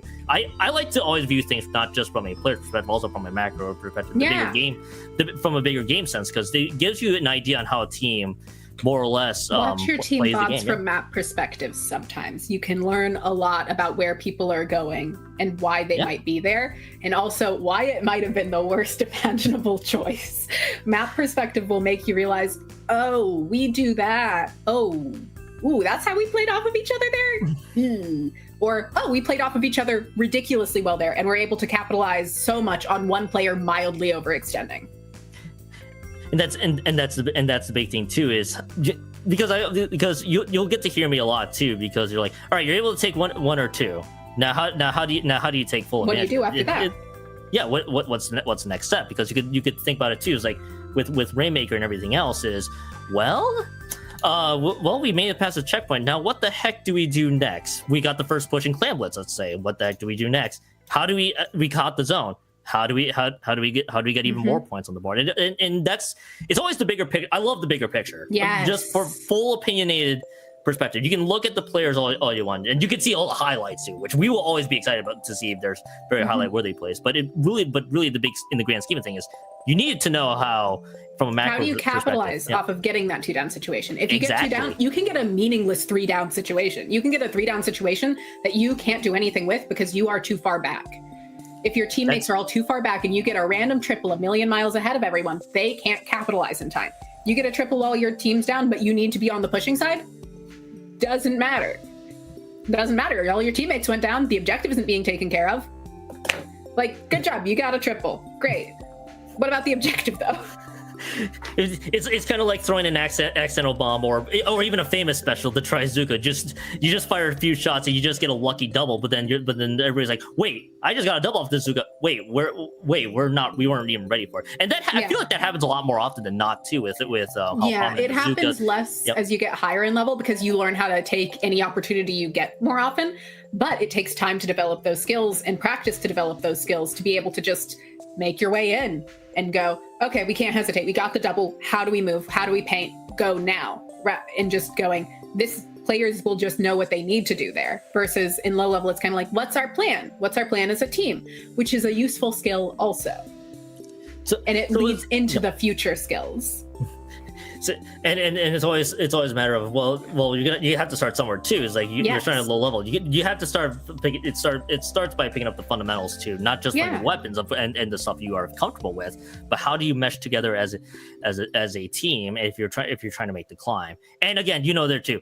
The higher level you get, the less mistakes will start to show because at this point all right, we know what to do here. Now it's time for us to capitalize, and that's kind of what we see. That's kind of what we see up front. Yep. Yeah. On the other hand, in high level, when anyone overextends, it's so much more of a big deal because they know how to capitalize. Yeah. The other team knows how to capitalize off of it so much better. And being able to capitalize on it makes such a difference. And you'll probably get to see, and we'll probably end up getting to see this too on day 2, where you get to see all the teams that make it up front. Now any margin of error, any mistakes you end up making for the teams that will advance onto alpha brackets, especially in day 2. If you end up making a few mistakes, that could easily snowball, especially who you're up against. Yeah, and especially once you're in that losers bracket, which obviously you hope not to be, but in that state, any mistake you make is fatal. There is no bouncing back. You lose too much, you're gone, you're done, you're out. The nice thing about day 1 here for everybody, even in redemption bracket, is that it's a chance to get into alpha. It's not you're out of the tournament. It's okay, here's what bracket you'll be in tomorrow. You still can play. You still can play and learn and practice. It won't be alpha bracket. You won't be there, but you're still getting good practice in learning and still competing for something. That's actually a very, very valid point too. For those who don't know and are tuning into SuperJump, you will qualify for a day 2 bracket. It just really boils down to which place you go. So we didn't get to see it earlier in the broadcast because I believe we casted winners round 1 all the way to winners finals and picked up where we at losers semifinals to figure out redemption. But the teams that find themselves in losers bracket and got themselves eliminated early, you are not out in day 2. You get to continue on. So as you know there too, always good opportunity for more practice or just being able to get results. And being able to get those results to help yourselves find better scrims, find better Sendo Q sets, makes such a difference in just getting the hands-on experience. I'm a big advocate for if you're trying to learn, play and watch as much as possible. You want to watch what you're playing as much as you play it, probably. You want to watch your own VODs. You want to watch tournaments. You want to see what top teams are doing. You want to see what you are doing wrong as an individual player. You want to see what your team needs to work on. There is an infinite amount of things to work on all the time. And the improvement also doesn't stop. You it's a lot of that goes through the entire time you're playing. Oh yeah, and your goal is how far up can you keep going? How much better can you get? You're the top. Yeah. There's still room for improvement. Become undefeatable, and even then, there's probably still more to learn. Be the best that you can definitely be. That's the key thing there too. Because you don't necessarily want to toil on the lower level. It will get frustrating, I'd imagine, after a handful of weeks. People enjoy just like some people love playing in low ink and want to be around there forever, and that's totally fine. Also, there are just different goals within the scene, and it's just as valid to want to work on playing through low ink and working through that, and just enjoying playing with people and essentially using it as a great way to hang out. Versus how far can I go? But having that conversation with your teammates is so important to make sure you're all on the same page, or it can result in some pretty big blow-ups. That's true because it's. But also, I guess I can also expand on that point there too. Is you can also look at yourself and look at the weapon that another player let's say that plays and you review what they're doing. Maybe they're not doing anything wrong. So what's going on with your team? It's not just you. It's also the team. Is also you got to figure out what does the team yourself have to deal with, because at the end of the day, it's not just you that has also improved, also the team you're working with. Yes, and sometimes it's time to move on from a team. Sometimes your skill is just growing faster. Sometimes it's a matter of waiting for people to catch up, especially in lower and mid-level where people's skill sets change so rapidly. That's kind of a thing that people don't always highlight about mid-level especially, is that 1 week a team will be scraping the bottom of like hammerhead bracket, and then the next they'll be winning Great White because they just clicked.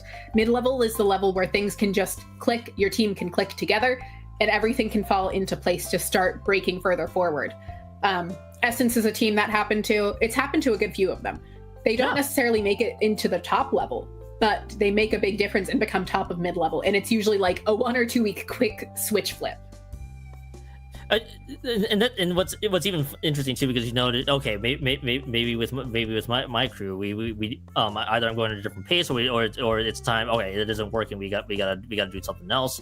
Obviously, sometimes you'll see on Twitterverse, I like to call it, where their team just disbands and everybody else is free agents. Mm-hmm. But at the same time, it also boils down to how does the team fit together as well? Because you could let's because that's the other thing too, is you could throw in a team of really good players, and they could still not work because you don't actually work together as well as a team. I feel like that's also an underrated aspect. Yeah, you need to have the same play style as the people you're playing with. That makes such a big difference. Being able to flow and play off of them is one of the biggest things in the game, is knowing that you can, like, here's to bring it back to another Splatoon 2 point.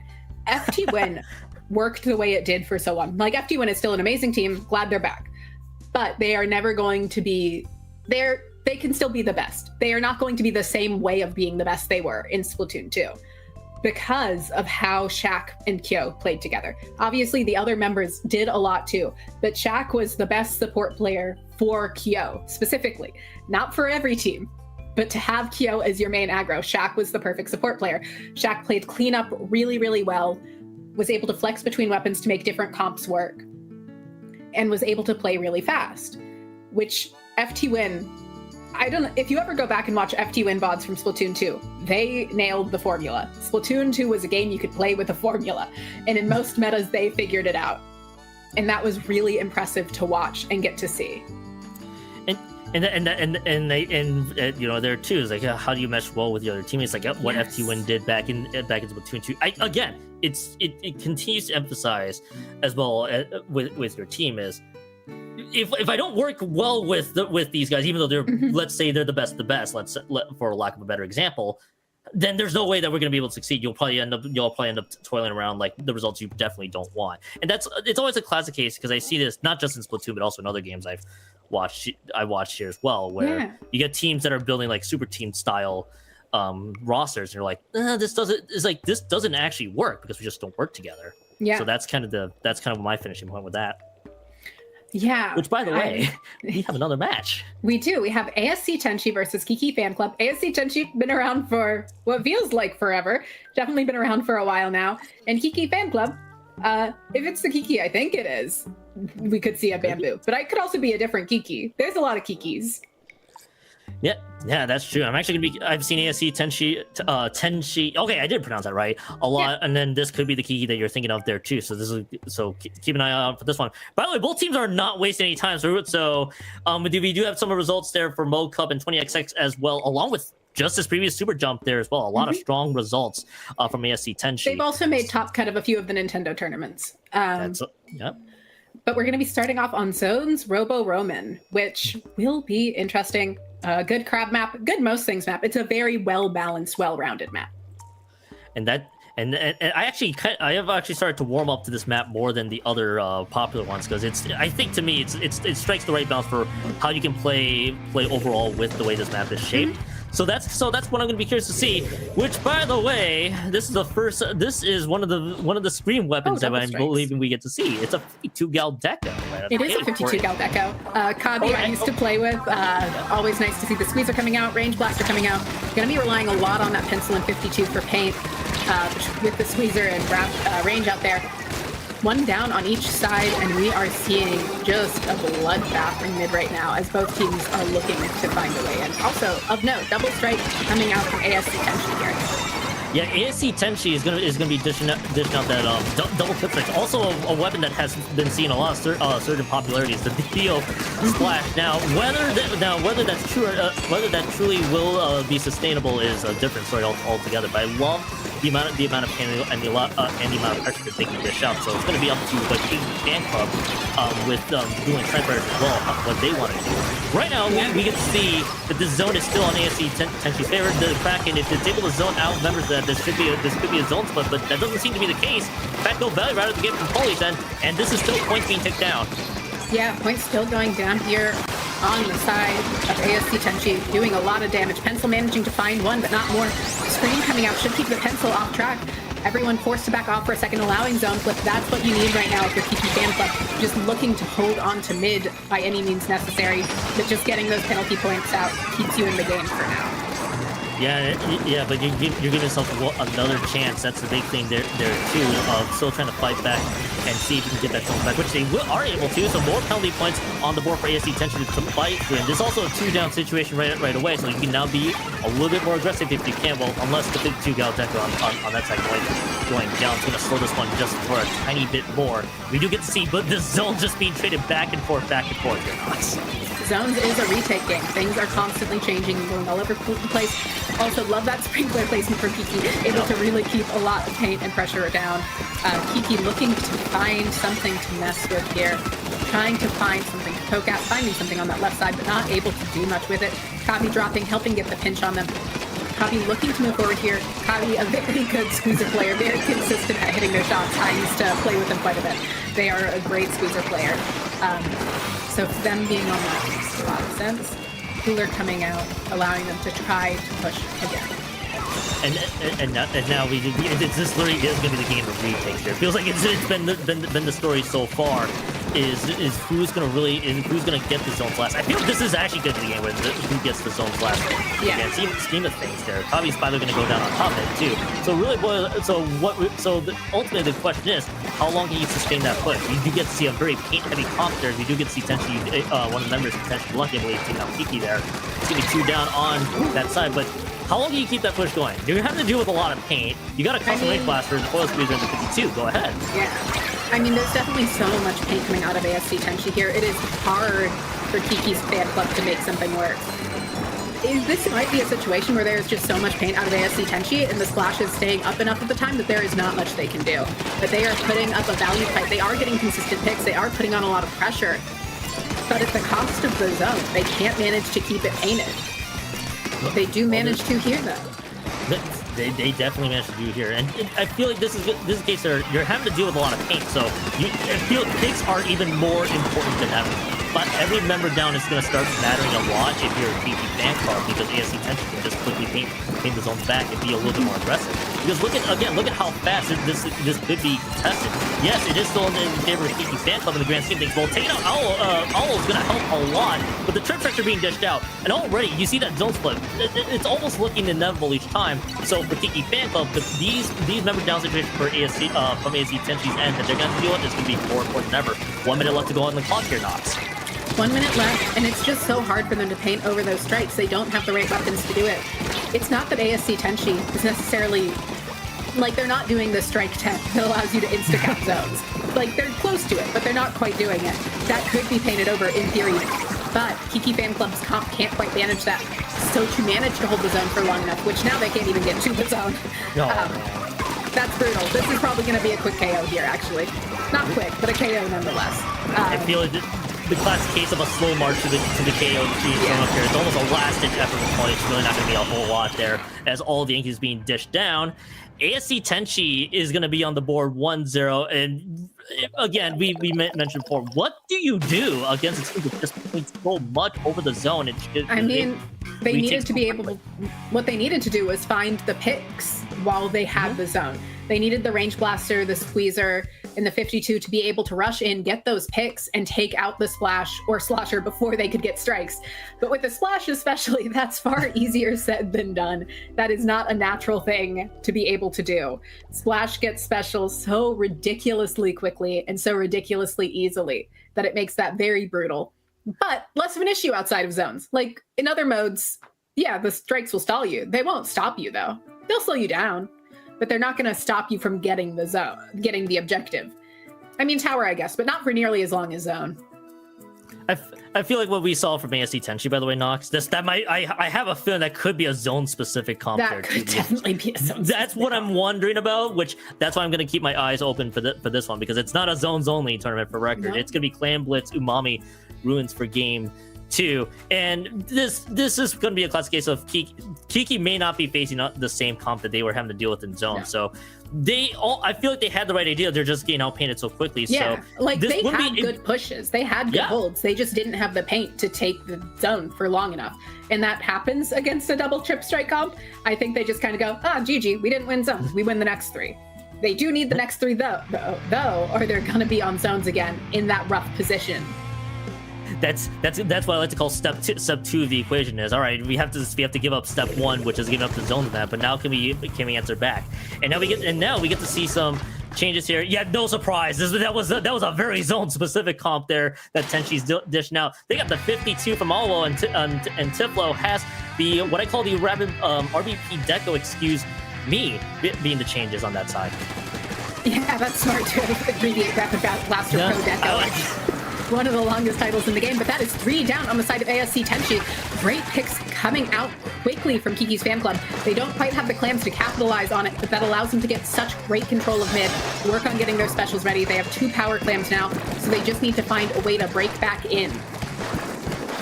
And now the question is how do they do so? And with the way this game is currently progressing, though, there's 2 power clams that are now it's one being held right out of the gate there as one member from Kiki fan club has gone down. It is going to be Tavi holding on to the other on that side, and this is going to be a lot of space being dished out. Zipcaster usage being dealt here to no success effect going down. There's too many members that have gone down, and that power clam I believe has fallen into the void, so that power clam has disappeared right in front of them, and that attempted push has gone nowhere.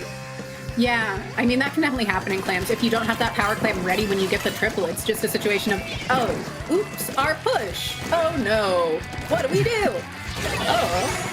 And that's always an interesting adventure. But now we're seeing everybody looking to get back in. They do manage to find a pick. Suction bombs coming out to pressure ASC Tenshi out of their space. But not a lot of movement forward. They do have 2 down though. That is the other step there. They are able to take out 2, but I think if anything, this could just be a push that they're just not going to test anyway. Not that they would. In fact, yeah, it's actually going to be 2 more down this side. This is going to be a lot of spacing being built out here from Kiki fan club. The core is being dished out there as well. I expect to see a lot of aggression here soon. All recognizing there might be somebody on that side, and they're going to get punished here real quickly there as 2 members have gone down. Zuka's being dished out, and this push is going to slow down just by a tad. Knox, we're 2 minutes in, and no score is found. Maybe for a little bit longer. Yep. The clam blitz scenario. No specials to get these power clams in with. Nothing much to work with. Trip strikes coming out, which is just going to keep the pushes from happening more. It also allows ASC Tenshi a little further into the map, but right now Kiki fan club has a good grip on mid, especially with that trade. Yeah, it's just a rough situation of nobody can really move anywhere. We are stalling. It is clam blitz. I believe if this does go the full 8 minutes without anyone scoring, which, God, I hope not. That's the not fun kind of close game. I believe, if I'm remembering correctly, the winner goes to whichever team has made the most power clams. I used to think it was whichever team was alpha, but I'm pretty sure it's whichever team has made the most power clams. But please don't do that to us, players. I'm begging. That's a 3 down. We're going to see a score, hopefully. We've got Zipcaster ready. Please. We might have a score. Oh, no, they didn't have a power ready to move. No. I was about to say, but we might have to say for our sakes, we might have a push that could be ready to go, but it doesn't look like it will be. There's too many players that have fought ASC Tenshi. Your hopes have been dashed here, Nox. There was no score. They won't make us go the full 8 minutes. They'll at least score in overtime. I believe in them. Please. I believe in them too, but while we are stuck into this, well, actually, hang on. I was about to say while we were stuck in this neutral possession, but there's a lot of ground that's being built out here for AMC Tenshi. I think they realize, all right, we've had enough of this, but now they gotta start being aggressive. But they're 2 down again. Never mind. I take that back. Only 3 on top of Get Lucky stuff is getting punished here. Nox, this could be. We need to play better as teams. Move off of each other and not get funny triples separate from the rest of our team. This is what we were talking about earlier, you can get a worthless triple, and now teams are just trying to rush the basket, attempting to break in, but that's not going to work either in this level. Copy managing to find a good pick. They're able to make the power, able to score two, it looks like. Two are able to get in. That is a push all the way to what I believe is 48. So Knox, we were afraid of the 8-minute overtime. 8-minute overtime, and you're guaranteed no 8-minute overtime. Can't we have no 8-minute overtime whatsoever. I was about to ask parts of the news game, but we are having a messy fight right away. Is what do both teams need to do to score? Well, we already have the first team that scored. That's going to be Kiki Fanclub, I believe, getting the score on top of it too. What does ASC Tenshi need to do now? They need to find a way to break past Kiki Fanclub's defenses. And Kiki Fanclub just needs to play smart, play safe, and play to control that narrow streetway. They don't have the best weapons ever for that, though, so that'll be hard for them. On the other hand, they have a decent number of plans, but they've gone 2 down with 10 seconds to go. That's not what you want to do, especially with the whale coming out, forcing you to rush around. There's a power clan heading towards their basket soon, I'm sure. And this could be a lead switch. It would be a hard lead switch, especially with the suction bomb doing that. They do get one in. Here comes another. Not going to be able to make it to the basket, though. Range Blaster attempting to find something, but that's a wipeout. Kiki Fanclub going, no, we got that. We got that barely, but we got that. We got a score. Don't worry about it. Don't worry. We got a big score. All I could see from your mind there, Knox, when the first 4 minute happened was, well, are we really gonna have a slugfest are we really gonna have 8-minute OT? Your wish has been granted. There was not one. Teams not playing together when that happens, because there were enough picks happening from both sides. I'm gonna be a K-bot here for a second and be like, they both played bad. Kiki Fanclub played better, but they both didn't do great. Like, it's a sign that you're not playing off of each other when that happens. Like, come on, guys, you gotta play off of each other a little bit. Like, you got triples and then nothing happened. Flame aside, because K-bot has a point. We're gonna get to the third map there coming up here on Scorch Rainmaker. I'm actually kind of curious why would both teams be in a situation where they weren't able to take advantage there, and why we saw 4 minutes of no score. I mean, they were just all playing pretty separately, and when they were finding picks, they weren't picks that allowed them to move forward. Is the real answer? They weren't grouping together to find the picks that would actually allow them to do things. They were like, oh, this person's in a weird spot. I'll take care of them. And then they both kept going into weird spots and getting taken care of. And then nobody can move forward because that's a map where there's such an intense choke that you need everybody to get through it. And like, that's fine. It happens. It feels like Inkblot clams when it happens, because that's the other map it's really bad on. Not like they're bad Clam Blitz maps. It's just maps where if your team play isn't insanely good, it can be so stally. And it felt like we saw two teams basically where I think it was just players getting picked off. That was solo really queue. Awkward position. Yeah. It's just kind of an awkward position game. Almost felt like we were seeing a solo queue game right before our very eyes. But I think it really just boiled down to is that it was just kind of being what I'm looking for, staggered a bit, and just being caught in such odd positions is why we saw the 4 minute stall fest that we had here. Yeah. But of course, bringing back nightmares and fears to both of us abound. Now they're gonna maybe they'll clean it up come Rainmaker time. Rainmaker, everybody gets it. The objective is go forward, and there's one way to go forward. Usually, there's 2 ways, but there's 1 way. Is how most of the maps work. That's very, very true. I don't think there's really that many changes that I see, unless my memory's failing me here. But on the other side, we do get to see the trip strikes once more from Lucky. And I think Lee was just switched over to the shot as well. But again, I think that's the primary changes I'd like to know. Yeah, Rainmaker looks like it's going to go to the side of ASC Tenshi. It's not that big of a deal, but the Stamper has gone down. Squeezer's going to have to back off here just to stay alive. Typhlo looking to move forward, taking advantage of that Rainmaker already being ready to go. Their shot has gone down. Bazooka coming out, looking to find them. Not going to quite be able to, but does slow them down, giving more time for Kiki Fanclub to set up a good defense here, because you really don't want to let this checkpoint fall. That's 3 down. Yeah, that's a delayed 3 down. I was about to take a note there. Well, that is a pretty clutch find there onto Rise H, and that will be Tenshi kind of being stalled out here for a few more seconds. Zugas are just flying across the wind, so really all that amounted to was the points being scored into 69 points remaining, and that's really all it's going to be. Maybe a second, maybe a third chance to get the checkpoint back. Doesn't look like that will be the case. I think they're just going to have to wisely retreat. They're almost still looking large and punished immediately and at this stage, it looks like this Rainmaker's kind of just stuck in his area, but I think this could be a good defense over here for Kiki Fanclub and Sherwood. Yeah, Cooler coming out there, allowing them to start moving forward, taking 2 down. This should be a fast push coming out, especially with Alwo being found. Looks like we're going to see some forward momentum. Rainmaker's been popped again. Zuka and Rainmaker shots coming after that player. They're going to have to get creative to live, and they do manage to trade that out. That's a huge trade, slowing down the Rainmaker. Other players do manage to go forward, taking out everything but the shot in front of them. Alwo going to have to fight tooth and nail to break in towards the Rainmaker. Checkpoint going to almost fall, but not quite reaching the exact same point number, but having to lose once because we can't have 2 69s on the board. No, we can't. No, we absolutely can't. In fact, this is now the checkpoint being dished out there.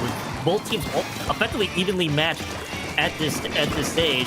We do have 2 specials that are available: the Whale and the Cooler, which already has been popped. The Rainmaker being picked up here right away. There, it's gonna be right. He's gonna be working with the rest of their team to move forward. But the Lucky has gone down. On top of it, Stamper has also gone down. But they are able to win on some of these fights here.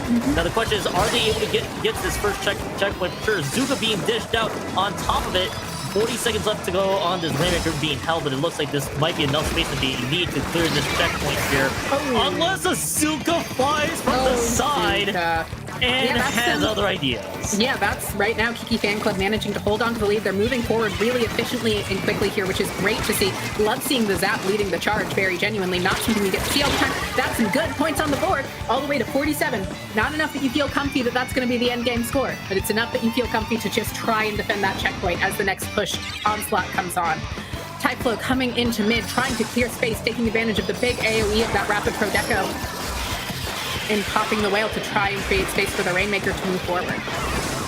I was about to make a quick note there. It is 47 points truly safe, but the checkpoint is still alive there as well. Kiki Fanclub actually Fanclub has done a great job stopping out, whether it would be a very silly Zuka shot that just lands from the side or whatnot. Could you say that Kiki Fanclub would say this is a safe lead, especially with the checkpoint still being up, or would they still I would worry about it. You definitely still want to try pushing more if you get the opportunity. You don't want to overextend for it because then you for sure lose lead. But you don't want to sit back and just play defense. You still want to try and get another push in, which they are, as Cooling moves, clears out this area for them. They're going to at least put it on the other side of the map and maintain this forward momentum.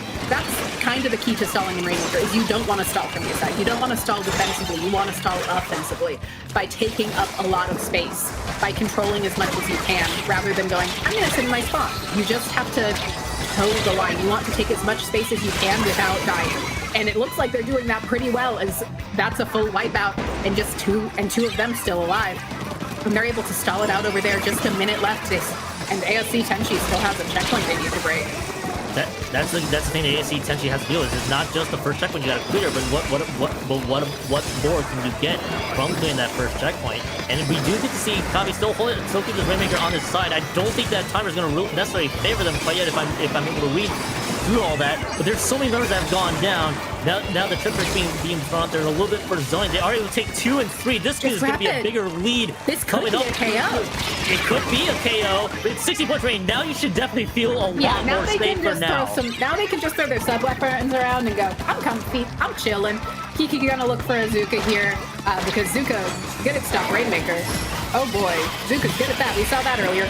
Whale coming out. Even if they get this checkpoint, there will be enough resources on the side of Kiki Fanclub to probably take this, unless they mess up pretty bad. They still need to play a little smart and a little safe. And not do things like that. Don't do that. Don't get wiped out. Why would you? Don't do that. Okay, throw your sub-weapons. All you gotta do is throw your sub-weapons and you win, realistically. Zuka coming out.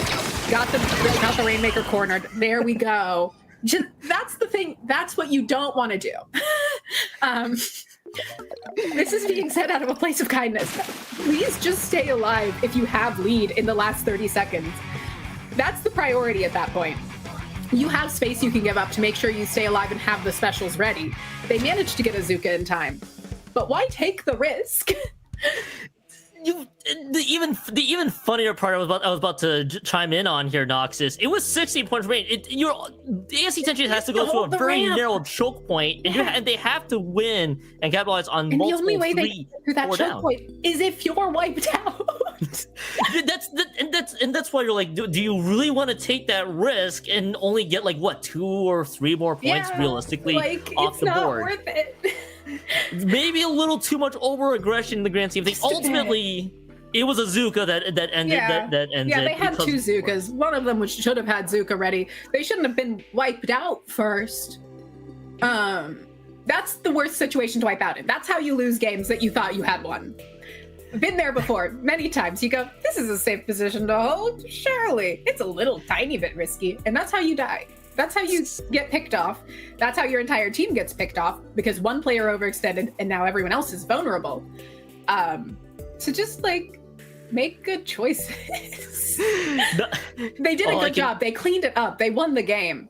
But they played more risky than they should have.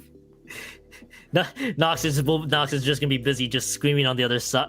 Yeah. Also, for those who are listening out there, it's just like please. All I can see is just please and beg here. By the way, this is gonna be set point. Yeah, it is gonna be set point for Kiki Fan Club, and if I'm not mistaken, this is gonna be them advancing to alphas if they're able to take this one home. ASC Tenshi is gonna try to make sure that doesn't happen. We're back here in Inkbot Art Academy Tower Control. I don't think there's really much we need to talk about here for this one. No. So the ultimate question is, how does ASC Tenshi adjust to what Kiki Fan Club has? And that's the weapons I'm gonna need to keep an eye on if you're ASC Tenshi. How do you stop this the gameplay here from Kiki Fan Club? Sorry, that took me a second. There's the T-Tech. There's the T-Tech. There's Tiflo. There's the change. That's just a regular range blaster. Yeah, I do like seeing the trip strikes here. I think this is a good trip strike map with how small Plat is. I like that we're sticking with Squeezer. I don't dislike Stamper here. It's good at playing around ledges. This is a very ledge-focused map. But so is Range Blaster. Slosher also great here. It's able to find a pick on the Stamper, taking out 2. That is 3 players down. Just Kavi left alive, looking to try and find something. Able to find 1, able to find another. That's 2 down. Kavi's the only one alive, able to dance around long enough to slow that down, but not enough to keep the checkpoint from being started. Yeah, just finding a little bit more time to make sure that checkpoint doesn't fall through. That's the key thing there for Kiki Fan Club now is just how do you play this one a little defensively there. It's 2 down, and the Zuka fire shot takes 1, the other member falls suit. The wipeout is there, and that will be ASC Tenshi now putting themselves a little more aggressive, trying to find the picks, but immediately runs into what I believe was a bomb there as well. 1 down on both sides. Checkpoint's gonna be cleared, 2 down so far. Kiki Fan Club is on a pretty much a man disadvantage the entire way through. Yeah, I mean, this is a really great position to be in. If you're ASC Tenshi, you're comfortable here, you feel ready, able to apply a lot of damage, able to put out a lot of pressure. Jumping back to the tower, trip strikes coming out, able to slow it down for a second, keeping them from falling that second checkpoint, which, as we've talked about earlier, is the main one you need to keep from falling, because after that it turns into a blowout usually. Holy looking forward, able to help find that pick. Squeezer and Stamper pair so well together and play so well off of each other that makes that beautiful. Lucky probably gonna go down here, if not just having to dance around the Stamper. Cooler out. This should be a good, solid push coming out of Kiki Fan Club. Probably not going to be enough to take lead. I say that, but it's a 2v2 situation, and Jump's coming in because of that cooler. With Cooler getting the jumps in quickly, that's gonna trying to help support this push as much as possible. The trip strike also being dished out there, looking to zone out ASC Tenshi. They're trying to keep this push alive. In fact, approaching the second checkpoint here. Pay attention to the members that are going down on both sides. That's a Zap and the Stamper going down on both ends there. But more importantly, we do get to see a bit of a messy fight that really kind of just boils down to from Kiki Fan Club is how much control Plaid can they take. And there is a slash and half splat there on top. It could be the lead change here shortly. Trip strikes are used super defensively here, and they do take up the Zap on the side. They probably can't afford to play this one super aggressively. As soon as I say that, it's through. 3 down. Should be a lead change here, Nox. Yeah, and if they fall this checkpoint, which they will, they just got a wipeout. This could be the game. This could easily turn into a KO. Not so much without the trip strikes coming to life, but that is a lead switch. That is a Zuka shot. Kavi doing a great job here of defending the tower, able to find another, coming back up through the step, looking to find a third. Probably not going to be able to there. Kiki sharking here, just trying to find a way to stay alive and apply some damage. Not going to be able to. But Kavi doing a great job of skirmishing and slowing this tower down, allowing their teammates to have time to swim back in. Just the range left up. This is solo queue gameplay that's working. I'm not going to claim they're playing off of each other great. They've had better moments this time, though, and it allowed them to get that nice push to 27. And now they're just going, we can play aggressively. As long as one of us stays up, we can play aggressively. And it is important that one of you stays up. Could it be safe to say here, Nox, that both teams are just trying to be very opportunistic, or are we really just boiling it down to is just almost so few like gameplay that we're seeing? No, they're doing better than solo queue. They're being very opportunistic. They're taking some weird positions and not playing off of each other as well as I would like, but they are playing way more unified than solo queue would be. I was being fussy earlier because they took 4.5 minutes to score a power clam. That Umami Clams game will just almost live rent-free for just about a day or so. Yeah. I feel like that's going to be the case here, by the way. Nox, which, by the way, it's going to be about a minute to left. ASC Tenshi pretty much backs against the wall now. This has been what that gets lead for them, and right now no specials are the sections just got popped. Trying to zone out the rest of this group. It is going to be Typical, by the way, going down on top of it. The Rain Blaster and the shot has gone down. It's 2 down, by the way, and Kiki Fan Club takes out 3. The delayed wipeout on top of it, and this is Kiki Fan Club pretty much saying we are trying to find our way to Alpha, and we should be able to do so here. Yeah, and they just need to make sure they don't get wiped out here. And as I say that, another one goes down. They have 2 specials ready. Those 2 players need to make sure they stay alive. So far, it seems like they will. Polly doing a great job of skirmishing ahead of the rest of the group, taking advantage of that Zipcaster to be an absolute nuisance. But Kiki did go down there with the trip strikes. Zuka did get used, but luckily the Zipcaster managed to find 2. They have suction bombs to throw at the tower. They have splat bombs to throw at the tower. They have a squeezer to be a laser.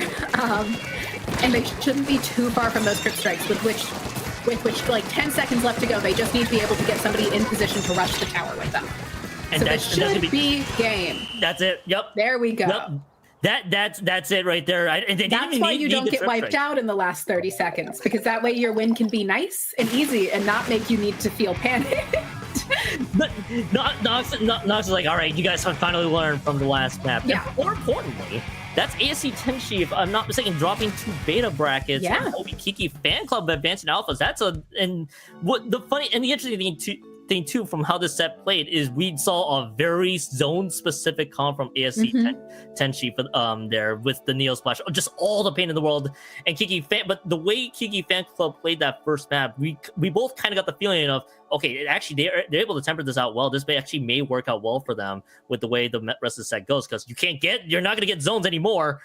It showed big time. Kiki Fan Club looked really, let's relatively say good. I don't want to say super good quite yet, but they did good. It'll be interesting to see how they fare tomorrow if they continue to play that not unified, because there were definitely moments where they didn't play nearly as together as they should. They did a good job on capitalizing on key moments. It was just closer than it should have been a lot of the time, and it took both teams over 4.5 minutes to score 1 power clam. I feel once again, I feel like that Umami Ruins Clam's second game is just gonna live rent free in your head for just one day. One day. Well, it might last a while, because that was a little ridiculous. Because they should have just gone, oh, we punished the overextending player. Let's group up. Let's deal with the next players and make sure we have a power clam. And they none of those things ever happened at once. And even the Scorch Rainmaker too for you. I mean, again, Kiki Fan Club 3-1, they played really strong too, but you can definitely tell just a lot of things if you're gonna look. And maybe if they're tomorrow, gonna look back they've had a day of playing together. They've had at least a day of playing together now. So maybe tomorrow they play more unified, they feel more comfortable, and are able to make it decently far in Alpha bracket. I don't think they're likely to win it. Usually Redemption teams don't win Alpha, but I'd love to get proven wrong. I think we both love to get proven wrong too, but I think it really just boils down to it's one of those cases where it wasn't necessarily a clean 3-1 either, but it definitely showed. I would not be surprised if they go back and review what went so almost wrong against that. I think that's the thing you wanted to emphasize there on top of it. But just don't get wiped out if you have lead in the last 30 seconds. Especially within game-winning territory there in Scorch Rainmaker. Less than 20 points remaining on top of that. But Nox, that concludes day 1 of SuperJump. I was glad to work with you for this entire block with the way this set was going. We do have day 2 tomorrow though, so teams that participate, they'll know what the bracket they'll be in. So that will be a lot of fun to watch. But Nox, I think we will have to get out of here soon. So I'll send the plugs over to you first. Where can the people find you? Yeah, you can find me on Twitter and YouTube at NoxRaven42. I do interviews sometimes, trying to do them more often again. Always a lot of fun. Yeah, and where can they find you? Find me, Keon2570. It is I'm gonna get my sites wrong for some reason. Twitter, Blue Sky for the nonsense. Twitch is for my variety streams. So if you do tune in that one, I also do Splatoon commentary across the board. You'll hear my voice in a lot of places. So smash the follow button if you want to do all that. But so that's gonna be that. By the way, shout outs to Inkfair or Inky for production here today. They've done a phenomenal job, and shout outs to the TOs to help organize this major as well. Nox, I think it's time for us to get the heck out of here. So we'll go ahead and we're going to send them off to Sea Battle, the land that's happening in Seattle right now. So make sure you stay watching. Yeah, stay tuned and watch out for that. We'll see you guys tomorrow for more Super Jump. Until then, Nox and I are saying goodbye, and and for all of y'all, we'll see you tomorrow.